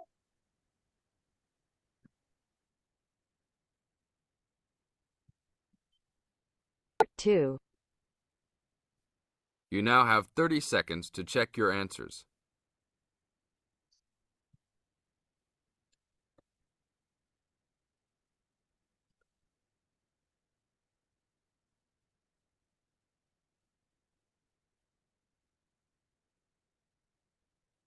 Now turns to part 3.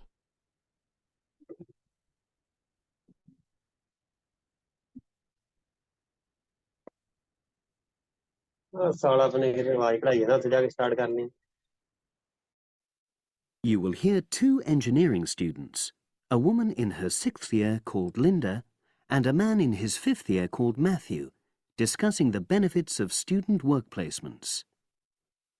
Before you listen, you have some time to look at questions 21 to 26.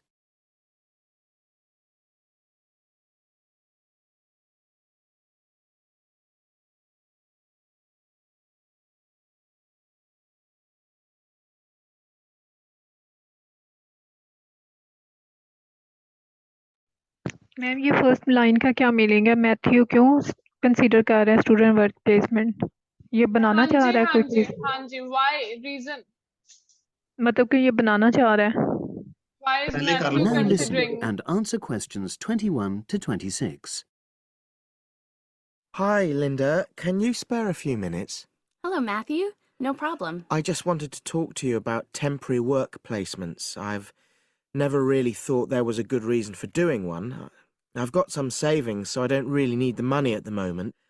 But I've had an email from the university about a vacancy that looks quite interesting. You did a placement last year, didn't you? I did, yes. In my case, I wanted to find out if I was making the right career choice before I began applying for permanent jobs. I thought I wanted to work in car manufacturing, but I wasn't sure, so I applied to Toyota. What was the application process like? Lengthy. There were a lot of different parts to it. The dullest one was a psychometric test.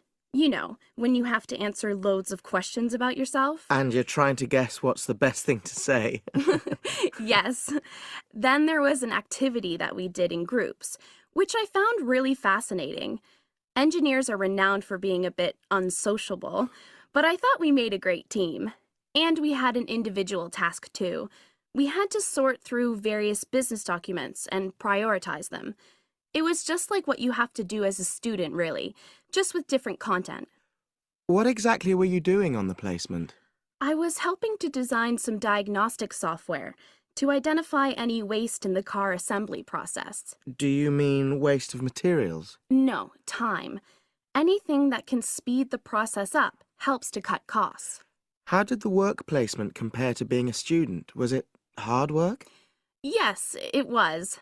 I'd had full-time work before. I've done various unskilled jobs during university holidays, and some of those involve long hours. So I thought I'd find it easy. I was wrong, though.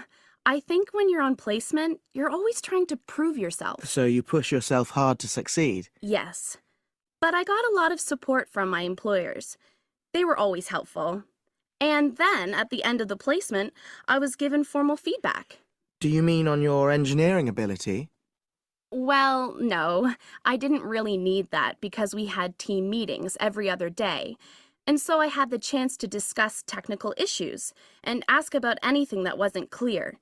The evaluation was about general workplace things, like organizational ability, initiative, that sort of thing. I get the impression you think you benefited from the placement. Well, the best thing is that they've offered me a job for next year. Depending on my exam results, of course, but still. A permanent one? Yes. But apart from that, I learned so much. The industrial environment was much more demanding than the academic one, so my general skills improved, like time management, meeting deadlines. And on the technical side, I learned new software packages, like MS Project. Well, I think you've convinced me that work placements are worthwhile, but while you're here, can you give me advice on something else? Before you hear the rest of the conversation, you have some time to look at questions 27 to 30.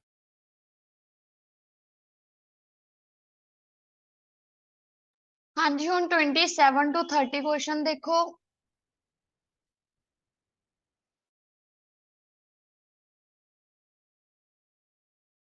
Now listen and answer questions 27 to 30. I'm about to make a start on the engineering materials module, and I've got a book list here. Can you have a quick look and tell me what you would recommend? That's if you can remember. Let's see. I do remember some of them. Yes, this one, The Science of Materials. I found the subject quite hard generally, but this book is very accessible, so it suited me. It doesn't cover everything, though. What about this one then? Materials engineering. Oh, yes. I do remember that. But it's a bit out of date now, isn't it? Unless it's a new edition. I don't think so. But what I liked about it were the pictures. They really helped to understand the descriptions. It's useful just from that point of view. Let's see, what else? Oh, yes, that one there, Engineering Basics. I think out of all these, that's got the widest coverage. But I've looked at the contents page and it hardly mentions nanotechnology. Yes, you're right. The evolution of materials does, though. It's a recent publication, so it covers all the latest developments. It's a bit thin on the 1960s, though, and that decade was quite important. Well, it sounds as if they all complement each other in some ways. I don't suppose you can lend me... That is the end of part 3. हाँ जी हुन third section दे answer check करो। 21 is A, 22 B, 23 A, 24 C, 5 and 5, 6 and 7 तिन्ने B ji.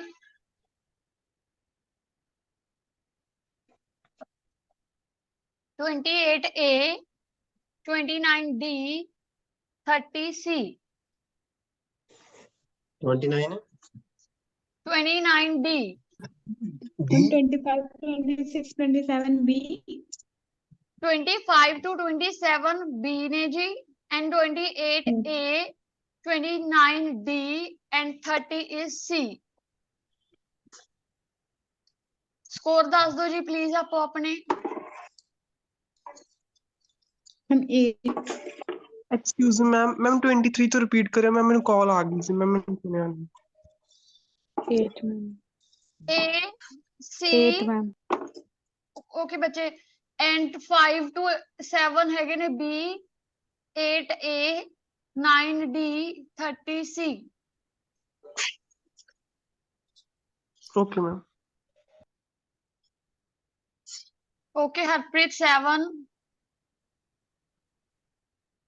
Ma'am 8 8, ma'am 7 मेरे। Ma'am 8 ma'am okay, 6 ma'am okay, 6 ma'am 7 okay जी। ਹੁਣ ਅਗਲਾ section ਦੇਖਦੇ ਹਾਂ ਰਾਜੇ, ਇੱਕ ਵਾਰੀ ਦੇਖੋ ਸੈਕਸ਼ਨ 4 ਜਿਹਦੇ ਵਿੱਚ ਆਪਾਂ ਨੂੰ ਕੀ ਹੈ ਜੀ, fill in the blanks ਨੇ ਤੇ no more than 3 words, ਮਤਲਬ 3 words ਤੋਂ ਜ਼ਿਆਦਾ ਆਪਣਾ ਆਨਸਰ ਨਹੀਂ ਆਊਗਾ। ਹੁਣ ਇੰਟਰਸੈਪਟ ਡੈਸ਼ एंड, ਹਾਂਜੀ मैम ये एंड पे 27 से 30 तक वो करवा देंगे, समझा देंगे। ਹਾਂਜੀ ਮੈਮ ਮੇਰੇ ਵੀ ਗਲਤ ਨੇ ਇਹ। 27 ਦੇਖੋ, ਕਹਿੰਦੇ science of materials. Science of material ਕੀ ਸੀਗਾ? ਆਨਸਰ 27 ਦਾ ਬੀ। ਕਹਿੰਦੇ ਉਹ ਈਜ਼ੀ ਟੂ ਅੰਡਰਸਟੈਂਡ ਆ, ਵੀ ਉਹ ਅੰਡਰਸਟੈਂਡ ਕਰਨ ਦੇ ਵਿੱਚ ਈਜ਼ੀ ਸੀ, ਤਾਂ ਤੁਹਾਡਾ ਆਨਸਰ ਕਿਹੜਾ ਟਿਕ ਹੋ ਜਾਣਾ ਸੀ? ਬੀ ਟਿਕ ਹੋ ਜਾਣਾ ਸੀ ਜੀ। ਅਗਲਾ ਕਹਿੰਦੇ ਜਿਹੜੇ ਮਟੀਰੀਅਲਸ ਇੰਜੀਨੀਅਰਿੰਗ ਆ ਉਹ ਕੀ ਹੈ? ਹੁਣ ਮਟੀਰੀਅਲਸ ਇੰਜੀਨੀਅਰਿੰਗ ਕੀ ਹੈ? ਆਨਸਰ ਹੈਗਾ ਏ, ਮਤਲਬ ਕਹਿੰਦੇ ਹੈਲਪਫੁਲ ਇਲਸਟ੍ਰੇਸ਼ਨਸ। ਮਤਲਬ ਹੈਲਪਫੁਲ ਕਾਦੇ ਵਿੱਚ ਹੈ? ਇਲਸਟ੍ਰੇਸ਼ਨ ਮਤਲਬ ਡਿਸਕ੍ਰਾਈਬ ਕਰਨ ਦੇ ਵਿੱਚ ਕਿਸੇ ਵੀ ਚੀਜ਼ ਨੂੰ।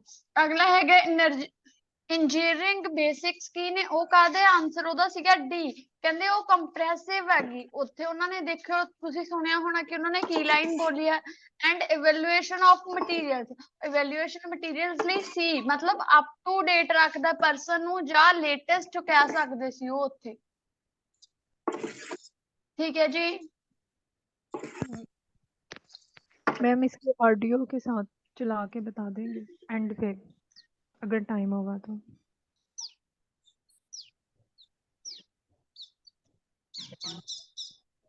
और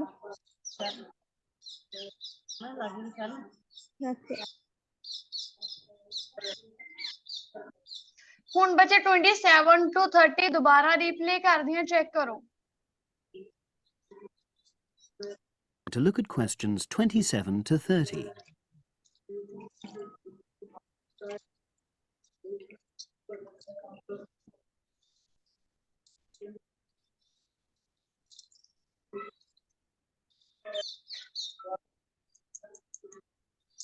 Now listen and answer questions 27 to 30. I'm about to make a start on the engineering materials module, and I've got a book list here.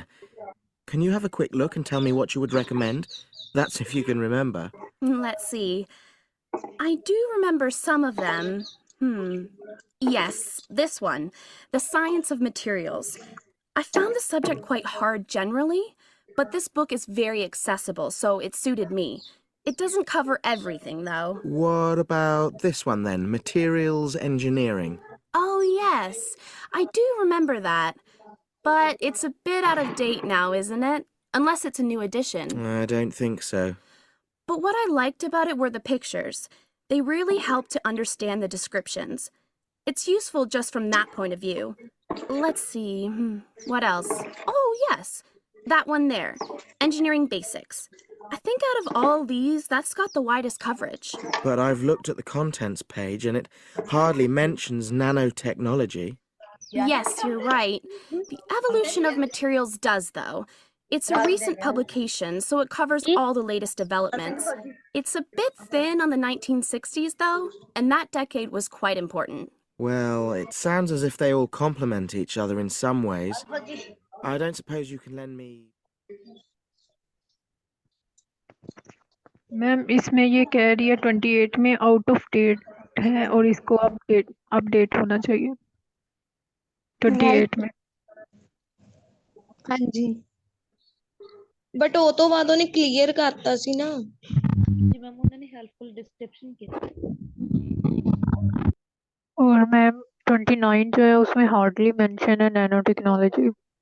Comprehensive इस टास्क हो गया मैम, मुझे तो समझ आ गया। 29 ऑल डाउट्स क्लियर।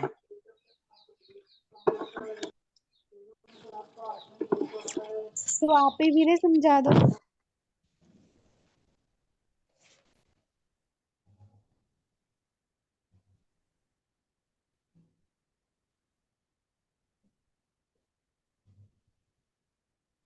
ਰਜੇ 28 ਕੁਐਸਚਨ ਦੇ ਵਿੱਚ ਪਹਿਲਾਂ ਉਹਨਾਂ ਨੇ ਕੀ ਕਿਹਾ ਮਟੀਰੀਅਲ ਇੰਜੀਨੀਅਰਿੰਗ ਲਈ ਉਹ ਕਹਿੰਦੇ ਅੰਡਰਸਟੈਂਡੇਬਲ ਆ ਮਤਲਬ ਅੰਡਰਸਟੈਂਡ ਉੱਥੇ ਉਹਨਾਂ ਨੇ ਕਿਹਾ ਸੀ ਵੀ ਜਿਹੜੀਆਂ ਦੇ ਵਿੱਚ ਪਿਕਚਰਸ ਨੇ ਉਹ ਈਜ਼ੀਲੀ ਅੰਡਰਸਟੈਂਡੇਬਲ ਨੇ ਲਾਈਕ ਇਹਦਾ ਕੀ ਬਣ ਗਿਆ ਸੀ ਫਿਰ ਈਜ਼ੀ ਟੂ ਅੰਡਰਸਟੈਂਡ ਇਹਦਾ ਬਣ ਗਿਆ ਸੀਗਾ ਫਿਰ ਹੈਲਪ ਟੂ ਇਲਸਟ੍ਰੇਸ਼ਨਸ ਮਤਲਬ ਕਿਸੇ ਚੀਜ਼ ਦੇ ਡਿਸਕ੍ਰਾਈਬ ਕਰਨਾ 29 ਦੇ ਵਿੱਚ ਕਿਹਾ ਸੀ ਵਾਈਡ ਕਵਰੇਜ ਕਰ ਰਹੀ ਆ ਮਤਲਬ ਕੰਪਰੀਹੈਂਸਿਵ ਆ ਐਂਡ 30 ਦੇ ਵਿੱਚ ਕਿਹਾ ਸੀ ਵੀ ਇਹ ਰੀਸੈਂਟ ਆ ਤੇ ਇਹਦੇ ਵਿੱਚ ਡਾਟਾ ਵੀ ਬਹੁਤ ਵਧੀਆ ਤਾਂ ਮਤਲਬ ਉਹ ਅਪ ਟੂ ਡੇਟ ਆ ਮਤਲਬ ਰੀਸੈਂਟ ਟਾਈਮ ਦੇ ਵਿੱਚ ਉਹਦੇ ਵਿੱਚ ਸਾਰਾ कुछ हैगा गा मैम मैं इन चीज़ों को देख रही हूँ 28 में उसने ये वर्ड कहा था out of date no no need to update up to date और 29 में उसने कहा था कि हार्डली बच्चे मेंशन व्हेन नैनो टेक्नोलॉजी ਉਹ ਤੁਹਾਨੂੰ ਕਨਫਿਊਜ਼ ਕਰ ਰਹੇ ਨੇ ਬਟ ਉਹ ਐਕਚੁਅਲ ਮਤਲਬ ਆਪਣਾ ਹੋਰ ਦੱਸ ਰਹੇ ਨੇ ਇੱਕ ਲਾਈਨ ਜਾਂ ਇੱਕ ਵਰਡ ਦੇ ਬੇਸਿਸ ਤੇ ਆਪਾਂ ਆਨਸਰ ਨਹੀਂ ਲਗਾ ਸਕਦੇ ਹੁੰਦੇ ਆਪਾਂ ਨੇ ਉਹਨਾਂ ਨੇ ਪੂਰੀ ਕਨਵਰਸੇਸ਼ਨ ਸੁਣਨੀ ਹੁੰਦੀ ਹੈ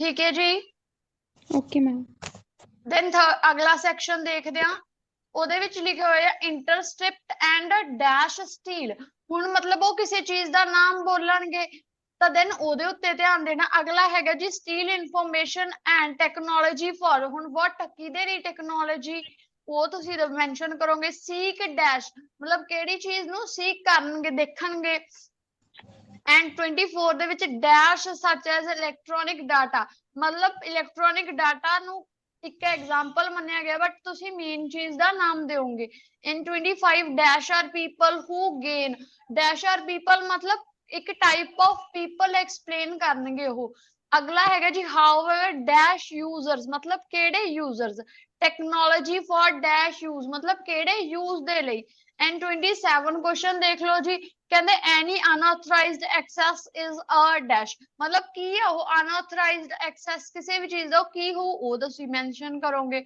and 28 question dash should be preserved ਕਿਹੜੀ ਚੀਜ਼ ਨੂੰ ਕਰਨਾ ਚਾਹੀਦਾ ਹੁਣ ਤੁਸੀਂ ਉੱਥੇ ਵੀ ਇੱਕ ਨਾਉਨ ਹੀ ਆਊਗਾ ਐਂਡ 29 ਦੇਖ ਲਓ ਜੀ can be used to keep track of legal ਕਿਹੜੀ ਚੀਜ਼ ਹੈਲਪ ਕਰੂਗੀ ਟਰੈਕ ਕਰਨ ਦੇ ਵਿੱਚ ਤਾਂ ਦੈਨ ਉੱਥੇ ਉਸ ਚੀਜ਼ ਦਾ ਨਾਮ ਆਊਗਾ ਐਂਡ ਡੈਸ਼ ਆਰ ਯੂਜ਼ਡ ਕਿਹੜੀ ਚੀਜ਼ ਨੂੰ ਯੂਜ਼ ਕੀਤਾ ਜਾਂਦਾ ਕਸਟਮਰ ਨੂੰ ਲਿੰਕ ਕਰਨ ਲਈ ਡਰੱਗ ਡੀਲਰਸ ਦੇ ਨਾਲ ਮੇਨਲੀ ਇਹਦੇ ਵਿੱਚ ਨਾਉਨ ਹੀ ਆਉਣਗੇ ਠੀਕ ਹੈ ਜੀ yes ma'am okay then start ਕਰਦੇ ਹਾਂ ਜੀ That is the end of part 3.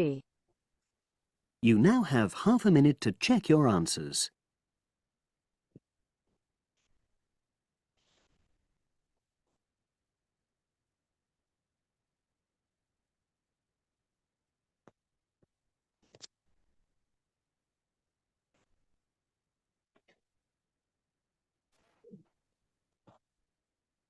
Now turns to part 4.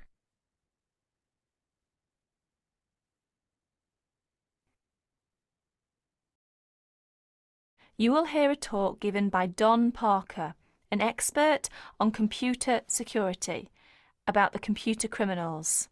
As you listen to the talk, fill in the gaps numbered 31 to 40.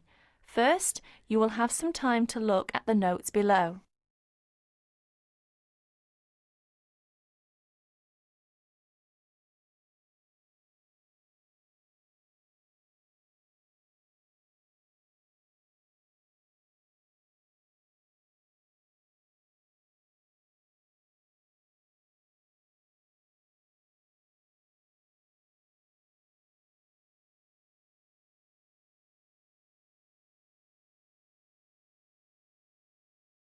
Now listen to the talk. Hi there. As an expert on computer security, my job is to oversee and analyse the phenomenon in computer users. Computer has been commonplace in our daily life, make our life and work efficiently and lively. However, with the development of the computer technology, computer crime has come to arise more people's attention. Now, in respect of this topic, I will present some of my view and studies. What kinds of people are perpetrating most of the information technology crime? According to my research, over 8% may be employees. The rest are outside users, hackers and crackers and professional criminals. It is amazing that employees amount for this large portion. Let us see them in detail. Employees. Employees are those with the skills, the knowledge, and the access to do bad things. Dishonest or disgruntled employees pose a far greater problem than most people have realized. To most supervisors and some experts, they worry that dishonest employees or outsiders can more easily intercept communications or steal company trade secrets.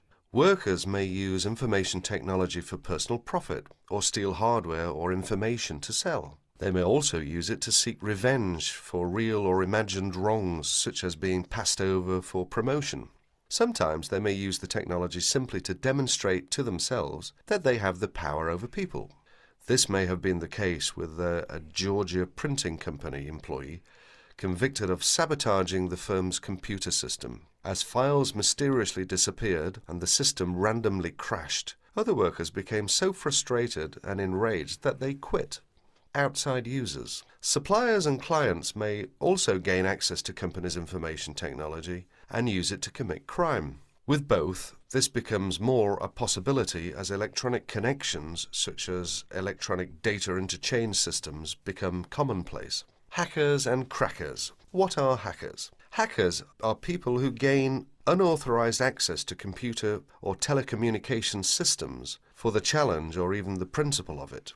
Crackers also gain unauthorized access to information technology, but do so for malicious purposes. Crackers attempt to break into computers and deliberately obtain information for financial gain, to shut down hardware, pirate software, or destroy data. The tolerance for hackers as the benign explorer has decreased. Most communication systems administrators view any kind of unauthorized access as a threat, and they pursue the offenders vigorously. And educators also try to point out to students that university cannot provide an education for everybody if hacking continues. Professional criminals. Members of organized crime rings don't just steal information technology, they use it in a legal way as a business tool, but for illegal purposes. For instance, databases can be used to keep track of illegal gambling debts and stolen goods. Drug dealers have used pages as link to customers. Microcomputers, scanners, and printers can be used to forge checks, immigration papers, passports, and driver's licenses. Telecommunications can be used to transfer funds illegally. As information technology crime has become more sophisticated, in 1988, after the last widespread internet break-in, the US Department created the Computer Emergency Response Team, or CERT. Although it has no power to arrest or prosecute, CERT provides round-the-clock international information and security-related support services to users of the internet. Whenever it gets a report of an electronic snooper, whether on the internet or on a corporate email system, CERT stands ready to lend assistance. It counsels the party under attack, helps them thwart the intruder, and evaluates the system afterwards to protect against future break-ins. That is the end of part 4. You will have 30 seconds to check your answers. Section 4. ਹਾਂਜੀ ਰਜੇ answer check ਕਰੋ ਪਹਿਲਾ ਹੈਗਾ ਜੀ 21 ਦੇ ਵਿੱਚ ਜਿਹੜੀ ਪਹਿਲੀ fill up ਆ ਉਹਦੇ ਵਿੱਚ ਲਿਖਿਆ ਜਾਊਗਾ ਕਮਿਊਨੀਕੇਸ਼ਨਸ ਐਂਡ ਅਗਲੀ ਫਿਲਅਪ ਦੇ ਵਿੱਚ ਲਿਖਿਆ ਹੋ company trade secrets 32 personal profit 33 revenge REVENGE 34 electronic connections CONNECTIONS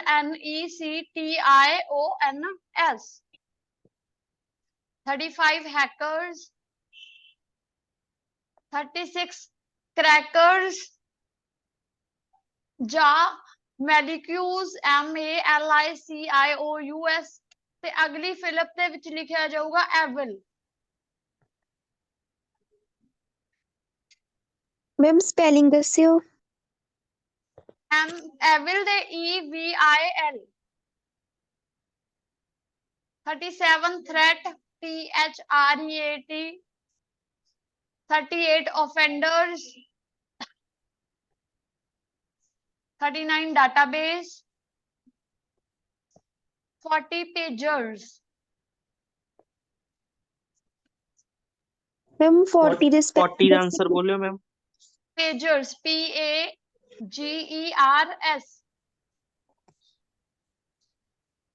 ma'am ये फास्ट सीगा है ना पार्ट नेक्स्ट वाला।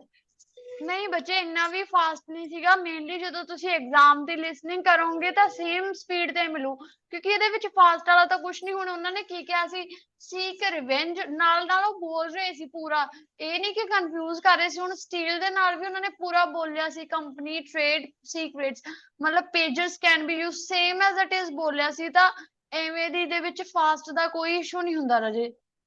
ਆਦਤ ਪਾਓ ਫਾਸਟ ਤੇ ਕਰਨੀ। ਜਦੋਂ ਤੁਸੀਂ ਘਰੇ ਵੀ ਲਿਸਨਿੰਗ ਕਰਦੇ ਹੋ ਤਾਂ ਦੈਨ ਫਾਸਟ ਤੇ ਕਰੋ, ਕਿਉਂਕਿ ਐਗਜ਼ਾਮ ਦੇ ਵਿੱਚ ਡੈਫੀਨੇਟਲੀ 1 ਔਰ ਜਾਂ 2 ਸੈਕਸ਼ਨ ਤੁਹਾਨੂੰ ਫਾਸਟ ਆਉਣਗੇ ਹੀ ਆਉਣਗੇ। ਦੈਨ ਆਪਣਾ ਆਪਣਾ ਟੋਟਲ ਸਕੋਰ ਭੇਜ ਦਿਓ ਸਾਰੇ ਬੱਚੇ।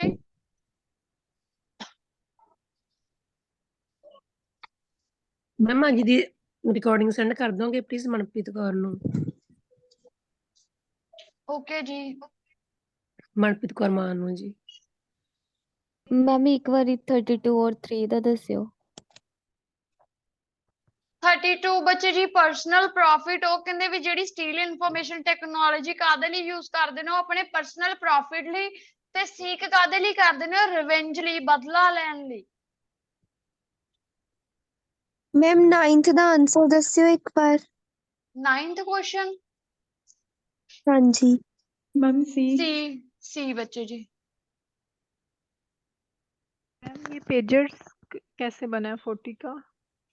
उन्होंने रजे बोला ही पेजर्स था।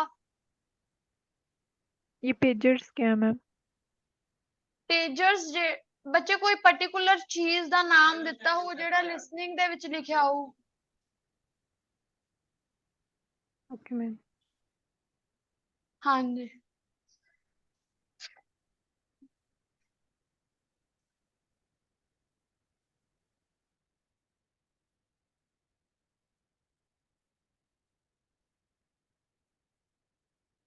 ਪੇਜਰਸ ਮੈਮ ਇੱਕ ਰੇਡੀਓ ਡਿਵਾਈਸ ਹੁੰਦਾ, ਐਸ ਫੋਰ ਐਸ ਜਿੰਨਾ ਕਿ ਮੈਨੂੰ ਪਤਾ, ਇੱਕ ਰੇਡੀਓ ਡਿਵਾਈਸ ਹੁੰਦਾ, ਸਿਗਨਲ ਵਾਸਤੇ ਯੂਜ਼ ਕੀਤਾ ਜਾਂਦਾ।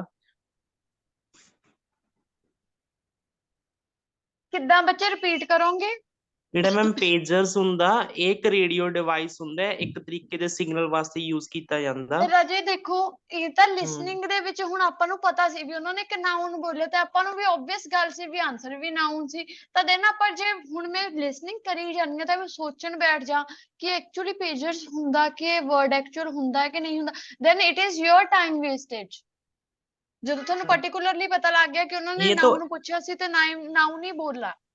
ਯੈਸ ਮੈਮ ਉਹ ਤਾਂ ਪਤਾ, ਮੀਨਸ ਉਹ ਪੁੱਛ ਰਹੀ ਸੀ ਨਾ, ਮੀਨਿੰਗ ਪੁੱਛ ਰਹੀ ਸੀ, ਦੈਟਸ ਵਾਈ ਮੈਂ ਮੀਨਿੰਗ ਕਲੀਅਰ ਕੀਤਾ। ਹਾਂਜੀ ਬੱਚੇ ਠੀਕ ਹੈ ਜੀ।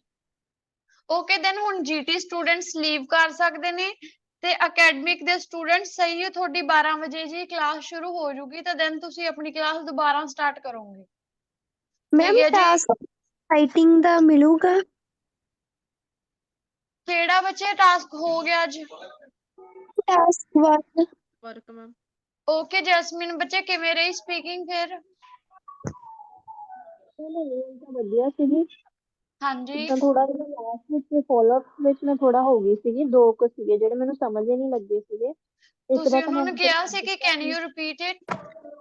ਯੈਸ ਮੈਮ ਮੈਂ ਇੱਕ ਤਾਂ ਆਨਸਰ ਕਰ ਦਿੱਤਾ ਸੀਗਾ ਜਦੋਂ ਮੈਂ ਹਾਂਜੀ ਲਾਸਟ ਵਿੱਚ ਅਕਸਾ ਬ੍ਰੇਕ ਹੈ ਬੱਚੇ ਉਹਨਾਂ ਟਾਈਮ ਸਹੀ 12 ਵਜੇ ਤੁਹਾਡੀ ਕਲਾਸ ਕੰਟੀਨਿਊ ਹੋਊਗੀ। ਹਾਂਜੀ ਜੈਸਮੀਨ ਮੈਮ ਜਦੋਂ ਮੈਂ ਲਾਸਟ ਵਿੱਚ ਨਾ ਮੇਰੀ 6th ਫੋਲੋ ਅਪ ਕੁਐਸਚਨ ਸੀਗਾ, ਉਦੋਂ ਮੈਂ ਉਹਨਾਂ ਨੂੰ ਪਾਗਲ ਕਿਹਾ, ਉਦੋਂ ਉਹਨਾਂ ਨੇ ਫਿਰ ਜਦ ਹੀ ਸਟਾਪ ਕਰਤਾ ਉੱਥੇ। ਓਕੇ ਦੈਨ ਓਵਰਆਲ ਵਧੀਆ ਸੀ ਸਪੀਕਿੰਗ? ਹਾਂਜੀ ਮੈਮ ਪਹਿਲਾਂ ਉਹ ਇੰਟਰੋ ਵਾਲਾ ਕੁਛ ਏਦਾਂ ਦਾ ਸੀ ਜਿਹੜਾ ਮੈਨੂੰ ਨਹੀਂ ਪਤਾ ਸੀਗਾ, ਫਟਾਫਟ ਮੈਂ ਆਨਸਰ ਕਰੀ ਗਈ ਮੈਮ। ਇੰਟਰੋ ਉਹ ਸੀ ਟੌਪਿਕ ਟੌਪਿਕ ਕਿਹੜੇ ਕਿਹੜੇ ਸੀਗੇ ਬੱਚੇ? ਮੈਥ ਤੇ ਕਲੋਥ। ਓਕੇ ਦੈਨ ਇਹ ਤਾਂ ਆਪਾਂ ਕੀਤੇ ਹੋਏ ਸੀਗੇ। ਹਾਂਜੀ ਮੈਮ। ਓਕੇ ਬੱਚਾ ਠੀਕ ਹੈ ਜੀ, ਬੈਸਟ ਆਫ ਲੱਕ। ਮੈਮ ਮੈਨੂੰ describe a bad service that you received from any hotel or restaurant. Okay ma'am. ਹਾਂਜੀ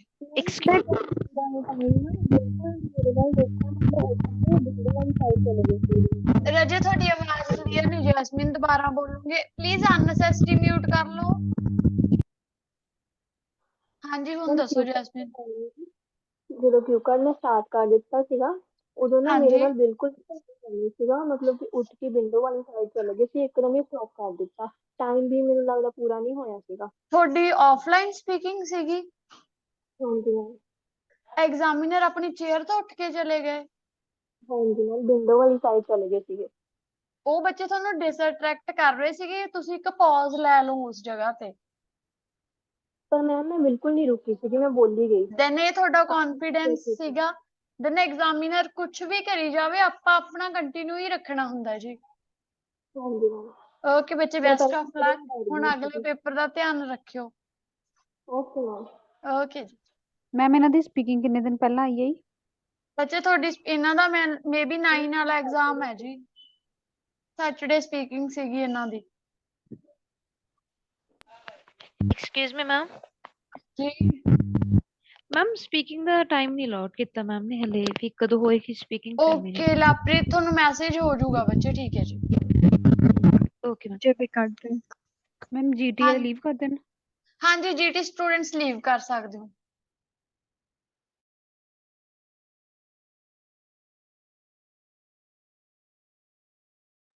ਮੈਮ ਹਾਂਜੀ ਰਾਜ। ਮੈਮ ਲੈਟਰ ਟਾਸਕ 1 ਤੇ ਸਾਡਾ ਪਤਾ ਹੀ ਨਹੀਂ ਲੱਗਾ। ਟਾਸਕ 1 ਦੇ ਵਿੱਚ ਐਕਚੁਅਲੀ ਮੇ ਬੀ ਤੁਹਾਡੀ ਕਲਾਸ ਹੋ ਗਈ, ਤੁਸੀਂ ਜੀਟੀ ਸਟੂਡੈਂਟ ਹੋ ਨਾ ਜੀ? ਹਾਂਜੀ ਹਾਂਜੀ।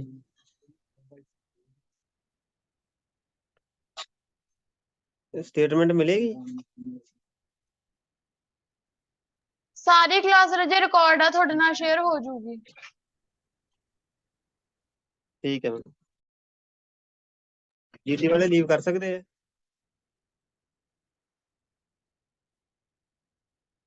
ਮੈਮ ਜੀਟੀ ਵਾਲੀ ਲੀਵ ਕਰਦੀ ਹੈ?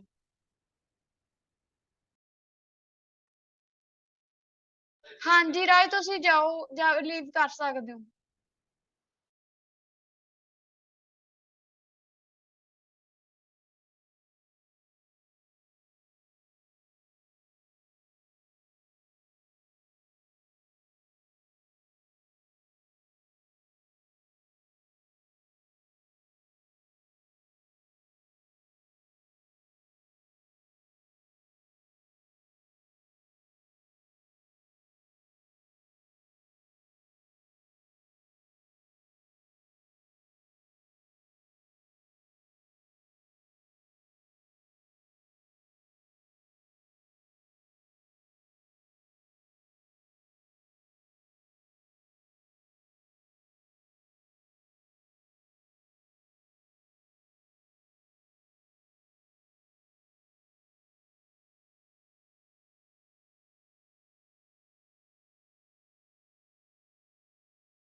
हाँ जी बच्चे, देन शुरू करते हैं reading the class. May audible to everyone? Okay Yes, जी ma'am. ओके जी, देन 2 मिनट्स वेट करते हैं क्योंकि स्टूडेंट्स ज्वाइन हो रहे ने।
हाँ जी बच्चे देखो, कल ਤੁਹਾਨੂੰ ਓਪਨ ਕਲਾਸ ਚਾਹੀਦੀ ਸੀ ਲਿਸਟ ਆਫ ਹੈਡਿੰਗ ਦੀ, ਦੇਨ ਅੱਜ ਆਪਾਂ ਉਹੀ ਕਰਾਂਗੇ, ਠੀਕ ਹੈ।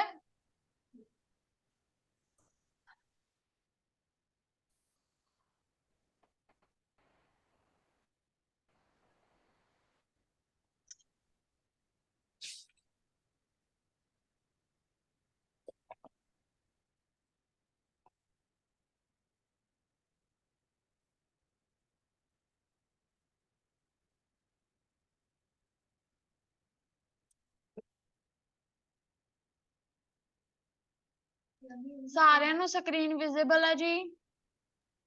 Yes, ma'am. ਦੇਨ ਰੀਡ ਕਰੋ।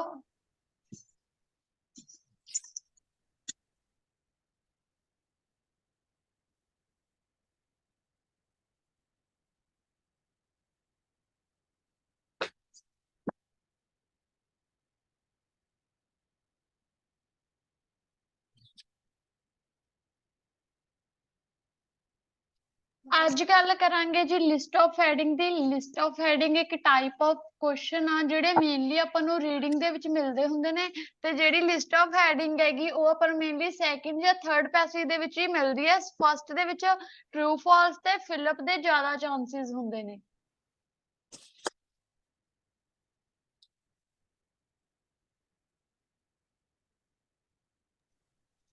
ਠੀਕ ਹੈ ਜੀ, ਤਾਂ ਦੈਨ ਹੁਣ ਲਿਸਟ ਆਫ ਹੈਡਿੰਗ ਨੂੰ ਕਰਨ ਦਾ ਤਰੀਕਾ ਕੀ ਹੈ? ਪਹਿਲਾਂ ਤਾਂ ਜੀ ਸਭ ਤੋਂ ਪਹਿਲੀ ਚੀਜ਼ ਹੁੰਦੀ ਹੈ ਕਿ ਆਪਾਂ ਨੇ ਧਿਆਨ ਦੇਣਾ ਹੁੰਦਾ, ਅਟੈਂਸ਼ਨ ਪੇ ਕਰਨੀ ਹੁੰਦੀ ਆ ਕਿ ਕਿਹੜੀਆਂ ਹੈਡਿੰਗ ਇੱਕ ਦੂਸਰੇ ਨਾਲ ਸਿਮਿਲਰ ਨੇ, ਕਿਹੜੀਆਂ ਇੱਕ ਦੂਸਰੇ ਤੋਂ ਡਿਫਰੈਂਟ ਨੇ। ਹੁਣ ਸਮਝੋ ਇੱਕ ਹੈਡਿੰਗ ਹੈ, ਜਿਵੇਂ ਉੱਥੇ ਉਹਨਾਂ ਨੇ ਲਿਖਤਾ ਵੀ trade among China and Britain, ਉੱਥੇ ਉਹਨਾਂ ਨੇ ਲਿਖਤਾ trade among China and America. ਆਪਾਂ ਨੂੰ ਵਰਡ ਦਾ ਫਰਕ ਹੈ, ਪਰ ਕਈ ਬੱਚੇ ਉਹਨੂੰ ਪੂਰਾ ਤਾਂ ਪੜ੍ਹਦੇ ਨੇ, ਉਹਨੂੰ ਕਹਿ ਦੇਣਗੇ ਸੇਮ ਸੇਮ ਹੀ ਹੈ, ਇਹ ਤੇ ਵੀ ਕ੍ਰਾਸ ਲਾ ਦੋ, ਇਹ ਤੇ ਵੀ ਕ੍ਰਾਸ ਲਾ ਦੋ, ਠੀਕ ਹੈ। ਦੈਨ ਅਗਲਾ ਹੈਗਾ spend time on paraphrasing the keywords of possible heading. ਆਪਾਂ ਜੀ ਪੈਰਾਫਰੇਜ਼ ਕਰਨਾ ਹੁੰਦਾ। ਹੁਣ ਜਿਵੇਂ ਕੋਈ ਵੀ ਕੁਐਸਚਨ ਚੱਕ ਲਓ, ਉਹਦੇ ਵਿੱਚ ਉਹਨਾਂ ਨੇ ਜੇ ਲਿਖਿਆ ਹੋਇਆ ਲਾਈਕ ਕਿ what are the reasons behind polio, ਹੁਣ ਆਪਾਂ ਨੂੰ ਪੈਰਾਫਰੇਜ਼ ਕੀ ਕਰਾਂਗੇ ਵੀ ਰੀਜ਼ਨਸ ਦਿੱਤੇ ਹੋਣਗੇ, ਉਹਨੂੰ ਪੈਰਾਫਰੇਜ਼ਿੰਗ ਕਹਿ ਰਹੇ ਨੇ। ਹੁਣ ਕੀਵਰਡ ਚੱਕਣਾ ਵੀ ਇਹਨੂੰ ਸੇਮ ਗੱਲ ਕਹਿੰਦੇ ਨੇ। ਅਗਲਾ ਹੈਗਾ read the paragraphs to find the main idea, ਕਹਿੰਦੇ ਪੈਰਾਗ੍ਰਾਫ ਨੂੰ ਰੀਡ ਪੂਰਾ ਕਰੋ ਉਹਦਾ ਮੇਨ ਆਈਡੀਆ ਲੱਭਣ ਲਈ, ਇਹ ਨਹੀਂ ਕਿ ਇੱਕ ਲਾਈਨ ਮਿਲ ਗਈ ਤੇ ਦੈਨ ਸ਼ੇਪ ਦੋ। ਅਗਲਾ ਹੈਗਾ understand what is the main idea and the extra information in the passage, ਉਸ ਚੀਜ਼ ਨੂੰ ਜੀ ਅੰਡਰਸਟੈਂਡ ਕਰੋ ਕਿ ਕਿਹੜਾ ਮੇਨ ਆਈਡੀਆ ਗਾ ਤੇ ਕਿਹੜੀ ਐਕਸਟਰਾ ਇਨਫੋਰਮੇਸ਼ਨ ਆ ਜਿਹੜੀ ਪੈਸੇਜ ਦੇ ਵਿੱਚ ਦਿੱਤੀ ਹੋਈ ਆ। ਅਗਲਾ ਹੈਗਾ the heading should provide the main idea of the paragraph, ਕਹਿੰਦੇ ਜਿਹੜੀ ਹੈਡਿੰਗ ਹੋਊਗੀ ਨਾ ਆਪਾਂ ਨੂੰ ਉਹ ਆਪਾਂ ਨੂੰ ਮੇਨ ਆਈਡੀਆ ਤਾਂ ਡੈਫੀਨੇਟਲੀ ਪ੍ਰੋਵਾਈਡ ਕਰੂਗੀ ਹੀ ਕਰੂਗੀ ਕਿ ਹਾਂ ਪੈਸੇ ਦੇ ਵਿੱਚ ਇਸ ਚੀਜ਼ ਦੀ ਗੱਲ ਹੋ ਰਹੀ ਹੈ।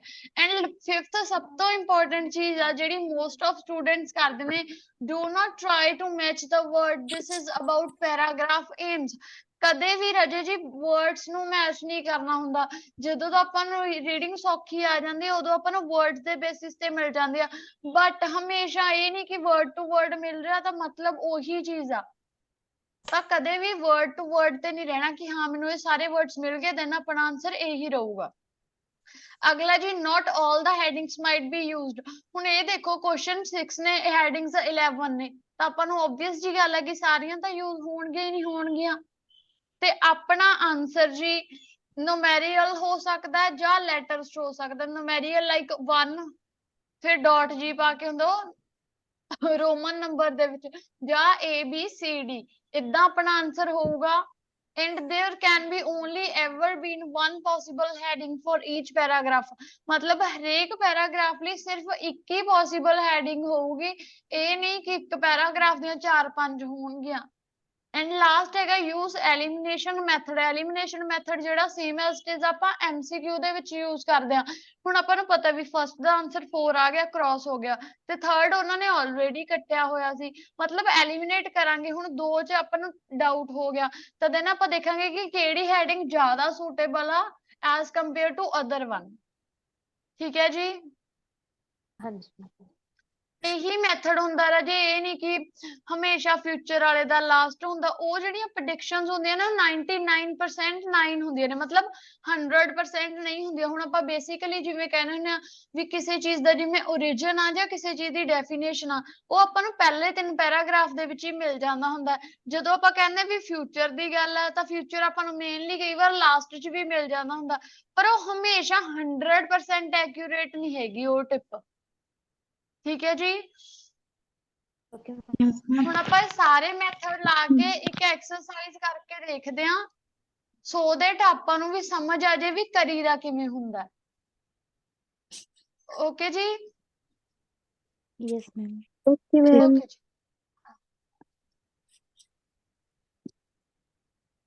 ਗਾਗਨ ਪਾ ਕੇ ਆਓ।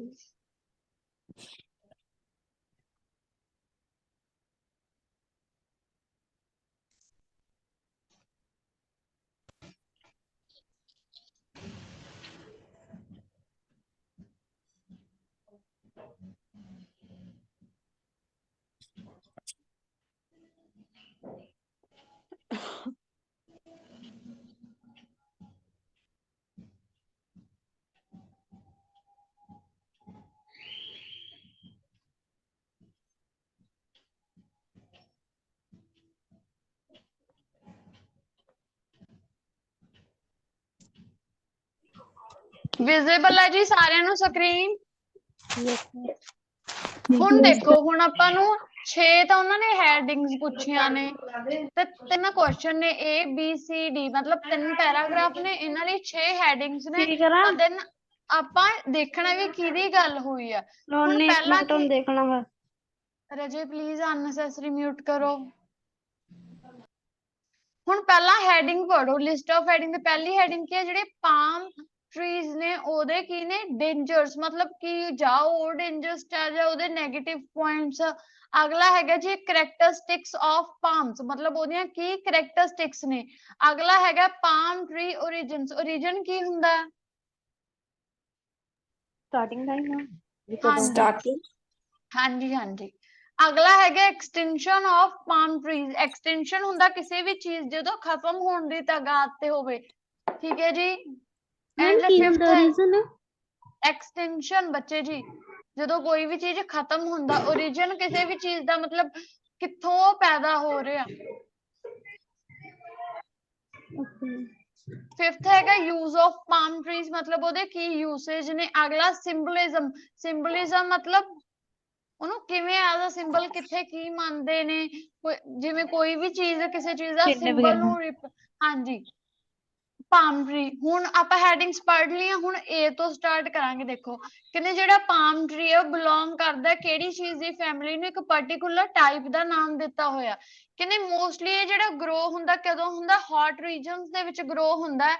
ਤੇ ਜਿਹੜਾ tree of this kind are long, ਤੇ ਕਿੱਡਾ ਲੰਬਾ ਟਰੀ ਹੁੰਦਾ ਤੇ ਇਹਦੀਆਂ stems are unbranched most part about. ਜਦੋਂ ਕਹਿੰਦੇ ਫੁੱਲਾਂ ਦੀ ਗੱਲ ਕਰੀਏ ਤਾਂ ਉਹਦੇ ਫੁੱਲ ਕੀ ਨੇ, ਵਾਈਟ ਹੁੰਦੇ ਨੇ ਤੇ ਸਮਾਲ ਹੁੰਦੇ ਨੇ। ਤੇ ਇਹਨਾਂ ਦੀ ਜਿਹੜੀ ਸ਼ੇਪ ਹੁੰਦੀ ਹੈ ਉਹ ਕਿਹਨੂੰ ਸਿਮਿਲਰ ਹੁੰਦੀ ਹੈ, ਸਟਾਰ ਦੇ ਸਿਮਿਲਰ ਹੁੰਦੀ ਹੈ। ਤੇ ਜਿਹੜੇ ਪਾਮ ਟਰੀ ਦੇ ਫਰੂਟਸ ਨੇ ਉਹ ਕੰਟੇਨ ਕੀ ਕਰਦੇ ਨੇ, ਇੱਕ ਸੀਡ, ਮਤਲਬ ਉਹਨਾਂ ਦੇ ਵਿੱਚ ਇੱਕ ਹੀ ਬੀਜ ਹੁੰਦਾ ਜਿਹੜੇ ਕਵਰਡ ਨਾਲ ਹੁੰਦੇ ਨੇ ਫਲੈਸ਼ ਦੇ ਨਾਲ। ਹੁਣ ਦੱਸੋ ਇਹਨਾਂ ਦੇ ਵਿੱਚੋਂ ਪਾਮ ਟਰੀ ਦੇ ਡੇਂਜਰਸ ਦੀ ਗੱਲ ਹੋਈ ਹੈ? No ma'am, answer B. Second ਆਏਗਾ ma'am. Answer is Characteristics। B. ਹੁਣ ਆਪਾਂ ਨੂੰ ਡਾਊਟ ਕਾਚ ਹੋਇਆ ਸੀ, ਸੀ ਥਰਡ ਤੇ ਬੀ ਦੇ ਵਿੱਚ। ਹੁਣ ਥਰਡ ਤਾਂ ਕੱਲਾ ਕਹਿ ਰਿਹਾ ਵੀ ਉਹਦਾ origin, ਕੱਲੇ ਉਹਦੇ origin ਦੀ ਗੱਲ ਕਰੀ ਹੈ।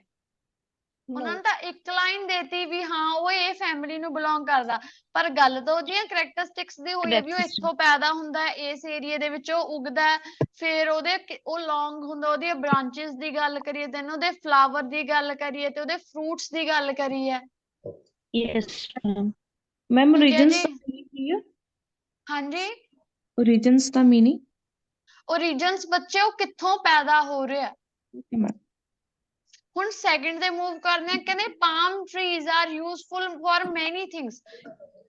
ਕਹਿੰਦੇ ਜਿਹੜਾ ਇਹ ਟਰੀ ਹੁੰਦਾ ਯੂਜ਼ਫੁਲ ਹੁੰਦਾ ਬਹੁਤ ਸਾਰੀਆਂ ਚੀਜ਼ਾਂ ਦੇ ਲਈ। देयर आर ਪਾਮ ਆਇਲ, ਕਹਿੰਦੇ ਉਹ ਤੋਂ ਕੀ ਬਣਦਾ, ਪਾਮ ਆਇਲ ਬਣਦਾ, ਸੈਗੋ ਬਣਦਾ, ਵਾਈਨ ਬਣਦੀ ਹੈ ਜਿਹੜੀ ਪਪੂਲਰ ਆ ਸੈਵਰਲ ਕੰਟਰੀਜ਼ ਦੇ ਵਿੱਚ। ਫਿਰ ਕਹਿੰਦੇ ਉਹਨੂੰ ਯੂਜ਼ ਕੀਤਾ ਜਾਂਦਾ ਹੈ ਕਾਸਮੈਟਿਕ ਪਰਪਸ ਦੇ ਲਈ, ਫੂਡ ਇਨਗਰੀਡੀਐਂਟਸ ਲਈ। ਤੇ ਜਿਹੜਾ ਕਿ ਅਗਲਾ ਹੈਗਾ ਜਿਹੜਾ ਕੋਲਟਰ ਆਊਟਰ ਸ਼ੈਲ ਤੋਂ ਲਿਆ ਜਾਂਦਾ ਆਫ ਦੀ ਕੋਕੋਨਟ, ਫਿਰ ਉਹ ਤੋਂ ਕੀ ਬਣਦਾ, ਡੋਰਮੈਟਸ ਬਣਦੇ ਨੇ, ਮੈਟਰਸ ਬਣਦਾ ਗਾ, ਰੋਪਸ ਬਣਦੇ ਨੇ, ਤੇ ਬਹੁਤ ਸਾਰੀਆਂ ਚੀਜ਼ਾਂ ਬਣਦੀਆਂ ਨੇ। ਤੇ ਜਿਹੜਾ ਪਾਮ ਟਰੀ ਉਹ ਪਪੂਲਰ ਆ ਬਹੁਤ ਸਾਰੇ ਪਾਰਕਸ ਤੇ ਬੀਚਿਸ ਦੇ ਵਿੱਚ। ਹੁਣ ਕੀ ਬਣੂਗਾ answer? Uses of palm tree, ma'am, fifth। Fifth, ਕਿਉਂਕਿ ਗੱਲ ਕੀ ਹੋਈ ਹੈ, ਉਹਦੇ ਯੂਜ਼ ਦੀ ਗੱਲ ਹੋਈ ਹੈ ਵੀ ਕੀ ਬਣਦਾ, ਉਹਨੂੰ ਕਿਉਂ ਯੂਜ਼ ਕੀਤਾ ਜਾਂਦਾ ਹੈ। ਸਿੰਬਲ ਆਫ ਬਿਊਟੀ ਲਈ ਵੀ ਮੰਨਦੇ ਨੇ। ਠੀਕ ਹੈ, ਉਹ ਤੋਂ ਕੀ ਕੁਛ ਬਣਦਾ, ਫੂਡ ਬਣਦਾ, ਕਾਸਮੈਟਿਕ ਬਣਦਾ, ਆਇਲ ਬਣਦਾ ਗਾ, ਫਿਰ ਮੈਟ੍ਰਿਕਸ ਬਣਦੇ ਨੇ, ਡੋਰਮੈਟਸ ਬਣਦੇ ਨੇ। ਠੀਕ ਹੈ ਜੀ। ਹਾਂਜੀ। ਹੁਣ ਥਰਡ ਦੇਖੋ, ਕਹਿੰਦੇ ਇਨ ਰੋਮਨ ਟਾਈਮਸ ਜਿਹੜਾ ਪਾਮ ਟਰੀ ਸੀ ਉਹ ਇੰਡੀਕੇਟ ਕਿਹਨੂੰ ਕਰਦਾ ਸੀ, ਵਿਕਟਰੀ ਨੂੰ ਕਰਦਾ ਸੀ। ਤੇ ਜਿਹੜੀ ਕ੍ਰਿਸਚਨਸ ਨੇ ਉਹ ਪਾਮ ਟਰੀ ਨੂੰ ਰਿਪਰੈਜ਼ੈਂਟ ਕਰਦਾ ਓਵਰ ਦਾ ਸੋਲ ਨੂੰ। ਫਿਰ ਇੱਕ ਹੋਰ ਚੀਜ਼ ਦਾ ਨਾਮ ਦਿੱਤਾ, ਉਹਦੇ ਵਿੱਚ ਇਹ ਪਲੈਂਟੀ ਤੇ ਪੀਸ ਦਾ ਸਿੰਬਲ ਆ। ਏਸ਼ੀਅੰਟ ਇਜਿਪਟ ਹੈ ਉਹਨੂੰ ਕੀ ਮੰਨਦੇ ਨੇ, ਇੱਕ ਲੰਬੀ ਲਾਈਫ ਨੂੰ ਰਿਪਰੈਜ਼ੈਂਟ ਕਰਦਾ ਇਹ। ਹੁਣ ਤੁਹਾਨੂੰ ਕੀ ਲੱਗਦਾ ਰਿਪਰੈਜ਼ੈਂਟ ਕਰ ਰਿਹਾ, ਸਿੰਬਲ ਹੈ Sixth, Ki? ma'am, symbolism is। Palm answer Symbolism is the ਗੱਲ ਕੀਤੀ। 6 ਬਣ ਗਿਆ। ਹਾਂਜੀ ਤੇਜਿੰਦਰ ਬੱਚੇ ਸਹੀ ਜਾ ਰਹੇ ਹੋ, ਤਿੰਨੇ ਸਹੀ ਨੇ। ਆਨਸਰ 6 ਬਣ ਗਿਆ ਕਿਉਂਕਿ ਉਹ ਰਿਪਰੈਜ਼ੈਂਟ ਕਰ ਰਿਹਾ, ਇੰਡੀਕੇਟ ਕਰ ਰਿਹਾ। ਇਹ ਸਾਰੇ ਸਿੰਬਲਸ ਦੇ ਸਿਨੋਨਿਮ ਯੂਜ਼ ਕੀਤੇ ਹੋਏ ਨੇ। Yes ma'am. Yes ma'am. Clear ਬੱਚੇ? ਹਾਂਜੀ। ਲਿਸਟ ਆਫ ਹੈਡਿੰਗ ਬਸ ਇਹੀ ਹੁੰਦੀਆਂ ਨੇ ਰਜੇ, ਇਸ ਤੋਂ ਬਿਨਾ ਹੋਰ ਕੁਝ ਵੀ ਨਹੀਂ ਹੁੰਦਾ। ਮੈਮ ਕਈ ਵਾਰ ਮੈਮ ਮਤਲਬ ਕਿ ਆਨਸਰ ਵੀ ਲੱਭ ਜਾਂਦਾ, ਪਰ ਮੈਮ ਕੌਨਫੀਡੈਂਸ ਜਾਂ ਨਹੀਂ ਹੁੰਦਾ ਕਿ ਮੈਂ ਸਹੀ ਹੈ ਗਲਤ ਹੈ। ਉਦੋਂ ਮੈਮ ਹੁਣ ਮੇਰੇ ਰਜੇ ਦੇਖੋ, ਹੁਣ ਤੁਸੀਂ ਆਪਣੇ ਆਪ ਕਿਹਾ ਕਿ ਕੌਨਫੀਡੈਂਸ ਨਹੀਂ ਹੁੰਦਾ। ਹੁਣ ਜੇ ਕੌਨਫੀਡੈਂਸ ਲੈ ਕੇ ਆਉਂਗੇ ਉਹ ਦਿਨ ਤਾਂ ਹੀ ਉਹ ਆਊਗਾ। ਜਿਵੇਂ ਅੱਜ ਮੈਮ ਜਿਹੜਾ ਬਸ ਤੁਸੀਂ ਇੱਕ ਹੋਮਵਰਕ ਕਈ ਦਿੱਤਾ ਵਾਰ ਸੀਗਾ ਇੱਕੋ ਅੱਜ, ਜਿਹੀਆਂ ਬਹੁਤ ਲੈਣਾ ਦੇ ਰੱਖੀਆਂ ਹੁੰਦੀਆਂ ਨੇ ਜੀ, ਪਤਾ ਨਹੀਂ ਲੱਗਦਾ ਜੀ ਵੀ ਇਹਦੇ ਵਿੱਚ ਕਿਹੜਾ ਆਊਗਾ ਮੈਮ ਜੀ। ਆਨਸਰ ਸੇਮ ਹੋ ਜਾਂਦੇ ਨੇ ਕਈ ਵਾਰ ਤਾਂ, ਵੀ ਹਾਂਜੀ ਐਵੇਂ ਕਦੇ ਲੱਗੀ ਵੀ ਜਾਂਦਾ ਨਹੀਂ ਇਹ ਆ ਹੋਊਗਾ ਵੀ ਰਜੇ। ਹੁੰਦਾ ਮੇਨ ਮੰਨ ਆਈਡੀਆ ਤੇ ਲੈਂਦੇ ਆ ਐਕਸਟਰਾ ਇਨਫੋਰਮੇਸ਼ਨ ਦੇ ਵਿੱਚੋਂ ਫਰਕ ਸਮਝੋ ਨਾ ਜੀ। ਪਹਿਲਾਂ ਜਦੋਂ ਮੈਂ ਤੁਹਾਨੂੰ ਹੋਈ ਦੀਆਂ ਹੁਣ ਦੱਸਿਆ ਕਰਨ ਦਾ ਤਰੀਕਾ, ਮੇਨ ਗੱਲ ਕੀ ਕਹੀ ਸੀ ਕਿ ਡਿਫਰੈਂਟ ਸਮਝੋ ਕੀ ਐਕਚੁਅਲੀ ਮੇਨ ਆਈਡੀਆ ਤੇ ਕੀ ਉਹਦੇ ਵਿੱਚ ਐਕਸਟਰਾ ਇਨਫੋਰਮੇਸ਼ਨ ਆ।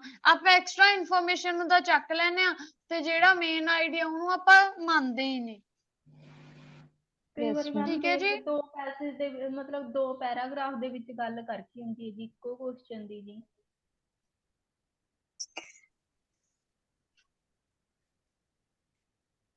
ਨਹੀਂ ਬੱਚੇ ਜੀ, ਇਹ ਤਾਂ ਕਦੇ ਵੀ ਨਹੀਂ ਹੋਊਗਾ। ਆਪਾਂ ਉਦਾਂ ਹੀ ਬਸ ਇਹਨੂੰ ਮੰਨ ਲੈਨੇ ਆ ਕਿ ਨਹੀਂ ਨਹੀਂ ਨਹੀਂ ਮੇਰੇ ਤੋਂ ਤਾਂ ਇਹ ਹੋਣਾ ਹੀ ਨਹੀਂ। ਜਦੋਂ ਆਪਾਂ ਉਹਨੂੰ ਸਮਝਣ ਲੱਗ ਜਾਾਂਗੇ ਨਾ ਚੀਜ਼ ਨੂੰ, ਫਿਰ ਕੋਈ ਵੀ ਚੀਜ਼ ਔਖੀ ਨਹੀਂ ਹੁੰਦੀ। ਬਸ ਆਪਣਾ ਇੱਕ ਕੌਨਫੀਡੈਂਸ ਲੈ ਕੇ ਆਓ। ਸੇਮ ਇਹਦੇ ਨਾਲ ਦੀ ਕੁਐਸਚਨ ਟਾਈਪ ਕਿਹੜੀ ਹੁੰਦੀ ਹੈਗੀ? मैम टास्क 1 हो गया?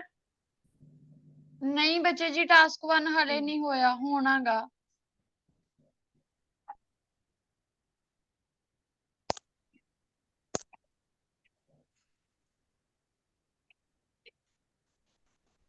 मैम ਹੁਣ कितनी ਤੁਸੀਂ देर हुई क्लास स्टार्ट हुए? ਹਾਂਜੀ मैम कितना टाइम हो गया क्लास स्टार्ट हुए? अक्सर आपको बताया था 12-15 मिनट्स हो गए रजे। मैम वो फर्क है ना हाफ आवर का टाइम का, इधर से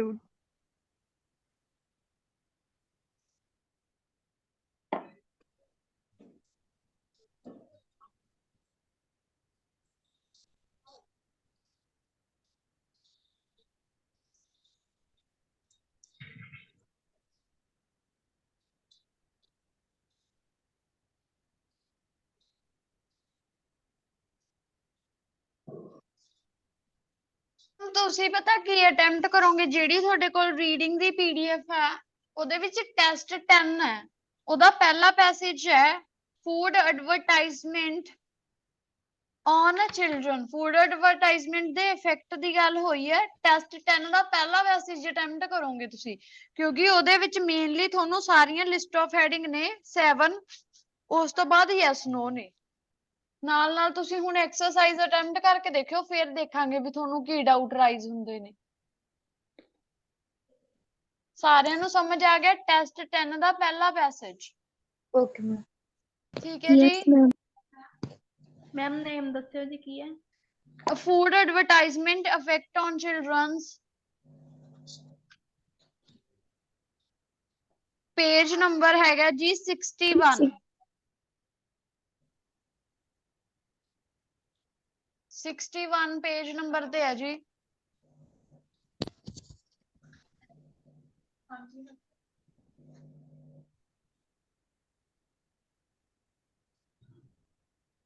होगा।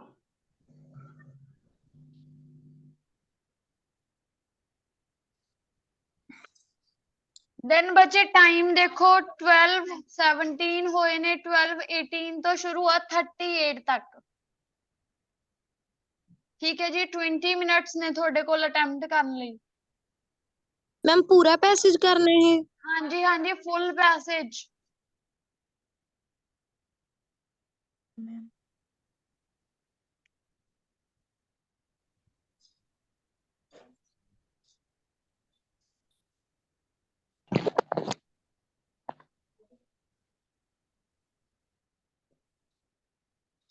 मैम क्या नाम है पैसेज का?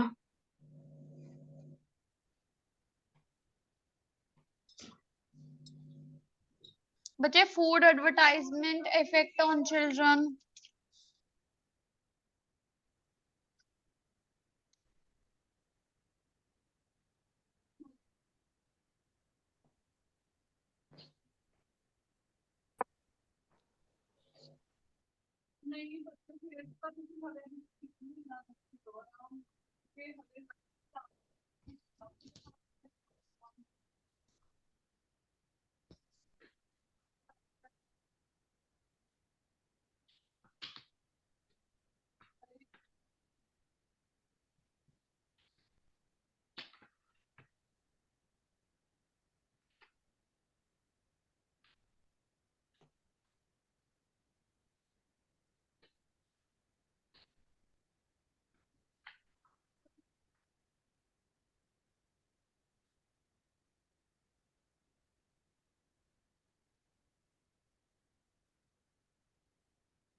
हाँ जी स्टूडेंट्स आंसर चेक करो बच्चे।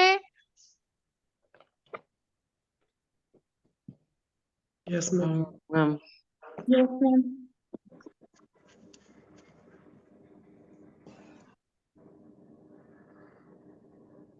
First answer is 8, second 2, third 6,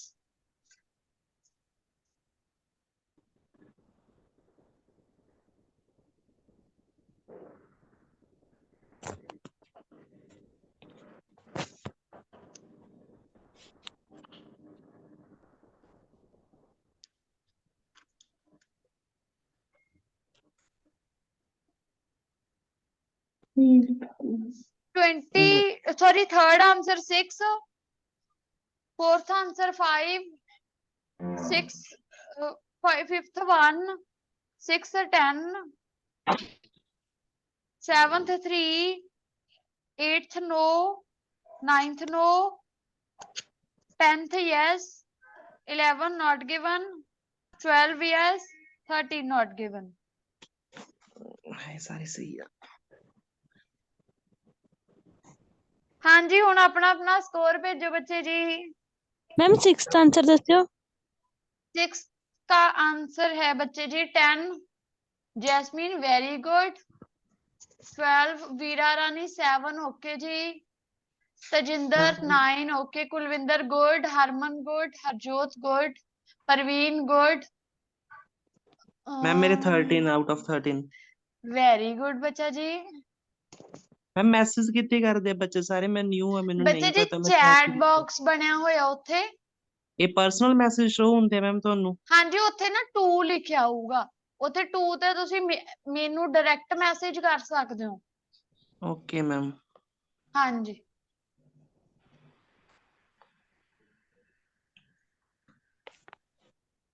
ਨੂਰ ਗਿੱਲ ਬੱਚੇ ਜੀ ਕਿਵੇਂ ਘਟ ਗਏ ਨੇ? मैम ट्रू फॉल्स गलत सीगे। ਓਕੇ ਬੱਚਾ ਜੀ ਇਦਾਂ ਇਹ ਦੱਸੋ ਕਿ ਹੁਣ ਲਿਸਟ ਆਫ ਹੈਡਿੰਗ ਸਮਝ ਆ ਗਏ? Yes ma'am. मैम ਇਸ एक ही ਤੋਂ गल ਬਾਅਦ बाकी सारियां सही सी। ਐਂ ਹੁੰਦਾ ਬੱਚਾ ਜੀ ਹੌਲੀ ਹੌਲੀ ਸਿੱਖੋਗੇ ਜਦੋਂ ਆਪਾਂ ਪ੍ਰੈਕਟਿਸ ਕਰਦੇ ਆ ਦੈਨ ਆਪਾਂ ਨੂੰ ਸਾਰਾ ਕੁਝ ਕਲੀਅਰ ਹੋਣ ਲੱਗ ਜਾਂਦਾ ਹੈ। ਜਦੋਂ ਆਪਾਂ ਪ੍ਰੈਕਟਿਸ ਨਹੀਂ ਕਰਦੇ ਦੈਨ ਆਪਾਂ ਨੂੰ ਫਿਰ ਇਹ ਲੱਗਦਾ ਹੈ ਹੁਣ ਤੁਹਾਡੀ ਅੱਜ ਕੁਐਸਚਨ ਟਾਈਪ ਕਲੀਅਰ ਹੋਈ ਪਹਿਲਾਂ ਫਿਰ ਉਹਦੇ ਨਾਲ ਦੀ ਇੱਕ ਐਕਸਰਸਾਈਜ਼ ਹੋਈ ਜਿਹੜੀ ਮੈਂ ਖੁਦ ਕਰਵਾਈ ਤੁਸੀਂ ਨਾਲ ਨਾਲ ਕਰੀ ਬੋਥ ਦਾ ਇੱਕ ਕੰਬੀਨੇਸ਼ਨ ਜਾਂ ਆਪਣਾ ਸੀਗਾ ਬਟ ਹੁਣ ਤੁਸੀਂ ਇਕੱਲਿਆਂ ਨੇ ਅਟੈਂਪਟ ਕਰਕੇ ਦੇਖਿਆ ਤਾਂ ਤੁਹਾਨੂੰ ਜ਼ਿਆਦਾ ਇੱਕ ਬੈਟਰ ਰਿਐਲਿਟੀ ਚੈੱਕ ਮਿਲਿਆਗਾ। हाँ जी ਤਾਂ ਮਤਲਬ ਡਰਨਾ ਨਹੀਂ ਬਸ ਜਸਟ ਅਟੈਂਪਟ ਕਰੋ give your 100% and then result ਤੁਹਾਡੇ ਸਾਹਮਣੇ ਹੋਊਗਾ। मैम ਹਾਂਜੀ मैम 12 वाला एक्सप्लेन कर दो। 12 वाला समझ ਹਾਂਜੀ नहीं ਹਾਂਜੀ आया मैं ਡਿਸਕਸ਼ਨ ਤੇ ਮੂਵ ਕਰ ਹੁੰਨੇ ਆ। ਪਹਿਲਾਂ ਇਹ ਦੱਸੋ ਇੱਥੇ ਤੱਕ ਦੀ ਕਲਾਸ ਸਾਰੇ ਬੱਚਿਆਂ ਨੂੰ ਕਲੀਅਰ? Yes ma'am.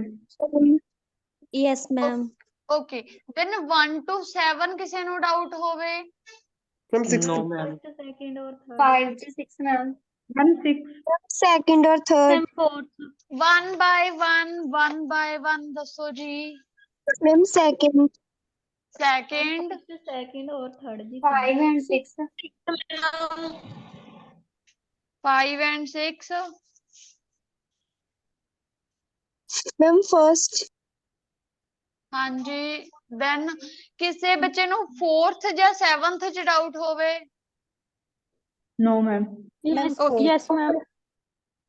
4th ਠੀਕ ਹੈ ਜੀ। ਹੁਣ ਪਹਿਲਾਂ ਦੇਖੋ ਇਹ ਕੁਐਸਚਨ ਕੀ ਕਹਿ ਰਿਹਾ ਇਹ ਕੁਐਸਚਨ ਕਹਿੰਦਾ 8 ਕਹਿੰਦੇ ਜਿਹੜੀ ਐਡਵਰਟਾਈਜ਼ਿੰਗ ਆ ਉਹ ਕਿਹੜੀ ਚੀਜ਼ ਦੇ ਉੱਤੇ ਫੋਕਸ ਕਰਦੀ ਹੈ? ਅਨਹੈਲਦੀ ਆਪਸ਼ਨਸ ਦੇ ਉੱਤੇ।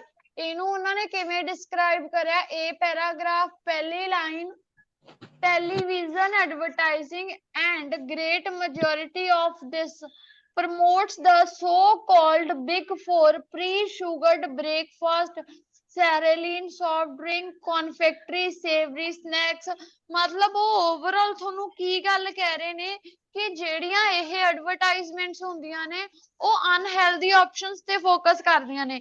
ਅਨਹੈਲਦੀ ਆਪਸ਼ਨਸ ਕਿਵੇਂ ਹੋ ਗਈਆਂ, ਕਿਉਂਕਿ ਜਿਹੜੀਆਂ ਹੁਣ ਆਪਾਂ ਨੂੰ ਵੀ ਬੇਸਿਕ ਜੀ ਗੱਲ ਕਲੀਅਰ ਆ ਕਿ ਜਦੋਂ ਹੁਣ ਫਾਸਟ ਫੂਡ ਹੋ ਗਿਆ, ਸੈਰੋਲੀਨ ਹੋ ਗਿਆ, ਇਹ ਸਾਰੇ ਫਾਸਟ ਫੂਡ ਨੇ, ਮਤਲਬ ਅਨਹੈਲਦੀ ਚੀਜ਼ਾਂ ਨੇ ਜਿਹੜੀਆਂ ਆਪਣੀ ਬੋਡੀ ਲਈ ਸਹੀ ਨਹੀਂ ਹੈਗੀਆਂ ਜੀ। ਕਲੀਅਰ? Yes ma'am. ਓਕੇ, ਹੁਣ ਜਦ ਅਗਲਾ ਕੁਐਸਚਨ ਪੜ੍ਹਦੇ ਆ। ਸੈਕੰਡਲੀ ਉਹਨਾਂ ਨੇ ਕੀ ਦਿੱਤਾ ਸੀ ਆਪਾਂ ਨੂੰ ਆਨਸਰ?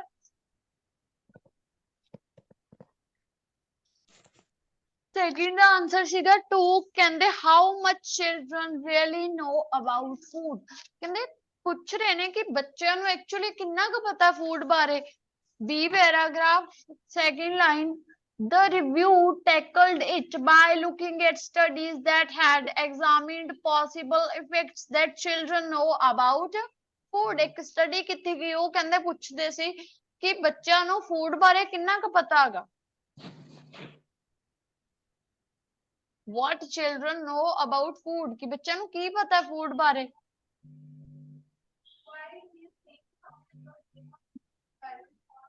ਠੀਕ ਹੈ ਜੀ। ਥਰਡ ਦੇਖ ਲਓ ਜੀ। ਥਰਡ ਦਾ ਆਨਸਰ 6 ਸੀਗਾ। ਕਹਿੰਦੇ ਜਿਹੜੇ ਐਵੀਡੈਂਸ ਨੇ, ਜਿਹੜੇ advertising effects that children buy to eat. ਕਹਿੰਦੇ ਐਡਵਰਟਾਈਜ਼ਮੈਂਟ ਇਫੈਕਟ ਕਰਦੀ ਹੈ ਕਿ ਬੱਚਿਆਂ ਤੇ ਕਿ ਉਹ ਕੀ ਖਰੀਦਣ ਖਾਣ ਵਾਸਤੇ। Answer C paragraph, last line. A number of studies have also shown that food advertisement can influence what children eat। ਕਹਿੰਦੇ ਬੱਚੇ ਕੀ ਖਾਣਗੇ ਇਹ ਐਡਵਰਟਾਈਜ਼ਮੈਂਟ ਦੇ ਉੱਤੇ ਡਿਪੈਂਡ ਕਰਦਾ ਜੀ। ਮੈਮ 9th ਨਹੀਂ ਸੀ ਹੋ ਸਕਦਾ ਇਹਦਾ? 9th children often buy what they want, but ਜੀ ਮੇਨ ਇਹ ਨਹੀਂ ਨਾ ਵੀ ਉਹ ਕਿਹੜੀ ਚੀਜ਼ ਵਾਂਟ, ਉਹ ਵਾਂਟ ਨਹੀਂ ਕਰਦੇ, ਉਹ ਤਾਂ ਇਨਫਲੂਐਂਸ ਹੋ ਕੇ ਖਰੀਦਦੇ ਨੇ। ਹੁਣ ਮੈਂ ਐਡਵਰਟਾਈਜ਼ਮੈਂਟ ਦੇਖੀ, ਉਹਦੇ ਵਿੱਚ ਮੈਨੂੰ ਲਾ ਲਓ ਤੁਸੀਂ ਕੋਈ ਵੀ ਮਾਜ਼ਾ ਦੀ ਮਸ਼ਹੂਰੀ ਆ ਰਹੀ ਹੈ, ਮਾਊਂਟੇਨ ਡਰਿੰਕ ਦੀ ਆ ਰਹੀ ਹੈ, ਲਾਈਕ ਮੈਂ ਉਹਨੂੰ ਦੇਖੂੰਗੀ, ਮੈਂ ਤਾਂ ਇਨਫਲੂਐਂਸ ਹੋਊਂਗੀ, ਮੈਂ ਉਹਨੂੰ ਬਾਅਦ ਚੋਂ ਖਰੀਦੂੰਗੀ। ਇਹ ਤਾਂ ਨਹੀਂ ਵੀ ਮੈਂ ਉਹਨੂੰ ਚਾਹੁੰਦੀ ਆ, ਮੈਂ ਤਾਂ ਤੁਹਾਨੂੰ ਇਨਫਲੂਐਂਸ ਹੋ ਰਹੀ ਆ ਨਾ ਜੀ। ਹੁਣ ਫੋਰਥ ਸਮਝਦੇ ਆ। ਫੋਰਥ ਕੁਐਸਚਨ ਹੈਗਾ ਡੀ, ਆਨਸਰ ਹੈਗਾ 5th। Connections of advertising and children weight problems. ਕਹਿੰਦੇ ਕਿ ਕਨੈਕਸ਼ਨ ਆ ਐਡਵਰਟਾਈਜ਼ ਤੇ ਬੱਚਿਆਂ ਦੀ ਵੇਟ ਰਿਲੇਟਡ ਪ੍ਰੋਬਲਮ ਦੇ ਵਿੱਚ। ਆਨਸਰ ਹੈਗਾ D, third line. They have established a clear link between television viewing and diet obesity। diet obesity ਕੀ ਹੁੰਦਾ? weight problems, cholesterol level। ਠੀਕ ਹੈ ਜੀ। ਹੁਣ 5th ਕੁਐਸਚਨ ਦੇਖ ਲਓ। 5th ਕਹਿੰਦਾ ਸੀ ਇਹਦਾ ਆਨਸਰ ਹੈਗਾ 1 general points of agreement and disagreements of the research. ਹੁਣ ਇਹਦੇ ਵਿੱਚ ਕੀ ਬਣਾਏ ਨੇ? ਅਗਰੀ ਤੇ ਡਿਸਐਗਰੀ ਦੇ ਪੁਆਇੰਟਸ ਬਣਾਏ ਹੋਏ ਨੇ। ਪੁਆਇੰਟ ਕਿਵੇਂ ਬਣਾਏ ਹੋਏ ਨੇ? ਉਹਨਾਂ ਨੇ ਲਿਖਿਆ ਨਾ ਨਨ ਦਾ ਲੈਸ, ਲਾਸਟ ਲਾਈਨ। ਉੱਥੇ ਫਿਰ ਉਹਨਾਂ ਨੇ ਪੁਆਇੰਟ ਇੱਕ ਬਣਾਏ ਵੀ ਜਿਹੜੇ these effects are not just due to the chance। ਫਿਰ ਦੂਸਰਾ ਕਹਿੰਦੇ they are independent of other factors that influence diet such as parents eating habits। ਫਿਰ third they occur at a brand and ਮਤਲਬ ਉਹਦੇ positive agree ਤੇ disagreement ਦੇ point ਹੀ ਨੇ ਜੀ। ਪੁਆਇੰਟ ਲਈ ਉਹਨਾਂ ਨੇ numerics ਚ 1 2 3 ਵੀ ਲਿਖਿਆ ਹੋਇਆ।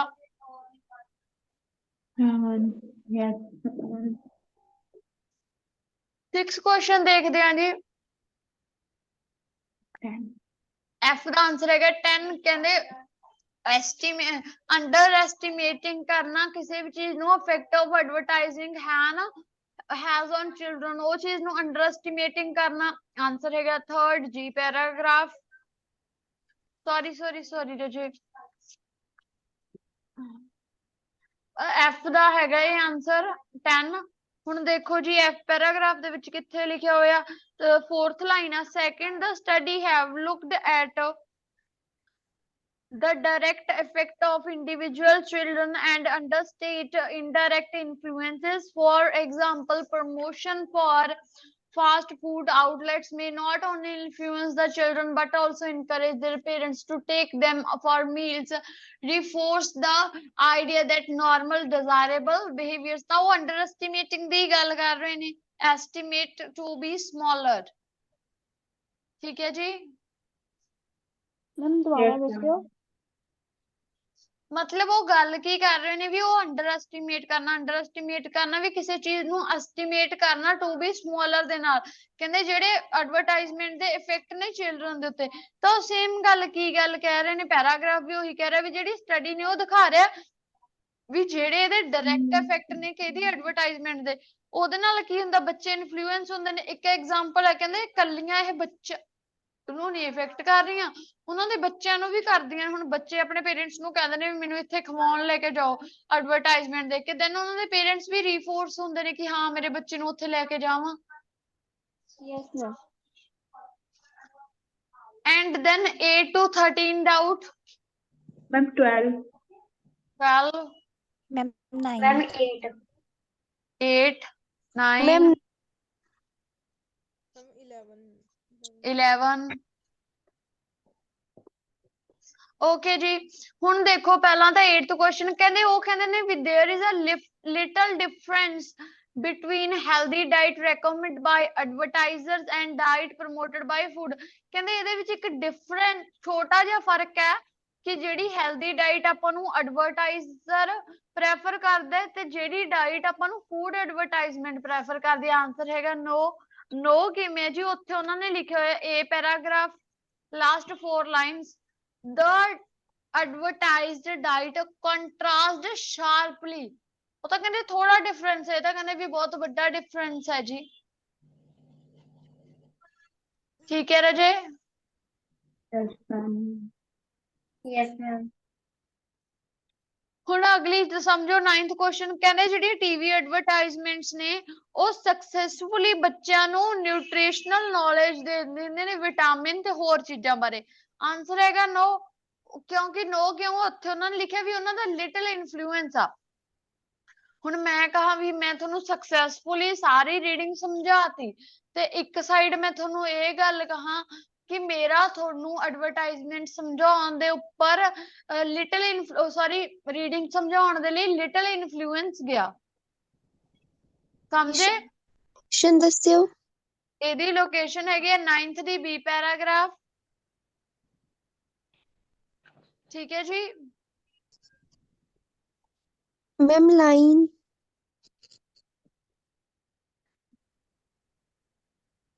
4th लाइन थल्ले तो 4th ਲਾਈਨ ਵਿੱਚ ਲਿਖਿਆ ਹੋਇਆ ਜੀ ਉਹ ਕਹਿੰਦੀਆਂ ਨੇ advertisements in terms of nutrition knowledge food advertising seems have little influence okay ma'am. Okay ਜੀ ਹੁਣ 11th ਦੇਖੋ 11th ਨਾਟ ਗਿਵਨ ਆ ਕਹਿੰਦੇ ਜਿਹੜੀਆਂ ਪ੍ਰੈਫਰੈਂਸ ਨੇ food for children is affected by their age and gender ਕਹਿੰਦੇ ਉਹਨਾਂ ਦੀ ਏਜ ਤੇ ਜੈਂਡਰ ਦੇ ਅਕੋਰਡਿੰਗ ਉਹਨਾਂ ਦੀਆਂ ਪ੍ਰੈਫਰੈਂਸਿਸ ਇਫੈਕਟ ਹੁੰਦੀਆਂ ਨੇਗੀਆਂ ਨਹੀਂ ਜੀ ਇਹ ਗੱਲ ਕਿਤੇ ਵੀ ਮੈਂਸ਼ਨ ਨਹੀਂ ਕੀਤੀ ਹੋਈ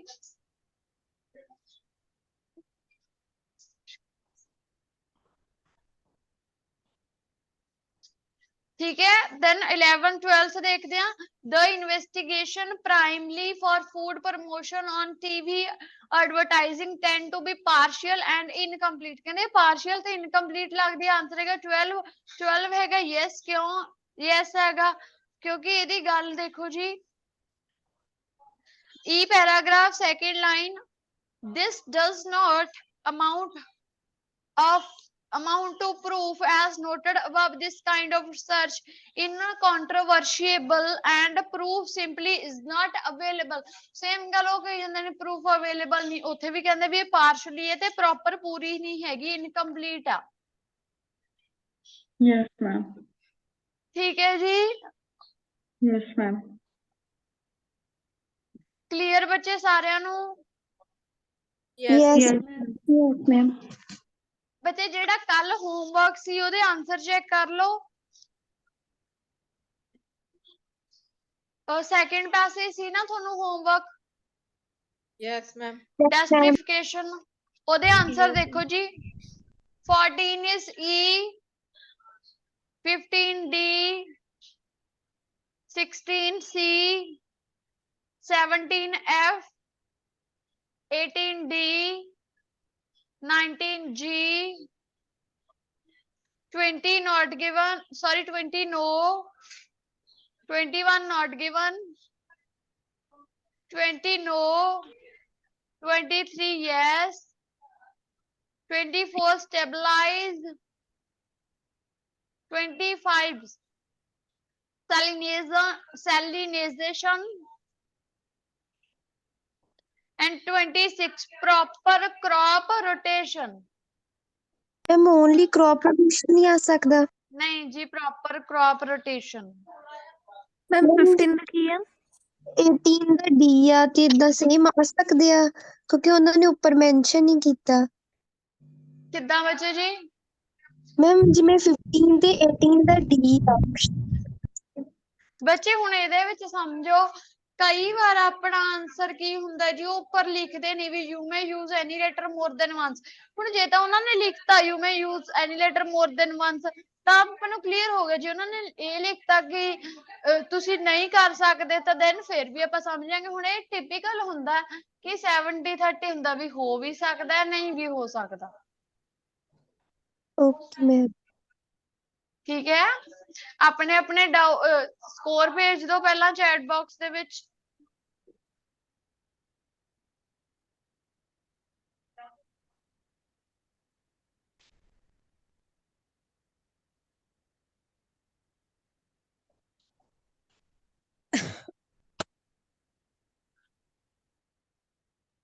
ओके, वेरी गुड बच्चे जी।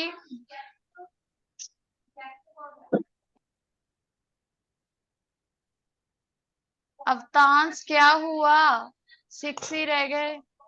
ਹਾਂਜੀ ਮੈਮ, ਮੈਂ ਫਿਲਿਪਸ ਤਾਂ ਸਹੀ ਸੀਗੀਆਂ। ਮੈਂ 40 ਤੋਂ ਲੈ ਕੇ ਮੈਮ ਉਹਨਾਂ ਚੋਂ ਥੋੜੇ ਜਿਹੇ ਮਤਲਬ ਕਿ ਮੇਰੀ ਗਲਤ ਹੋ ਗਈ। ओके, ਹਾਂਜੀ, ਜਿਵੇਂ ਹੁਣ ਹੈਡਿੰਗਸ ਦਾ ਪਤਾ ਲੱਗ ਗਿਆ, ਹੌਲੀ ਹੌਲੀ ਚਲੋ ਉਹ ਵੀ ਪਤਾ ਲੱਗ ਜੂ। हाँ जी हाँ जी, हौली हौली क्लियर होगा।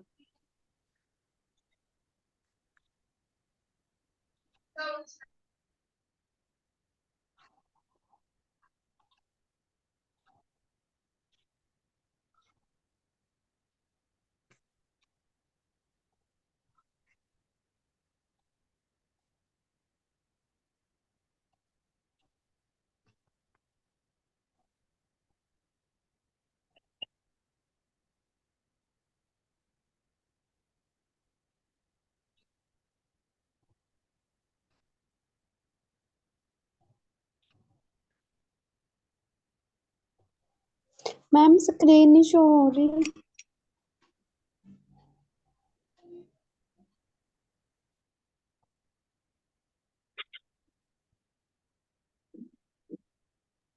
बच्चे जी स्क्रीन शेयर ही नहीं की। हुण अपने अपने डाउट्स ले लो।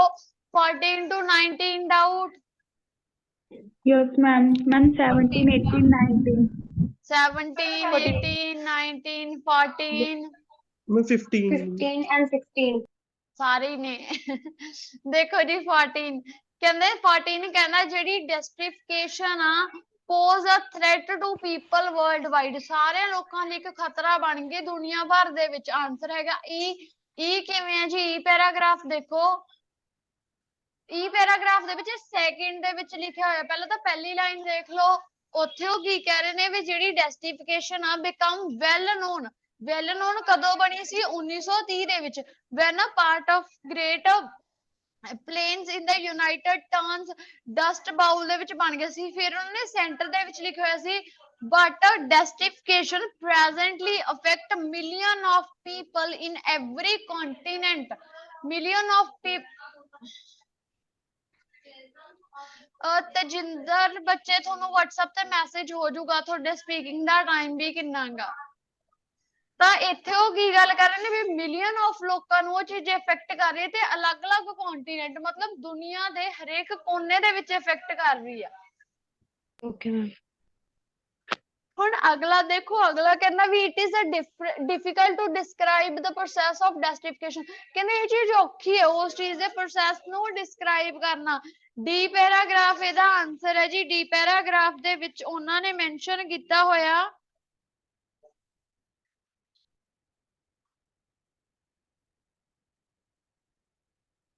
ਉਹਨਾਂ ਨੇ ਕਿਹਾ ਹੋਇਆ ਜੀ, ਕਹਿੰਦੇ ਜਿਹੜੀ ਡੈਸਟੀਫਿਕੇਸ਼ਨ ਆ ਡਸ ਨਾਟ ਅਕਰ ਇਨ ਲਾਈਨਰ, ਇੱਕ ਲਾਈਨ ਦੇ ਵਿੱਚ ਨਹੀਂ ਹੁੰਦੀ।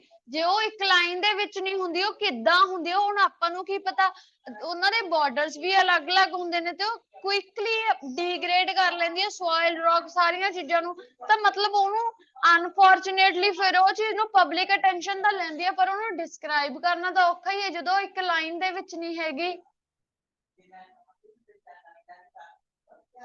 ਸਮਝ ਗਏ?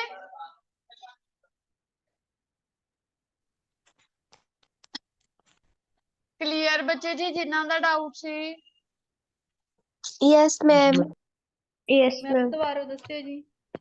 ਬੱਚੇ ਜੀ ਤੁਸੀਂ ਧਿਆਨ ਨਾਲ ਸਮਝੋ, ਉਹ ਕਹਿੰਦੇ ਵੀ ਇਹ ਚੀਜ਼ ਨੂੰ ਡਿਸਕ੍ਰਾਈਬ ਕਰਨਾ ਔਖਾ। ਉਹ ਕਿ ਉਹ ਕੀ ਕਹਿ ਰਹੇ ਨੇ ਵੀ ਇੱਕ ਲਾਈਨ ਦੇ ਵਿੱਚ ਨਹੀਂ ਹੁੰਦਾ ਤੇ ਅਲੱਗ-ਅਲੱਗ ਚੀਜ਼ਾਂ ਹੁੰਦੇ ਨੇ, ਬਾਰਡਰ ਵੀ ਅਲੱਗ-ਅਲੱਗ ਨੇ ਤੇ ਅਨਫੋਰਚੂਨੇਟਲੀ ਉਹ ਕੀ ਕਰਦੇ ਆ, ਛੇਤੀ ਡੀਗ੍ਰੇਡ ਵੀ ਕਰ ਲੈਂਦੀ ਆ।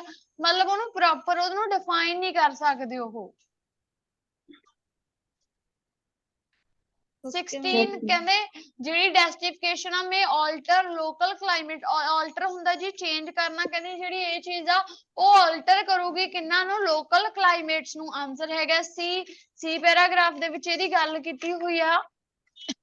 ਉੱਥੇ ਲਿਖਿਆ ਹੋਇਆ ਜੀ ਜਿਹੜੀ second line, it proceeds a varying rates in different climates, ਮਤਲਬ ਇਹਦੇ ਅਲੱਗ-ਅਲੱਗ ਰੇਟ ਹੁੰਦੇ ਨੇ ਅਲੱਗ-ਅਲੱਗ ਕਲਾਈਮੇਟ ਦੇ ਵਿੱਚ। ਠੀਕ ਹੈ ਜੀ। ਅੱਗੇ ਵੀ ਲਿਖਿਆ ਹੋਇਆ it may initiate a change in local climate, ਤਾਂ ਚੇਂਜ ਲਈ ਆਲਟਰ ਵਰਡ ਯੂਜ਼ ਕਰਤਾ, local climate same as it is ਲਿਖਿਆ ਪਿਆ। Clear? 16 question clear? Yes ma'am. ਹਾਂਜੀ ਮੈਮ। 17 देखो, people have misconception regarding justification origin, ਕਹਿੰਦੇ ਲੋਕਾਂ ਨੂੰ ਇਹ ਚੀਜ਼ ਲੈ ਕੇ ਮਿਸਕਨਸੈਪਸ਼ਨ ਆ ਉਹਦੇ origins ਨੂੰ ਲੈ ਕੇ।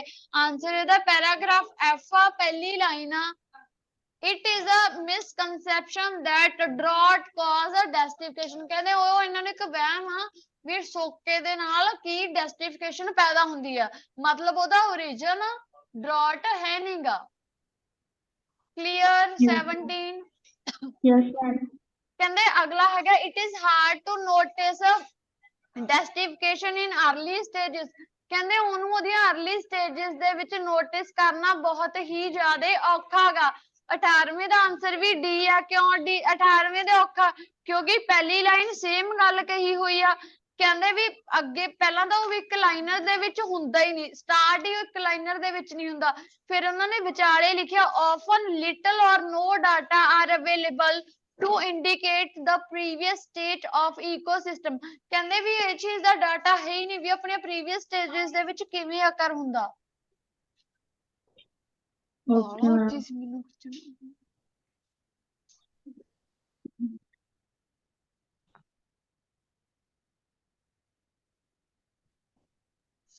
ਠੀਕ ਹੈ ਜੀ। ਯੈਸ ਹੁਣ ਮੈਮ। ਅਗਲਾ ਦੇਖ ਲਓ, ਕਹਿੰਦੇ ਸਟ੍ਰॉ ਵਿੰਡ ਗ੍ਰੇਡ ਦੇ ਡਿਮਿਨਿਸ਼ ਕਰਦੀਆਂ ਨੇ ਉਹਦੀ swiftness of the surface wind, ਕਹਿੰਦੇ ਜਿਹੜੀਆਂ ਸਟ੍ਰॉ ਗ੍ਰੇਡਸ ਨੇ ਉਹ ਡਿਮਿਨਿਸ਼ ਕਰ ਦਿੰਦੇ ਨੇ ਉਹਦੀ swiftness of the surface wind. Answer ਹੈਗਾ ਜੀ ਪੈਰਾਗ੍ਰਾਫ ਦੇ ਵਿੱਚ ਉਹਨਾਂ ਨੇ ਸੇਮ ਲਾਈਨ ਲਿਖੀ ਹੋਈ ਜੀ ਸੈਂਟਰ ਦੇ ਵਿੱਚ, placement of straw grids each up square meters the area will also decrease करना, ਉੱਥੇ ਲਿਖਿਆ ਸੀ diminish करना, the surface wind vocality मतलब wind surface। clear? Yes ma'am. okay, 20 to 23 doubt? 24 ਦੇ ਦੱਸੋ। मैम 20 20 to 23 doubt ਦੱਸ ਦਿਓ ਪਹਿਲਾਂ। No ma'am. okay, 24 to 26? 21 24 21 ਜੀ not given ਆ ਕੇ ਉਹਦੀ ਜਿਹੜੀ ਡਿਸਟੀਫਿਕੇਸ਼ਨ ਆ ਉਹ ਰਿਵਰਸੇਬਲ ਪ੍ਰੋਸੈਸ ਆ, ਕਿਤੇ ਨਹੀਂ ਲਿਖਿਆ ਹੋਇਆ ਵੀ ਉਹ ਰਿਵਰਸ ਹੋ ਜਾਂਦਾਗਾ। 20 ਕਹਿੰਦੇ ਜਿਹੜੇ all desert borders are difficult to define, ਕਹਿੰਦੇ ਸਾਰੇ ਬਾਰਡਰਸ ਨੂੰ ਡਿਫਿਕਲਟ ਆ ਡਿਫਾਈਨ ਕਰਨਾ। ਨਹੀਂ ਜੀ, 20 ਦਾ ਆਨਸਰ ਹੈਗਾ no, a paragraph last line, making it more difficult to define the desert borders, ਜਿਹੜੇ ਡੈਜ਼ਰਟ ਵਾਲੇ ਬਾਰਡਰਸ ਨੇ ਉਹਨਾਂ ਨੂੰ ਡਿਫਾਈਨ ਕਰਨਾ ਔਖਾ, ਸਾਰੇ ਬਾਰਡਰਸ ਨੂੰ ਨਹੀਂ ਜੀ। ਮੈਮ ਉਹਨਾਂ ਨੇ ਤਾਂ ਫਿਰ ਆਲ ਡਿਜ਼ਰਟ ਬਾਰਡਰ ਕਿਹਾ ਨਾ ਮੈਂ ਉੱਥੇ ਤਾਂ ਹੈਗਾ ਨਹੀਂ। ਬੱਚੇ ਉੱਥੇ ਉਹ ਕਹਿੰਦੇ ਨੇ ਵੀ ਸਾਰਿਆਂ ਨੂੰ ਡਿਫਾਈਨ ਕਰਨਾ ਔਖਾ, ਉੱਥੇ ਉਹ ਪਾਰਟਿਕੂਲਰ ਦੇ ਰਹੇ ਨੇ ਵੀ ਇਕੱਲੇ ਡੈਜ਼ਰਟਸ ਨੂੰ ਡਿਫਾਈਨ ਕਰਨਾ ਔਖਾ ਗਾ। ਓਕੇ ਕੰਟਰਾਡਿਕਸ਼ਨ ਓਕੇ ਓਕੇ ਹੋਈ। ਓਕੇ ਮੈਮ ਹਾਂਜੀ ਹਾਂਜੀ ਸਮਝ ਆ ਗਿਆ। ਹੁਣ 24 to 26 ਦਾ ਡਾਊਟ ਦੱਸ ਦੋ। ਮੈਮ 24 24 ਕਹਿੰਦੇ ਆ ਜੀ, ਕਹਿੰਦੇ ਟਰੀ ਫ੍ਰੈਂਚਿਸ ਕਹਿੰਦੇ ਕੈਚ ਕਰਦੀਆਂ ਨੇ send in the wind and dash the area, ਫਿਰ ਉਹ ਏਰੀਆ ਨੂੰ ਕੀ ਕਰ ਦਿੰਦੇ ਨੇ, ਸਟੇਬਲਾਈਜ਼ ਕਰ ਦਿੰਦੇ ਨੇ। ਆਂਸਰ ਐਚ ਪੈਰਾਗ੍ਰਾਫ ਦੀ ਚੌਥੀ line, small pots of trees may also be scattered inside oases and stabilize the area, ਤੇ ਏਰੀਆ ਨੂੰ ਕੀ ਕਰ ਦਿੰਦੀਆਂ ਨੇ ਫਿਰ ਉਹ ਸਟੇਬਲਾਈਜ਼ਡ ਕਰ ਦਿੰਦੇ ਨੇ, ਤੇ ਉੱਥੇ ਵੀ ਉਹਨਾਂ ਨੇ ਸੇਮ ਗੱਲ ਪੁੱਛੀ ਹੈ। ਮੈਮ 26 ਦੇ ਵਿੱਚ ਮੂਰੇ ਪ੍ਰੋਪਰ ਕਿਉਂ ਆਇਆ, ਕੱਲਾ ਕ੍ਰੌਪ ਰੋਟੇਸ਼ਨ ਕਿਉਂ ਨਹੀਂ ਆ ਸਕਦਾ? ਕਿਉਂਕਿ ਉਹਨਾਂ ਨੇ ਜੀ ਪੂਰਾ ਲਿਖਿਆ, ਕਹਿੰਦੇ ਸਾਇੰਟਿਸਟ ਟਰਾਈ ਕਰ ਰਹੇ ਨੇ ਕਿਹੜੀ ਚੀਜ਼ ਨੂੰ ਫਾਈਂਡ ਕਰਨ ਦਾ, ਕਿਹੜੀ ਚੀਜ਼ ਨੂੰ ਪ੍ਰੋਟੈਕਟ ਕਰਨ ਲਈ, ਵਲਨੇਬਲ ਸੋਇਲ। ਹੁਣ ਆਈ ਪੈਰਾਗ੍ਰਾਫ ਦੇਖੋ, ਉੱਥੇ ਉਹਨਾਂ ਨੇ ਕੀ ਲਿਖਿਆ, researchers on the reclaiming of desert also is focusing on discovering proper crop rotation, ਉੱਥੇ ਉਹਨਾਂ ਨੇ find ਤੋਂ ਬਾਅਦ proper crop rotation ਪੂਰਾ word ਆ, ਤੇ ਆਪਾਂ ਨੂੰ ਹੱਦ ਵੀ 3 word ਸੀਗੀ ਜੀ। ਓਕੇ ਮੈਮ ਠੀਕ ਹੈ ਜੀ। ਕਿਸੇ ਬੱਚੇ ਨੂੰ ਕੋਈ ਵੀ ਡਾਊਟ ਰਿਹਾ ਹੋਵੇ ਅੱਜ ਦੀ ਰੀਡਿੰਗ ਦੇ ਵਿੱਚ? नो ਨੋ मैम। ਮੈਮ। ਸਾਰਿਆਂ ਨੂੰ मैम ਸਾਰੀ ਕਲਾਸ ਕਲੀਅਰ? ਹਾਂਜੀ यस मैम, जो 14 to 19 ਹੈ ਇਹਦੇ ਵਿੱਚ ਬਹੁਤ ਰੌਂਗ ਜਾਂਦੇ ਨੇ। ਬੱਚੇ same as it is question type ਸੀ ਜਿਹੜੀ ਆਪਾਂ ਅੱਜ ਲਿਸਟ ਆਫ ਹੈਡਿੰਗ ਕਰੀਏ ਉਹਦੇ ਵਾਂਗੂ ਹੀ ਹੁੰਦੀ ਆ, ਬਸ ਇਹਦੇ ਵਿੱਚ ਆਪਾਂ ਪੈਸੇਜ ਦਾ ਪੈਰਾਗ੍ਰਾਫ ਦੱਸਣਾ ਹੁੰਦਾ, ਉਹਦੇ ਵਿੱਚ ਪੈਰਾਗ੍ਰਾਫ ਦੱਸਿਆ ਹੁੰਦਾ, ਹੈਡਿੰਗ ਲੱਭਣੀ ਹੁੰਦੀ ਆ। ਟਿਪਸ ਤੇ यस ਟ੍ਰਿਕਸ मैम। ਵੀ ਸੇਮ ਨੇ ਬੱਚੇ, ਕੋਈ ਫਰਕ ਨਹੀਂ। Yes ma'am. ਠੀਕ ਹੈ ਬੱਚੇ ਜੀ। ਦੈਨ ਇਹਦਾ ਥਰਡ ਪੈਸੇਜ ਸੇਮ ਟੈਸਟ ਦਾ ਇਨਗਿਊਨਿਟੀ ਗੈਪ ਵਾਲਾ ਤੁਹਾਡਾ ਹੋਮਵਰਕ ਰਹੂਗਾ ਜੀ, ਜਿਹੜਾ ਤੁਸੀਂ ਘਰੋਂ ਅਟੈਂਪਟ ਕਰੋਗੇ। ਠੀਕ ਹੈ, ਓਕੇ ਜੀ। ਕਿਸੇ ਨੂੰ ਕੋਈ ਡਾਊਟ ਆ ਤਾਂ ਤੁਸੀਂ ਦੱਸ ਸਕਦੇ ਹੋ, ਅਦਰਵਾਈਜ਼ ਆਪਾਂ ਰੀਡਿੰਗ ਦੀ ਕਲਾਸ ਐਂਡ ਕਰਦੇ ਹਾਂ। ਮੈਮ ਨੇਮ ਦੱਸਿਓ ਉਹਦਾ। ਦੀ ਇਨਗਿਊਨਿਟੀ ਗੈਪ, ਥਰਡ ਪੈਸੇਜ। ਹਾਂਜੀ। Okay ma'am. ਟੈਸਟ ਬੱਚੇ ਜਿਹੜਾ ਆਪਣਾ ਚੱਲ ਰਿਹਾ ਸੀ, ਮੈਂ ਕਿਹੜਾ ਚੱਲ ਰਿਹਾ ਸੀ ਰਜੇ? Fourth ma'am. ਫੋਰਥ ਟੈਸਟ ਦਾ last passage. Ma'am thank you. Okay ਬੱਚਾ ਜੀ। ਦੈਨ ਐਂਡ ਕਰਦੇ ਆ ਰੀਡਿੰਗ ਦੀ ਕਲਾਸ। ਹੁਣ 2 ਮਿੰਟਸ ਵੇਟ ਕਰੋਗੇ, ਦੈਨ ਫਿਰ ਤੁਹਾਡੀ ਟਾਸਕ 1 ਦੀ ਕਲਾਸ ਰਹੂਗੀ। मैम ਹਾਂਜੀ करके आना है घर से, ਹਾਂਜੀ 4 टेस्ट का लास्ट पैसेज करके आना है। ਹਾਂਜੀ ਹਾਂਜੀ ਮੈਮ ਟਾਸਕ 2 ਨਹੀਂ ਮਿਲਿਆ ਚੈੱਕ ਹੋ ਕੇ ਕੱਲ ਵਾਲਾ। ਬੱਚੇ ਮਿਲ ਜੂਗਾ, ਮੈਮ ਨੂੰ ਮੈਸੇਜ ਕਰ ਦੋ। ਠੀਕ ਹੈ ਬੱਚੇ ਜੀ, then this is the end of your reading class. ਕਿਸੇ ਨੇ ਲੀਵ ਨਹੀਂ ਕਰਨਾ, ਠੀਕ ਹੈ? Okay ma'am.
मैम स्क्रीन ही नहीं शो हो रही। हाँ जी 2 मिनट्स वेट करो। कदे के दिल मैम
हाँ जी बोलो।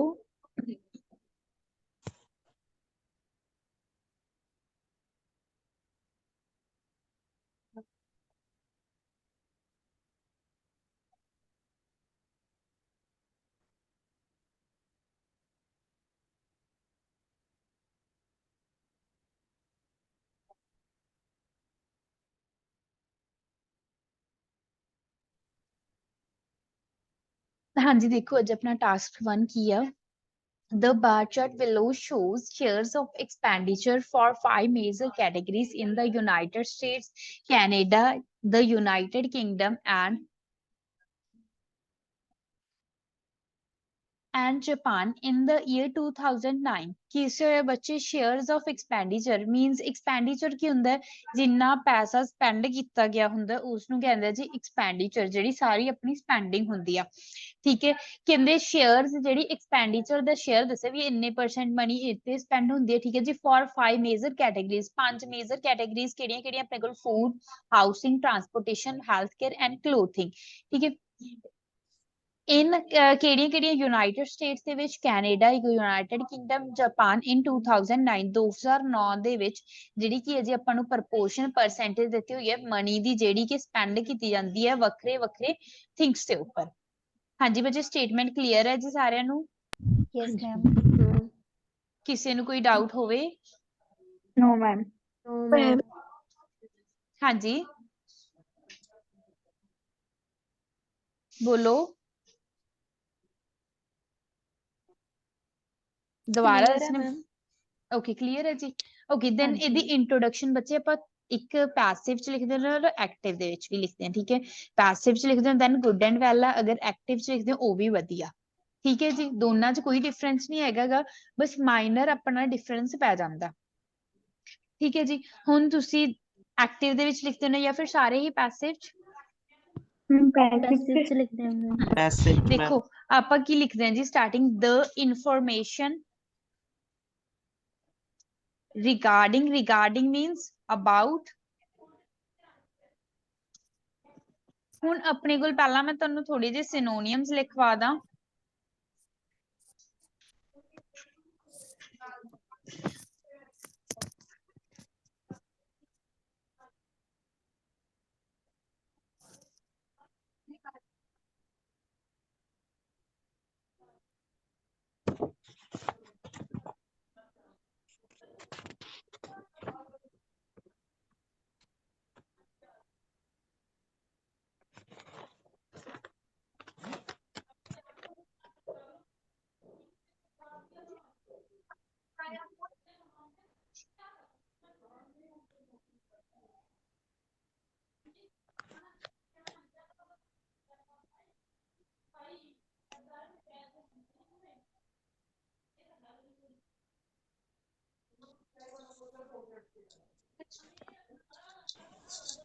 ਦੇਖੋ ਆਪਾਂ ਮਨੀ ਨੂੰ ਇਨਕਮ ਵੀ ਲਿਖ ਸਕਦੇ ਹਾਂ ਸਪੈਂਡ ਨੂੰ ਐਲੋਕੇਟਡ ਲੇਡ ਆਊਟ ਕਹਿ ਸਕਦੇ ਹਾਂ ਪਰਸੈਂਟੇਜ ਪਰਸੈਂਟਾਈਲ ਪਰਸੈਂਟਮ ਔਰ ਪ੍ਰਪੋਰਸ਼ਨ ਹੁਣ ਆਪਣੇ ਕੋਲ ਕੀ ਹੈ ਜੀ the information regarding the proportion of money ਹੈ ਠੀਕ ਹੈ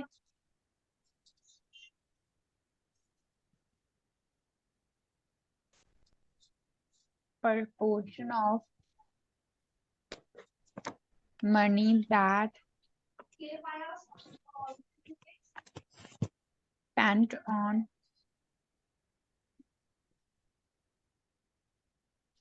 five different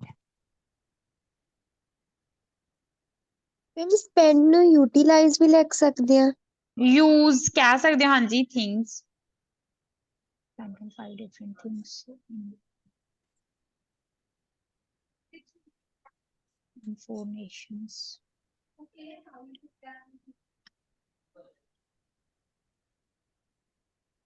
the proportion of money that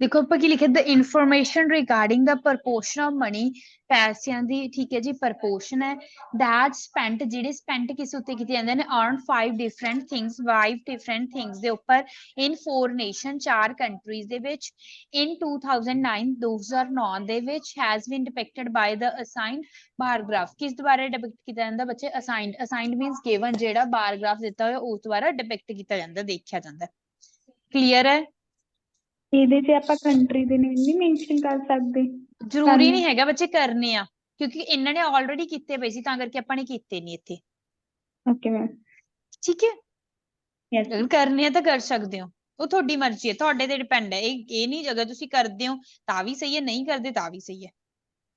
okay ਠੀਕ ਹੈ, ਮੈਮ। ਓਕੇ। ਕੰਟਰੀ ਨੂੰ ਤੁਸੀਂ ਨੇਸ਼ਨ ਬੋਲ ਸਕਦੇ ਹੋ।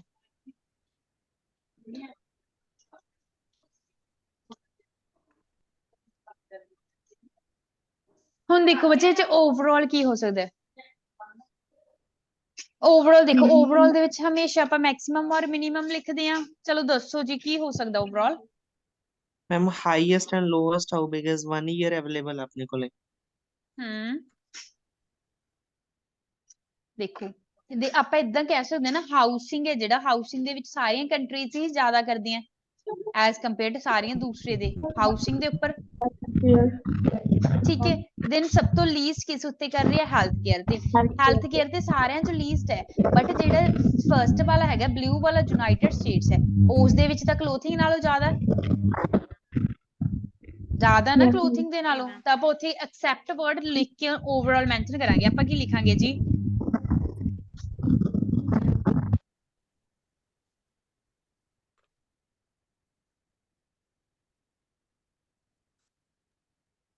ਮੈਮ ਆਪਾਂ 1 ਈਅਰ ਦਾ ਅਗਰ ਮੈਂਸ਼ਨ ਕਰੀਏ, ਜਿੱਦਾਂ ਇੱਕ ਹੀ ਕੰਟਰੀ ਦਾ, ਉਹ ਆਪਣਾ ਗਲਤ ਹੋ ਜਾਊਗਾ ਨਾ। ਜਿੱਦਾਂ ਕੈਨੇਡਾ ਦਾ ਹੀ ਮੈਂਸ਼ਨ ਕਰ ਦਈਏ ਜਾਂ ਯੂਨਾਈਟਿਡ ਸਟੇਟ ਦਾ, ਕਿ ਹਾਊਸਿੰਗ ਤੇ ਸਭ ਤੋਂ ਮਿਨੀਮਮ ਆ ਤੇ ਮੈਕਸਿਮਮ ਨਹੀਂ ਆਪਾਂ ਕੈਨੇਡਾ। ਸਾਰਿਆਂ ਦਾ ਹੀ ਬੱਚੇ ਦੇਖੋ, ਆਪਣਾ ਓਵਰਆਲ ਸਾਰਾ ਸਹੀ ਹੈ ਬਣਦਾ ਨਾ।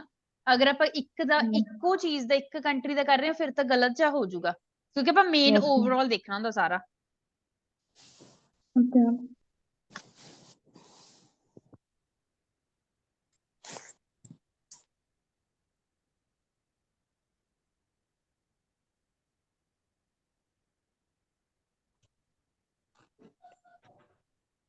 ਮੈਮ ਹਾਂਜੀ ਮੈਮ ਅੱਜ ਆਹੀ ਟਾਸਕ 1 ਕਰਨਾ ਆਪਾਂ, ਕਿ ਤੁਸੀਂ ਕੋਈ ਹੋਰ ਵੀ ਦੋਗੇ ਹੋਮਵਰਕ ਦੇ ਵਿੱਚ।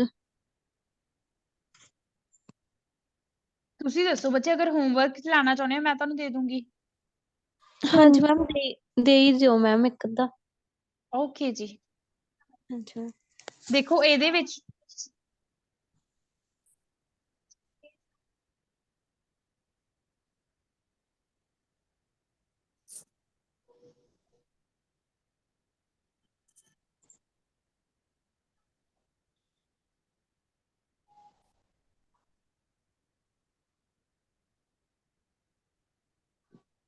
ਦੇਖੋ ਆਪਾਂ ਕੀ ਲਿਖਿਆ, overall it is clear that the maximum income allocated on housing.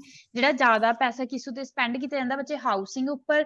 In all given country, ਸਾਰੇ ਹੀ ਜਿਹੜੇ ਦੇਸ਼ ਦਿੱਤੇ ਹੋਏ ਉਹਨਾਂ ਦੇ ਵਿੱਚ। ਵੇਅਰ ਐਜ਼ ਜਦ ਕਿ the least could be seen in terms of health care, ਜਿਹੜਾ ਘੱਟ ਹੈ ਜੀ ਹੈਲਥ ਕੇਅਰ ਦੇ ਵਿੱਚ ਦੇਖਿਆ ਜਾਂਦਾ ਕਦੋਂ। ਠੀਕ ਹੈ, ਐਕਸੈਪਟ ਦ ਯੂਨਾਈਟਿਡ ਸਟੇਟਸ, ਯੂਨਾਈਟਿਡ ਸਟੇਟਸ ਤੋਂ ਇਲਾਵਾ। ਐਕਸੈਪਟ ਦਾ ਮਤਲਬ ਹੁੰਦਾ ਜੀ ਇਸ ਤੋਂ ਇਲਾਵਾ। ਕਲੀਅਰ ਹੈ। ਹਾਂਜੀ ਸਟੂਡੈਂਟਸ ਕਲੀਅਰ ਹੈ ਬੱਚੇ। ਦੁਬਾਰਾ ਦੱਸਦੀ ਹਾਂ, ਦੇਖੋ ਆਪਾਂ ਕੀ ਲਿਖਿਆ, ਮੈਕਸਿਮਮ ਔਰ ਮਿਨੀਮਮ।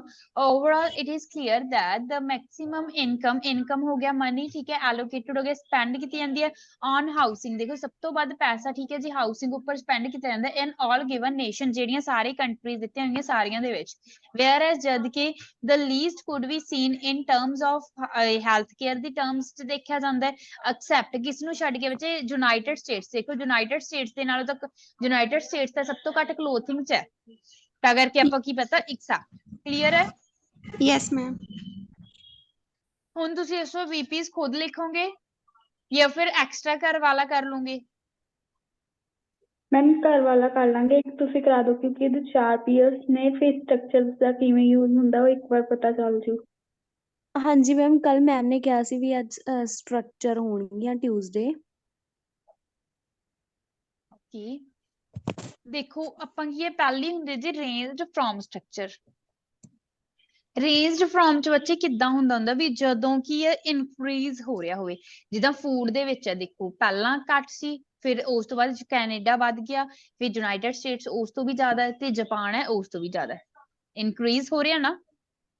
Yes ma'am.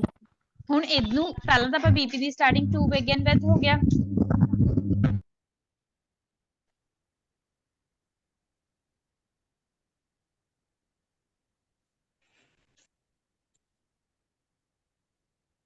ਮੈਮ ਇਹਨੂੰ ਆਪਾਂ ਹਨਾ ਇਦਾਂ ਵੀ ਕਰ ਸਕਦੇ ਹਾਂ ਵੀ ਜਿਵੇਂ ਹਨਾ ਦੱਸੋ ਮੈਮ ਜੀ। ਫੂਡ ਦਾ ਵੀ ਹਨਾ ਪਹਿਲਾਂ ਆਪਾਂ ਇਕੱਲੇ ਫੂਡ ਨੂੰ ਹੀ ਐਕਸਪਲੇਨ ਕਰਤਾ ਜਾਂ ਫਿਰ ਆਪਾਂ ਵੀ ਇਹਨਾਂ ਦੀ ਕੰਟਰੀਜ਼ ਦੇ ਅਕੋਰਡਿੰਗ ਕਰਨਾ। ਅੱਛਾ ਆਪਾਂ ਏਦਾਂ ਕਰਾਂਗੇ ਵੀ ਪਹਿਲਾਂ ਫੂਡ ਹਾਊਸਿੰਗ ਤੇ ਟਰਾਂਸਪੋਰਟੇਸ਼ਨ ਦੀਆਂ ਦੋ ਕੰਟਰੀਜ਼ ਇੱਕ ਵੀਪੀ ਚ ਰੱਖ ਲਾਂਗੇ, ਏਦਾਂ ਮੈਨੇਜ ਕਰਕੇ ਚੱਲਾਂਗੇ। Okay ma'am. ਠੀਕ ਹੈ। Yes ma'am.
ਦੇਖੋ ਆਪਾਂ ਕੀ ਲਿਖਿਆ ਇਨ 2009 ਦੇ ਵਿੱਚ the percentage of money ਪੈਸੇ ਦੀ percentage ਹੈ which laid out ਤੁਹਾਨੂੰ ਦੱਸਿਆ ਸੀ spent ਹੁੰਦਾ on food ਉੱਪਰ spend ਕੀਤੀ ਜਾਂਦੀ ਹੈ। distinct means different, nations means countries ਦੇ ਵਿੱਚ range ਕਿੱਥੋਂ ਕਰ ਰਹੀ ਹੈ ਬੱਚੇ about 13% ਕਿਸ ਵਿੱਚ ਹੈ ਜੀ in the United States ਦੇ ਵਿੱਚ to around ਲਗਭਗ ਕਿੰਨੇ 23% ਕਿਹੜੀ ਕੰਟਰੀ ਦੇ ਵਿੱਚ ਹੈ ਜਾਪਾਨ ਦੇ ਵਿੱਚ। ਇਹ range from structure ਕਦੋਂ ਦੀ ਇਹਦੇ ਵਿੱਚ ਸਾਰੀਆਂ ਵਿਚਕਾਰ ਵਾਲੀਆਂ ਕਵਰ ਹੋ ਜਾਂਦੀਆਂ ਨੇ ਤੇ ਇਹਦੇ ਮੈਮ ਵਿੱਚ ਆਪਾਂ ਕੀ ਹੈ ਪਹਿਲਾਂ ਸਭ ਤੋਂ ਵਿੱਚ ਛੋਟੀ ਲਿਖਣੀ ਹੁੰਦੀ ਹੈ ਉਸ ਤੋਂ ਬਾਅਦ ਸਭ ਤੋਂ ਵੱਡੀ ਲਿਖਣੀ ਹੁੰਦੀ ਹੈ। ਹਾਂਜੀ 40% ਦਾ ਸਕਿਪ ਕਰਾਂਗੇ ਉਹ ਆਪਣਾ ਕੋਈ ਸਾਈਡ ਇਫੈਕਟ ਨਹੀਂ ਪਊਗਾ ਨੋ ਐਗਜ਼ਾਮਿਨਰ ਤੇ ਜਿਹਦਾ ਨਹੀਂ ਕਿ ਨਹੀਂ ਨਹੀਂ ਨਹੀਂ ਬੱਚੇ ਕਿਉਂਕਿ ਰੇਂਜਡ ਫਰਮ ਸਟਰਕਚਰ ਯੂਜ਼ ਹੀ ਇਸ ਲਈ ਕੀਤੀ ਜਾਂਦੀ ਹੈ ਕਿਉਂਕਿ ਫਰਸਟ ਔਰ ਰੇਂਜਡ ਫਰਮ ਦਾ ਮਤਲਬ ਵੀ ਰੇਂਜ ਕਰ ਰਹੀਆਂ ਨੇ ਇਹਦੇ ਵਿੱਚ ਹੀ ਕਾਊਂਟ ਹੋ ਜਾਣਗੀਆਂ ਯੈਸ ਉਹ। ਮੈਮ।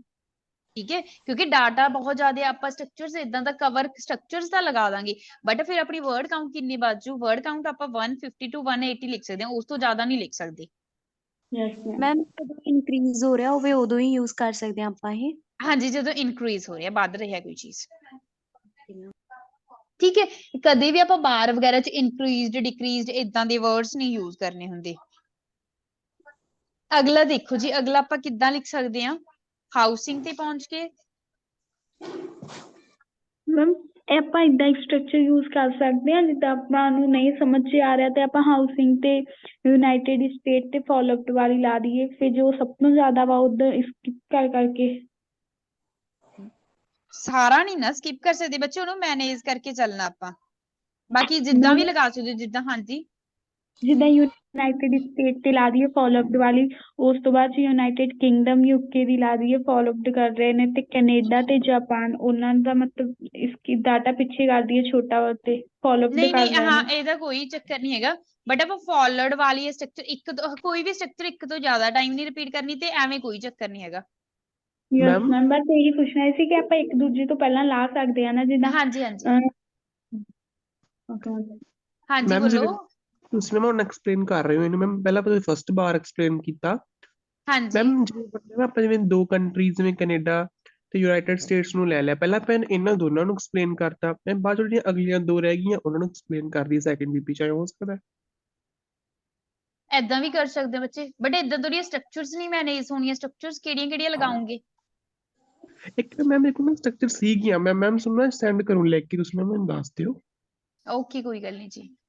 ਹਾਂਜੀ ਠੀਕ ਹੈ ਸਟਰਕਚਰਸ ਆਪਾਂ ਮੈਨੇਜ ਕਰਕੇ ਚੱਲਣਾ ਹੁੰਦਾ ਬੱਚੇ ਵੀ ਤਾਂ ਕਿ ਆਪਾਂ ਸਕਿਪ ਵੀ ਕਰ ਸਕੀਏ ਤੇ ਐਗਜ਼ਾਮੀਨਰ ਨੂੰ ਪਤਾ ਵੀ ਨਾ ਲੱਗੇ ਜ਼ਿਆਦਾ।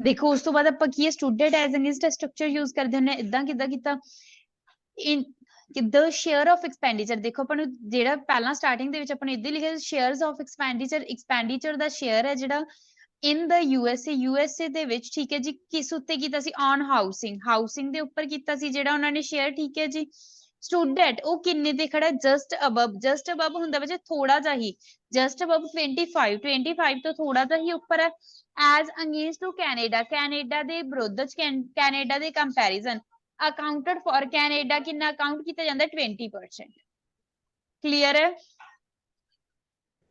ਯੈਸ ਮੈਮ ਉਸ ਤੋਂ ਬਾਅਦ ਨੈਕਸਟ ਆਪਾਂ ਕਿਹੜੀ ਲਗਾ ਸਕਦੇ ਹਾਂ ਫਾਲੋਡ ਵਾਲੀ ਜਿਹੜੀ ਆਪਣੇ ਕੋਲ ਦੋ ਰਹਿ ਗਈ ਯੂਨਾਈਟਿਡ ਕਿੰਗਡਮ ਐਂਡ ਜਾਪਾਨ ਦੇ ਉੱਪਰ ਮੈਮ ਫਾਲੋਡ ਬਾਈ ਦੀ ਜਗ੍ਹਾ ਆਪਾਂ ਇਹ ਲਿਖ ਸਕਦੇ ਹਾਂ compare to a lower figure ਕਿੱਦਾਂ ਵੀ ਲਿਖ ਸਕਦੇ ਹੋ ਬੱਚੇ ਉਹਦੇ ਸਟਰਕਚਰਸ ਹੋਣੀਆਂ ਚਾਹੀਦੀਆਂ ਤੁਹਾਡੇ ਕੋਲ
ਹਾਂਜੀ ਦੇਖੋ ਅੱਗੇ ਆਪਾਂ ਵਾਈਲ ਕਨੈਕਟਰ ਯੂਜ਼ ਕਰਦੇ ਹਾਂ ਕਿਸੇ ਵੀ ਫਿਗਰ ਨੂੰ ਲਿਖਣ ਤੋਂ ਪਹਿਲਾਂ ਕਨੈਕਟਰ ਯੂਜ਼ ਕਰ ਦਿੱਤਾ while 24% of money spent on housing ਜਿਹੜੀ ਹਾਂਜੀ ਸ਼ੇਅਰ ਵਾਲੀ ਦੁਬਾਰਾ ਸਮਝਾ ਦਿਓ ਜੀ ਸਟਰਕਚਰ ਹਾਂਜੀ ਦੇਖੋ ਬੱਚੇ the share of expenditure ਆਪਾਂ ਸੇਮ ਐਜ਼ ਇਹਦੇ ਤਰ੍ਹਾਂ ਲਿਖਿਆ ਜਿੱਦਾਂ ਉਹਨਾਂ ਨੇ ਆਪਾਂ ਨੂੰ given C share of expenditure the share of expenditure ਹੁੰਦਾ ਜਿਹੜਾ ਪੈਸਾ ਸਪੈਂਡ ਕੀਤਾ ਗਿਆ ਸ਼ੇਅਰ ਹੈ ਜਿਹੜਾ ਐਕਸਪੈਂਡੀਚਰ ਦਾ ਇਨ ਦਾ USA ਦੇ ਵਿੱਚ ਜਿਹੜਾ ਕਿਸ ਉੱਤੇ ਕੀਤਾ ਜਾਂਦਾ ਹਾਊਸਿੰਗ ਉੱਪਰ ਸਟੂਡੈਂਟ ਉਹ ਕਿੰਨੇ ਤੇ ਖੜਾ ਬੱਚੇ ਕਿੰਨਾ ਜੀ 25% ਐਜ਼ ਅਗੇਂਸਟ ਮਤਲਬ as against means as compare to ਕਿਹਦੇ ਕੰਪੈਰੀਜ਼ਨ ਕੈਨੇਡਾ ਦੇ ਕੈਨੇਡਾ ਕਿੰਨਾ ਜੀ ਅਕਾਊਂਟਡ ਫॉर 20% ਕਲੀਅਰ ਹੈ ਮਨਦੀਪ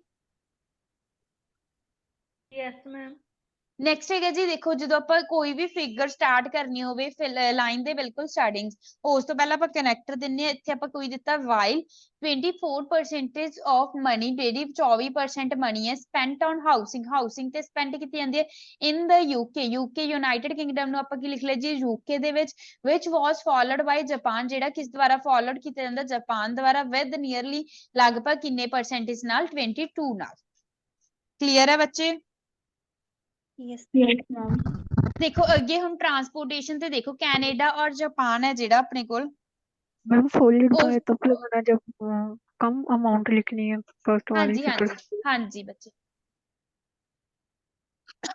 ਹੁਣ ਦੇਖੋ ਟਰਾਂਸਪੋਰਟੇਸ਼ਨ ਦੇ ਵਿੱਚ ਜਿਹੜਾ ਕੈਨੇਡਾ ਉਹਦੇ ਵਿੱਚ 20% ਹੈ ਐਂਡ ਜਾਪਾਨ ਦੇ ਵਿੱਚ ਕਿੰਨੀ ਹੈ 10% ਮੀਨਸ ਇੱਥੇ ਟਵਾਈਸ ਵਾਲੀ ਸਟਰਕਚਰ ਲੱਗ ਸਕਦੀ ਹੈ ਜਿਹੜੀ ਆਪਾਂ ਲਗਾਉਣੇ ਹੁੰਦੇ ਦੁੱਗਣਾ ਯੈਸ ਮੈਮ ਇੰਨੇ ਤੇ ਚੁਆਇਸ ਵਾਲੀ ਲੱਗ ਜੂਗੀ ਅਗਰ ਬਾਅਦ ਚ ਆਪਾਂ ਲਿਖਣਾ ਵੀ ਹੋਇਆ USA ਦਾ ਤੇ UK ਦਾ ਫਿਰ ਆਪਾਂ ਇੱਥੇ ਤੇ ਵਿਨਰ ਡਿਫਰੈਂਸ ਵਾਲੀ ਲਾ ਵਾਲੀ ਲਗਾ ਸਕਦੇ ਦਾਂਗੇ ਬੱਚੇ ਓਕੇ ਮੈਮ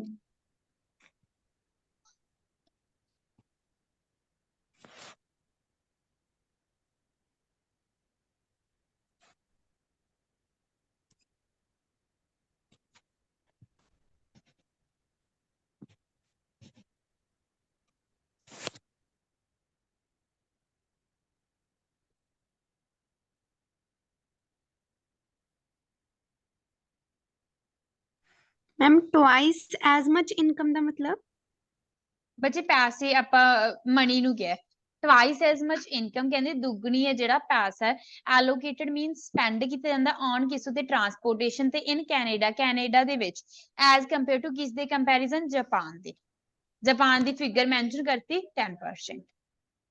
ਕਲੀਅਰ ਹੈ? ਦੁਬਾਰਾ ਮੈਮ ਫੋਨ ਆ ਗਿਆ ਸੀ ਟਵਾਈਸ ਐਜ਼ ਅ ਮਚ ਮੈਨੂੰ ਦੱਸ ਦਿਓ ਬਸ ਦੇਖੋ ਟਵਾਈਸ ਦਾ ਮਤਲਬ ਹੁੰਦਾ ਬੱਚੇ ਦੁੱਗਣਾ twice as much income means money twice as much ਜਿਹੜੀ ਪੈਸਾ ਹੈ ਦੁੱਗਣਾ ਪੈਸਾ ਠੀਕ ਹੈ ਜੀ ਐਲੋਕੇਟਡ ਮੀਨਸ ਸਪੈਂਡ ਕਿਸ ਉੱਤੇ ਕੀਤਾ ਜਾਂਦਾ ਬੱਚੇ ਟਰਾਂਸਪੋਰਟੇਸ਼ਨ ਉੱਤੇ ਇਨ ਕੈਨੇਡਾ ਦੇ ਵਿੱਚ ਐਜ਼ ਕੰਪੇਅਰ ਟੂ ਜਾਪਾਨ ਦੇ ਮੁਕਾਬਲੇ ਕੈਨੇਡਾ ਦੇ ਵਿੱਚ ਜਿਹੜਾ ਦੁੱਗਣਾ ਪੈਸਾ ਟਰਾਂਸਪੋਰਟੇਸ਼ਨ ਤੇ ਖਰਚ ਕੀਤਾ ਜਾਂਦਾ। ਕਲੀਅਰ ਹੈ ਜੀ? Yes ma'am. ਹੁਣ ਨੈਕਸਟ ਆਪਾਂ ਮੂਵਿੰਗ ਫਰਦਰ ਕਨੈਕਟਰ ਨਾਲ ਸ਼ੁਰੂ ਕਰ ਦਾਂਗੇ।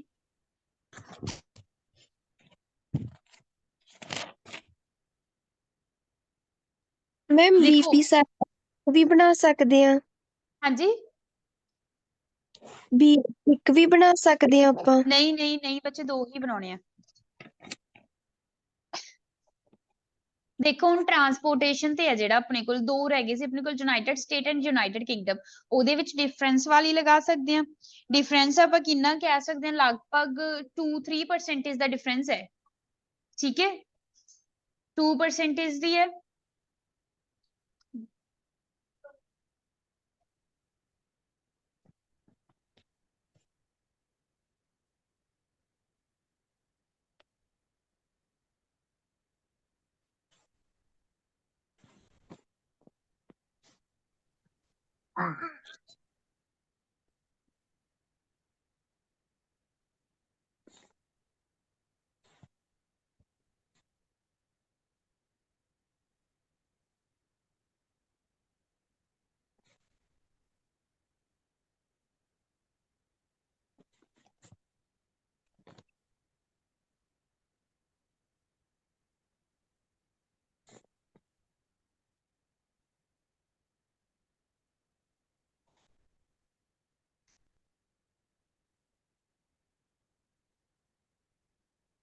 ਆਪਾਂ ਕੀ ਲਿਖਤਾ moving further there had been a difference of almost 2% ਲਗਭਗ 2% ਦਾ ਡਿਫਰੈਂਸ ਹੈ ਠੀਕ ਹੈ ਜੀ ਬਿਟਵੀਨ ਕਿਸ ਵਿਚਕਾਰ ਦਾ ਸਪੈਂਡਿੰਗ ਔਨ ਟਰਾਂਸਪੋਰਟੇਸ਼ਨ ਤੇ spending in the USA and UK ਤੇ USA ਦੇ ਵਿੱਚ ਜਿਹੜੀ ਸਪੈਂਡਿੰਗ ਹੈਗੀ ਸਪੈਂਡਿੰਗ ਵੀ ਹੁੰਦਾ ਜੀ ਖਰਚੇ ਦੇ ਉੱਤੇ ਵਿੱਚ ਕਿੰਨਾ ਡਿਫਰੈਂਸ ਹੈ 2% ਦਾ। ਕਲੀਅਰ ਹੈ ਬੱਚੇ? Yes ma'am. ਦੇਖੋ ਕੀ ਲਿਖਿਆ there had been a difference of almost ਆਪਾਂ ਲਗਭਗ ਲਈ ਯੂਜ਼ ਕਰਦੇ ਹਾਂ 2% ਦਾ ਡਿਫਰੈਂਸ ਹੈ ਲਗਭਗ ਬਿਟਵੀਨ ਕਿਸ ਵਿਚਕਾਰ ਦਾ ਸਪੈਂਡਿੰਗ ਹੁੰਦਾ ਜੀ ਖਰਚਾ ਸਪੈਂਡਿੰਗ ਔਨ ਟਰਾਂਸਪੋਰਟੇਸ਼ਨ ਤੇ ਜਿਹੜਾ ਖਰਚਾ ਹੁੰਦਾ ਹੈ ਇਨ ਦਾ USA ਐਂਡ USA ਤੇ UK ਦੇ ਵਿੱਚ। ਕਲੀਅਰ ਹੈ? Yes ma'am. ਉਸ ਤੋਂ ਬਾਅਦ ਦੇਖੋ ਜਿਹੜਾ ਹੈਲਥ ਕੇਅਰ ਤੇ ਹੈ ਜਾਪਾਨ ਤੇ ਕੈਨੇਡਾ ਵਾਲਾ ਸਿਮਿਲਰ ਹੈ ਨਾ ਯੈਸ ਮੈਮ ਜਾਪਾਨ ਤੇ ਯੈਸ ਮੈਮ। ਮੈਮ ਜਦੋਂ ਆਪਾਂ ਦੋ ਚੀਜ਼ਾਂ ਨੂੰ ਮਤਲਬ ਇਕੱਠਿਆਂ ਨੂੰ ਲਿਖਦੇ ਹੁੰਦੇ ਆ ਨਾ ਫਿਰ ਆਪਾਂ ਪਿੱਛੇ ਰਿਸਪੈਕਟਿਵਲੀ ਨਹੀਂ ਲਿਖਦੇ ਹੁੰਦੇ। ਨਹੀਂ ਬੱਚੇ ਹਰੇਕ ਦੇ ਨਹੀਂ ਲਿਖਦੇ ਉਹ ਤੁਹਾਨੂੰ ਰਿਸਪੈਕਟਿਵਲੀ ਵਾਲੀ ਸਟਰਕਚਰ ਵੀ ਦੱਸੂਗੀ। ਜਿੱਦਾਂ ਕਈ ਟੀਚਰਸ ਬੋਲਦੇ ਆ ਜਿੱਦਾਂ ਹੁਣ ਨਦੀ ਨੇ ਪੁੱਛਿਆ ਸੀ ਰਿਸਪੈਕਟਿਵਲੀ ਨਹੀਂ ਲੱਗਦਾ ਜਿੱਦਾਂ ਕਹਿੰਦੇ ਆ ਕਿ for example 2% and 3% is used in Canada and America respectively। ਹਾਂ ਇੱਥੇ ਲੱਗਣਾ ਬੱਚੇ। ਹਾਂਜੀ ਮੈਮ ਏਦਾਂ ਹੀ ਵੀ ਜਦੋਂ ਆਪਾਂ ਦੋ ਨੂੰ ਲਿਖਦੇ ਆ ਹਾਂ ਉੱਥੇ ਲੱਗਦਾ ਆਪਾਂ ਲਗਾਵਾਂਗੇ ਕਲੋਥਿੰਗ ਦੇ ਉੱਪਰ ਰਿਸਪੈਕਟਿਵਲੀ। ਠੀਕ ਹੈ ਮੈਮ। ਕਈ ਟੀਚਰ ਕਹਿੰਦੇ ਆ ਕਿ ਹਨਾ ਜਿਹੜੇ ਡਿਜਿਟਸ ਮੋਹਰੇ ਲਿਖੇ ਹੋਣ ਤੇ ਰਿਸਪੈਕਟਿਵਲੀ ਲਿਖਣ ਦੀ ਜ਼ਰੂਰਤ ਨਹੀਂ ਹੁੰਦੀ। ਨਹੀਂ ਬੱਚੇ ਹੁੰਦੀ ਹੈ ਰਿਸਪੈਕਟਿਵਲੀ ਲਿਖਣ ਦੀ ਜ਼ਰੂਰਤ। ਓਕੇ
देखो ਆਪਾਂ सिमिलर भी लगाती थी इसनु पैसिव भी बनाता की लिखा similar percentile of money was laid out mean spend की जाती है बाय किस द्वारा कैनेडा एंड जापान दे द्वारा ऑन किस उत्ते बच्चे हेल्थ केयर ऊपर at just below just add करके ਉਹਦੇ ਆਪਾਂ फिगर मेंशन करती जस्ट बिलो मतलब थोड़ा जा ही घट है किस तो घट है जी 5% तो क्लियर है यस यस मैम ठीक है जी ਹੁਣ मैम ਆਪਾਂ ਤੁਸੀਂ ਹਾਂਜੀ हेडविन वाला माड़ा जिहा मैनू स्ट्रक्चर दस दूंगे ਕਿਹੜਾ ਬੱਚੇ आ हेडविन वाला ਹਾਂ ਦੇਖੋ ਇਹਦੇ ਵਿੱਚ ਕੀ ਹੈ ਡਿਫਰੈਂਸ ਹੁੰਦਾ ਜਿੰਨੇ ਦਾ ਵੀ ਡਿਫਰੈਂਸ ਹੋਵੇ ਆਪਾਂ ਲਿਖਣਾ ਹੁੰਦਾ there had been a difference of ਜਿੰਨੀ ਪਰਸੈਂਟੇਜ ਹੈ ਲਿਖ ਕੇ ਠੀਕ ਹੈ ਜੀ ਬਿਟਵੀਨ ਜਿਸ ਦੇ ਵਿੱਚ ਵੀ ਹੈ ਉਹ ਲਿਖਣਾ ਹੈ ਜਿਵੇਂ ਆਪਣੇ ਕੋਲ ਕੀ ਸੀ ਕਿਸ ਵਿਚਕਾਰ ਸੀ ਸਪੈਂਡਿੰਗ ਵਿਚਕਾਰ there had been a difference of almost 2% ਲਗਭਗ 2% ਦਾ ਡਿਫਰੈਂਸ ਹੈ ਬਿਟਵੀਨ ਕਿਸ ਵਿਚਕਾਰ ਦ ਸਪੈਂਡਿੰਗ ਔਨ ਟਰਾਂਸਪੋਰਟੇਸ਼ਨ ਦੇ ਉੱਪਰ ਸਪੈਂਡਿੰਗ ਹੈ ਇਨ ਦ यूएसए ਐਂਡ यूके ਦੇ ਵਿੱਚ ਸਮਝ ਆ ਗਿਆ मैम यस मैम ਹੁਣ ਦੇਖੋ ਹੁਣ ਆਪਾਂ ਕੀ ਅਗਲਾ ਬਣਾਉਣਾ ਜੀ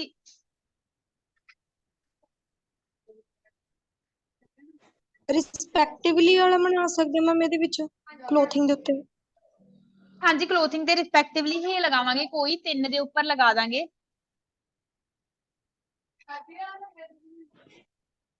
मैम रिस्पेक्टिवली का मतलब क्या है, मीनिंग क्या है इसका? ਰਿਸਪੈਕਟਿਵਲੀ ਬੱਚੇ ਫਰਸਟ ਫਿਗਰ ਪਹਿਲੇ ਨੂੰ ਸ਼ੋ ਕਰਦੀ ਹੈ ਸੈਕਿੰਡ ਫਿਗਰ ਸੈਕਿੰਡ ਨੂੰ ਮੈਂ ਤੁਹਾਨੂੰ ਲਿਖ ਕੇ ਦੱਸ ਰਹੀ ਹਾਂ ਮੈਮ ਚਾਰੋਂ ਨਹੀਂ ਲਿਖ ਸਕਦੇ ਆਪਾਂ ਬੱਚੇ ਤਿੰਨ ਲਿਖ ਦਾਂਗੇ ਚਾਰ ਥੋੜੇ ਜਿਹੇ ਜ਼ਿਆਦਾ ਹੋ ਜਾਣਗੇ ਓਕੇ ਮੈਮ मैम सब ਸਾਡੇ ਕੋਲ ਟਾਈਮ ਨਹੀਂ ਹੁੰਦਾ ਜ਼ਿਆਦਾ ਸਾਰੇ ਲਿਖ ਕੇ ਕਿੱਦਾਂ ਬੱਚੇ 4-5 ਨੰਬਰ ਹੋਣ ਜਿੱਦਾਂ ਉੱਥੇ ਟਾਈਮ ਘੱਟ ਜੇ ਹਨਾ ਤੇ ਇੱਥੇ 2-4 ਨੰਬਰ ਹੋਣ ਜਿੱਦਾਂ 2% 3% 4% 5% ਲਿਖ ਕੇ ਰਿਸਪੈਕਟਿਵਲੀ ਪਾ ਦਈਏ ਲਾਸਟ 'ਚ ਲਿਖ ਸਕਦੇ ਹੋ ਬਟ ਸਹੀ ਹੋਣਾ ਚਾਹੀਦਾ ਸਟਾਈਨ ਦਾ ਤੁਹਾਡਾ ਚੂਜ਼ ਮੈਮ ਨਹੀਂ ਹਨਾ ਹੁਣ ਜਿਵੇਂ ਆਪਾਂ ਨੂੰ ਇੱਥੇ 5 ਚੀਜ਼ਾਂ ਦਿੱਤੀਆਂ ਨੇ ਮੈਮ ਇਹਨਾਂ ਚੋਂ ਆਪਾਂ ਇੱਕ ਛੱਡ ਵੀ ਸਕਦੇ ਹਾਂ ਨਾ ਜਿਵੇਂ ਆਪਾਂ ਨਹੀਂ ਕਲੋਥਿੰਗ ਨਹੀਂ ਛੱਡ ਸਕਦੇ ਬੱਚੇ ਅੱਛਾ ਪ੍ਰੋਪਰ ਨਹੀਂ ਛੱਡ ਸਕਦੇ ਆਪਾਂ ਜਿੱਦਾਂ ਹੁਣ ਮੈਂ ਵੀ ਤਾਂ ਛੱਡਿਆ ਹੀ ਹੈ ਨਾ ਬਟ ਮੈਨੇਜ ਕਰਕੇ ਛੱਡ ਸਕਦੇ ਹੋ ਓਕੇ ਮੈਮ ਤਾਂ ਕਿ ਕਿਸੇ ਨੂੰ ਪਤਾ ਵੀ ਨਾ ਚੱਲੇ ਠੀਕ ਹੈ ਮੈਮ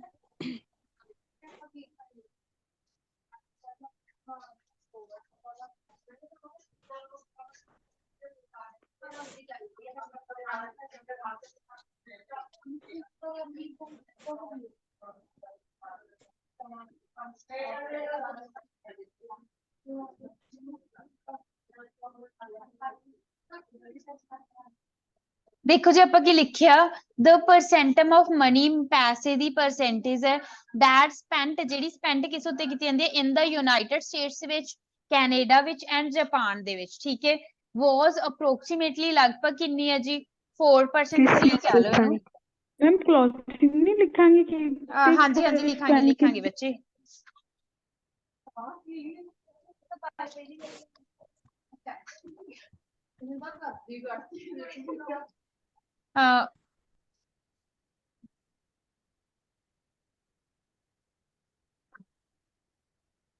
ਦੇਖੋ ਆਪਾਂ ਕੀ ਲਿਖਤਾ ਦ ਪਰਸੈਂਟਮ ਆਫ ਮਨੀ ਪੈਸਿਆਂ ਦੀ ਪਰਸੈਂਟਮ ਹੈ that spend ਜਿਹੜੇ spend ਕਿਸ ਉੱਤੇ ਕੀਤੇ ਜਾਂਦੇ ਨੇ in the United States Canada and Japan on ਕਿਸ ਉੱਪਰ clothing ਦੇ ਉੱਪਰ was ਕਿੰਨੇ ਆ approximately ਲਗਭਗ 3% 6% and 5% respectively ਬੱਚੇ first figure ਪਹਿਲੇ ਨੂੰ show ਕਰੀਏ 3% United States ਨੂੰ ਦਿਖਾ ਰਿਹਾ ਹੈ 6 Canada ਨੂੰ and Japan ਨੂੰ ਕਿਹੜੇ ਦਿਖਾ ਰਿਹਾ 5% clear ਹੈ ਹਾਂਜੀ यस मैम मैम अगर आप स्पेंड तो बाद लिखते थे अपनी सेंटेंस फॉर्मेशन की गलत हो जानी थी कितना बच्चे the percentage of money that is spent on clothing in the United States and Canada Japan पे लिखते। हाँ किवें भी लिख सकदी सी। क्लियर? Okay ma'am. हाँ जी स्क्रीनशॉट ला लो बच्चे। ਮੈਮ ਇੱਕ ਗੱਲ ਹੋਰ ਮੈਮ ਆਪਾਂ ਇਹਦੇ ਵਿੱਚ 5th ਲਿਖ ਸਕਦੇ ਹੁੰਦੇ ਆ ਜਿਵੇਂ 20% ਨੂੰ ਹਾਂ ਲਿਖ ਸਕਦੇ ਹੋ ਬਟ ਉਹ ਮੋਸਟਲੀ ਆਪਾਂ ਪਾਏ ਦੇ ਵਿੱਚ ਲਿਖਦੇ ਹੁੰਦੇ ਆ। ਮੈਮ ਉਹ ਫ੍ਰੈਕਸ਼ਨ ਵਾਲੀ ਹੁੰਦੀ ਆ ਨਾ ਫਾਰਮ ਜਦੋਂ ਆਪਾਂ ਇਦਾਂ 5th ਜਾਂ 120 ਇਦਾਂ ਲਗਾਉਂਦੇ ਆ 1/10 ਲਿਖਦੇ ਇਦਾਂ ਬੱਚੇ ਇੱਧਰ ਪਾਏ ਦੇ ਵਿੱਚ ਲਿਖਦੇ ਹੁੰਦੇ ਆਪਾਂ। ਮੈਮ ਇਹਦੇ ਵਿੱਚ ਨਹੀਂ ਲਿਖ ਸਕਦੇ ਆਪਾਂ ਵਾਰ ਦੇ ਵਿੱਚ? ਨਹੀਂ ਪਾਏ ਦੇ ਵਿੱਚ ਮੋਸਟਲੀ ਜ਼ਿਆਦਾ ਸੂਟੇਬਲ ਹੈ। Okay ma'am. ਹਾਂਜੀ ਸਕਰੀਨਸ਼ਾਟ ਲਾ ਲਓ। ਮੈਮ ਜਿਹੜਾ ਓਵਰਆਲ ਹੈ ਉਹ ਸੈਕੰਡ ਪੈਰਾ ਬਣਾਉਣਾ ਹੈ ਜਾਂ ਲਾਸਟ ਵਿੱਚ? ਬੱਚੇ ਲਾਸਟ ਵੀ ਬਣਾ ਸਕਦੇ ਹੋ ਸੈਕਿੰਡ ਵੀ ਬਣਾ ਸਕਦੇ ਹੋ ਤੁਹਾਡੀ ਮਰਜ਼ੀ ਆ। ਓਕੇ ਜੀ। ਮੈਮ ਜਿਵੇਂ ਸੈਕਿੰਡ ਤੇ ਫਿਰ ਆਪਾਂ ਓਵਰਵਿਊ ਵੀ ਲਿਖ ਸਕਦੇ ਆ। ਹਾਂ ਉਹ ਤੁਸੀਂ ਕੁਝ ਵੀ ਲਿਖ ਸਕਦੇ ਹੋ ਓਵਰਵਿਊ ਵੀ ਲਿਖ ਸਕਦੇ ਹੋ ਇਨ ਜਨਰਲ ਪਾ ਕੇ ਵੀ ਲਿਖ ਸਕਦੇ ਹੋ। ਠੀਕ ਹੈ ਹਾਂਜੀ ਬੱਚੇ ਹੋ ਗਿਆ ਸਾਰਿਆਂ ਦਾ ਸਕਰੀਨਸ਼ਾਟ? Yes ma'am. ਕਿ ਹੋਮਵਰਕ ਲਈ ਅਗਰ ਤੁਸੀਂ ਕੋਈ ਵੀ ਕਰਨਾ ਤੁਸੀਂ ਕੋਈ ਵੀ ਸਰਚ ਆਊਟ ਕਰ ਲਿਓ ਗੂਗਲ ਤੇ ਬਾਰ ਗ੍ਰਾਫ ਐਂਡ ਤੁਸੀਂ ਉਹ ਬਾਰ ਗ੍ਰਾਫ ਕਰ ਲਿਓ। Excuse me ma'am. ਠੀਕ ਹੈ ਜੀ ਹਾਂਜੀ ਮੈਮ ਜਦੋਂ ਆਪਾਂ ਇੰਟਰੋ ਲਿਖਦੇ ਆ ਉਹ ਐਕਟਿਵ ਚ ਜਾਂ ਪੈਸਿਵ ਚ ਦੋਨਾਂ ਚੋਂ ਵਧੀਆ ਕਿਹੜੀ ਹੈ ਵੀ ਬੈਂਡ ਸਕੋਰ ਬੱਚੇ ਜ਼ਿਆਦਾ ਇਫੈਕਟਿਵ ਵਧੀਆ ਤਾਂ ਪੈਸਿਵ ਇੰਪ੍ਰੈਸਿਵ ਹੈ ਅਗਰ ਤੁਹਾਨੂੰ ਨਹੀਂ ਆਉਂਦੀ ਤਾਂ ਸਿੰਪਲ ਐਕਟਿਵ ਲਿਖ ਦੋ। Okay ma'am. ਠੀਕ ਹੈ ਓਕੇ ਜੀ ਦੈਨ ਤੁਸੀਂ ਲੀਵ ਕਰ ਸਕਦੇ ਹੋ ਥੈਂਕ ਯੂ। ਮੈਮ ਹਾਂਜੀ ਮੈਮ ਮੈਨੂੰ ਕੱਲ ਵਾਲਾ ਟਾਸਕ 2 ਦਾ ਹੋਮਵਰਕ ਨਹੀਂ ਮਿਲਿਆ ਚੈੱਕ ਹੋ ਕੇ। ਬੱਚੇ ਮਿਲ ਜੂਗਾ। Okay ma'am. ਹਾਂਜੀ ਸਪੀਕਿੰਗ ਬੱਚੇ ਤੁਹਾਨੂੰ ਟਾਈਮਿੰਗ ਮਿਲੀ ਨਹੀਂ ਸਪੀਕਿੰਗ ਦੀ? ਨਹੀਂ ਹਾਂ ਮੈਨੂੰ ਨੇਮ ਨੋਟ ਕਰਾ ਦਿਓ ਇੱਕ ਜਸਟ ਵੇਟ।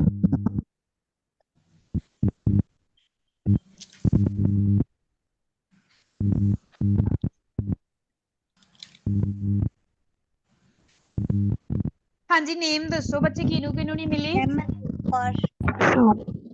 ਇੱਕ ਸੈਕਿੰਡ ਲਾਪ੍ਰੀਤ Kaur yes ma'am. Ritika Ritika ma'am ਇੱਕ ਸੈਕਿੰਡ ਬੱਚੇ ਹਰਨੂਰ ਅਕਸ਼ਾ ਤੁਹਾਨੂੰ ਵੀ ਨਹੀਂ ਮਿਲੀ? ਯਸ ਮੈਮ ਨਹੀਂ ਮਿਲੀ। ਅਕਸ਼ਾ ਤੁਸੀਂ ਤਾਂ ਇਹ ਕਿਹਾ ਸੀ ਨਾ ਵੀ ਤੁਸੀਂ ਨਵੰਬਰ ਚੋਂ ਦੇਣ ਲੱਗੋਗੇ ਸਪੀਕਿੰਗ ਆਈ ਥਿੰਕ। नवंबर के एंड में कहा था मैम। हाँ फिर ਹੁਣ देनी है ਤੁਸੀਂ स्पीकिंग? मैम अगर नवंबर के एंड में मिल जाएगी तो मैं तब दे दूंगी तब मेरा वैसे यहाँ से कंप्लीट होने वाला होना है। नहीं ਹੁਣ ਵੀ ਹੋ ਸਕਦੀ ਹੈ ਤੁਸੀਂ ਦੱਸੋ ਜੇ ਅਗਰ ਹੁਣ ਦੇਣਾ ਚਾਹੁੰਦੇ ਹੋ। नवंबर के एंड में मैम। ਓਕੇ ਜੀ ਓਕੇ ਹਾਂਜੀ ਹੋਰ ਆਪਣੇ ਆਪਣੇ ਨੇਮ ਦੱਸੋ। ਮੈਮ ਮਨਦੀਪ ਤੁਹਾਡਾ ਹੋ ਗਿਆ। ਮੈਮ ਤਾਨੀਆ। ਇੱਕ ਸੈਕਿੰਡ ਬੱਚੇ ਮਨਦੀਪ ਤਾਨਿਆ ਹਾਂਜੀ ਹੋਰ ਮੈਂ ਨੇਮ ਬੋਲ ਰਹੀ ਹਾਂ ਜਿਨ੍ਹਾਂ ਦੇ ਨੋਟ ਕੀਤੇ ਲਾਪ੍ਰੀਤ ਕੌਰ ਰਿਤਿਕਾ ਹਰਨੂਰ ਮਨਦੀਪ ਤਾਨਿਆ ਹੋਰ ਕਿਸੇ ਨੂੰ ਸਪੀਕ ਬਸ ਓਕੇ ਜੀ ਥੈਂਕ ਯੂ ਦੈਨ ਹੁਣ ਤੁਸੀਂ ਲੀਵ ਕਰ ਸਕਦੇ ਹੋ। ਓਕੇ मैम आप फोन आएगा सानू? ਬੱਚੇ ਤੁਹਾਨੂੰ ਪਹਿਲਾਂ ਟਾਈਮਿੰਗ ਭੇਜੀ ਜਾਊਗੀ ਉਸ ਤੋਂ ਬਾਅਦ ਤੁਹਾਨੂੰ ਫੋਨ ਆ ਜਾਊਗਾ ਜੀ। ओके मैम ये जो बार चार्ट है ये पास्ट के अंदर है ना 2009 की वजह से। हाँ जी ये जो हमने चार्ट किया है ये पास्ट के अंदर है ना लिखना सारा 2009 हाँ की जी वजह हाँ जी पास्ट बच्चे से। ये एक्टिव फॉर्म में ही है सिर्फ डायग्राम्स और मैम पैसिव में लिखते हाँ हैं। जी हाँ जी ਮੈਮ ਇੱਕੋ ਜਿਹੜਾ ਟਾਸਕ ਹੋਮਵਰਕ ਕਰਨਾ ਆ ਫਿਰ ਉਹ ਕਿਹੜੇ ਨੰਬਰ ਤੇ ਸੈਂਡ ਕਰੀਏ? ਬੱਚੇ ਮੈਮ ਵਾਲੇ ਨੰਬਰ ਤੇ। Okay ma'am. ਮੈਮ ਟਾਸਕ 2 ਉਹੀ ਕਰਨਾ ਜਿਹੜਾ ਮਾਰਨਿੰਗ ਦਿੱਤਾ ਸੀਗਾ ਨਾਓ ਡੇਜ਼ ਵਾਲਾ? ਹਾਂਜੀ ਹਾਂਜੀ ਓਕੇ ਜੀ ਠੀਕ ਹੈ ਜੀ ਥੈਂਕ ਯੂ ਸਤਿ ਸ਼੍ਰੀ ਅਕਾਲ। ਓਕੇ ਹਾਂਜੀ ਦੈਨ ਤੁਸੀਂ ਲੀਵ ਕਰ ਸਕਦੇ ਹੋ ਬੱਚੇ।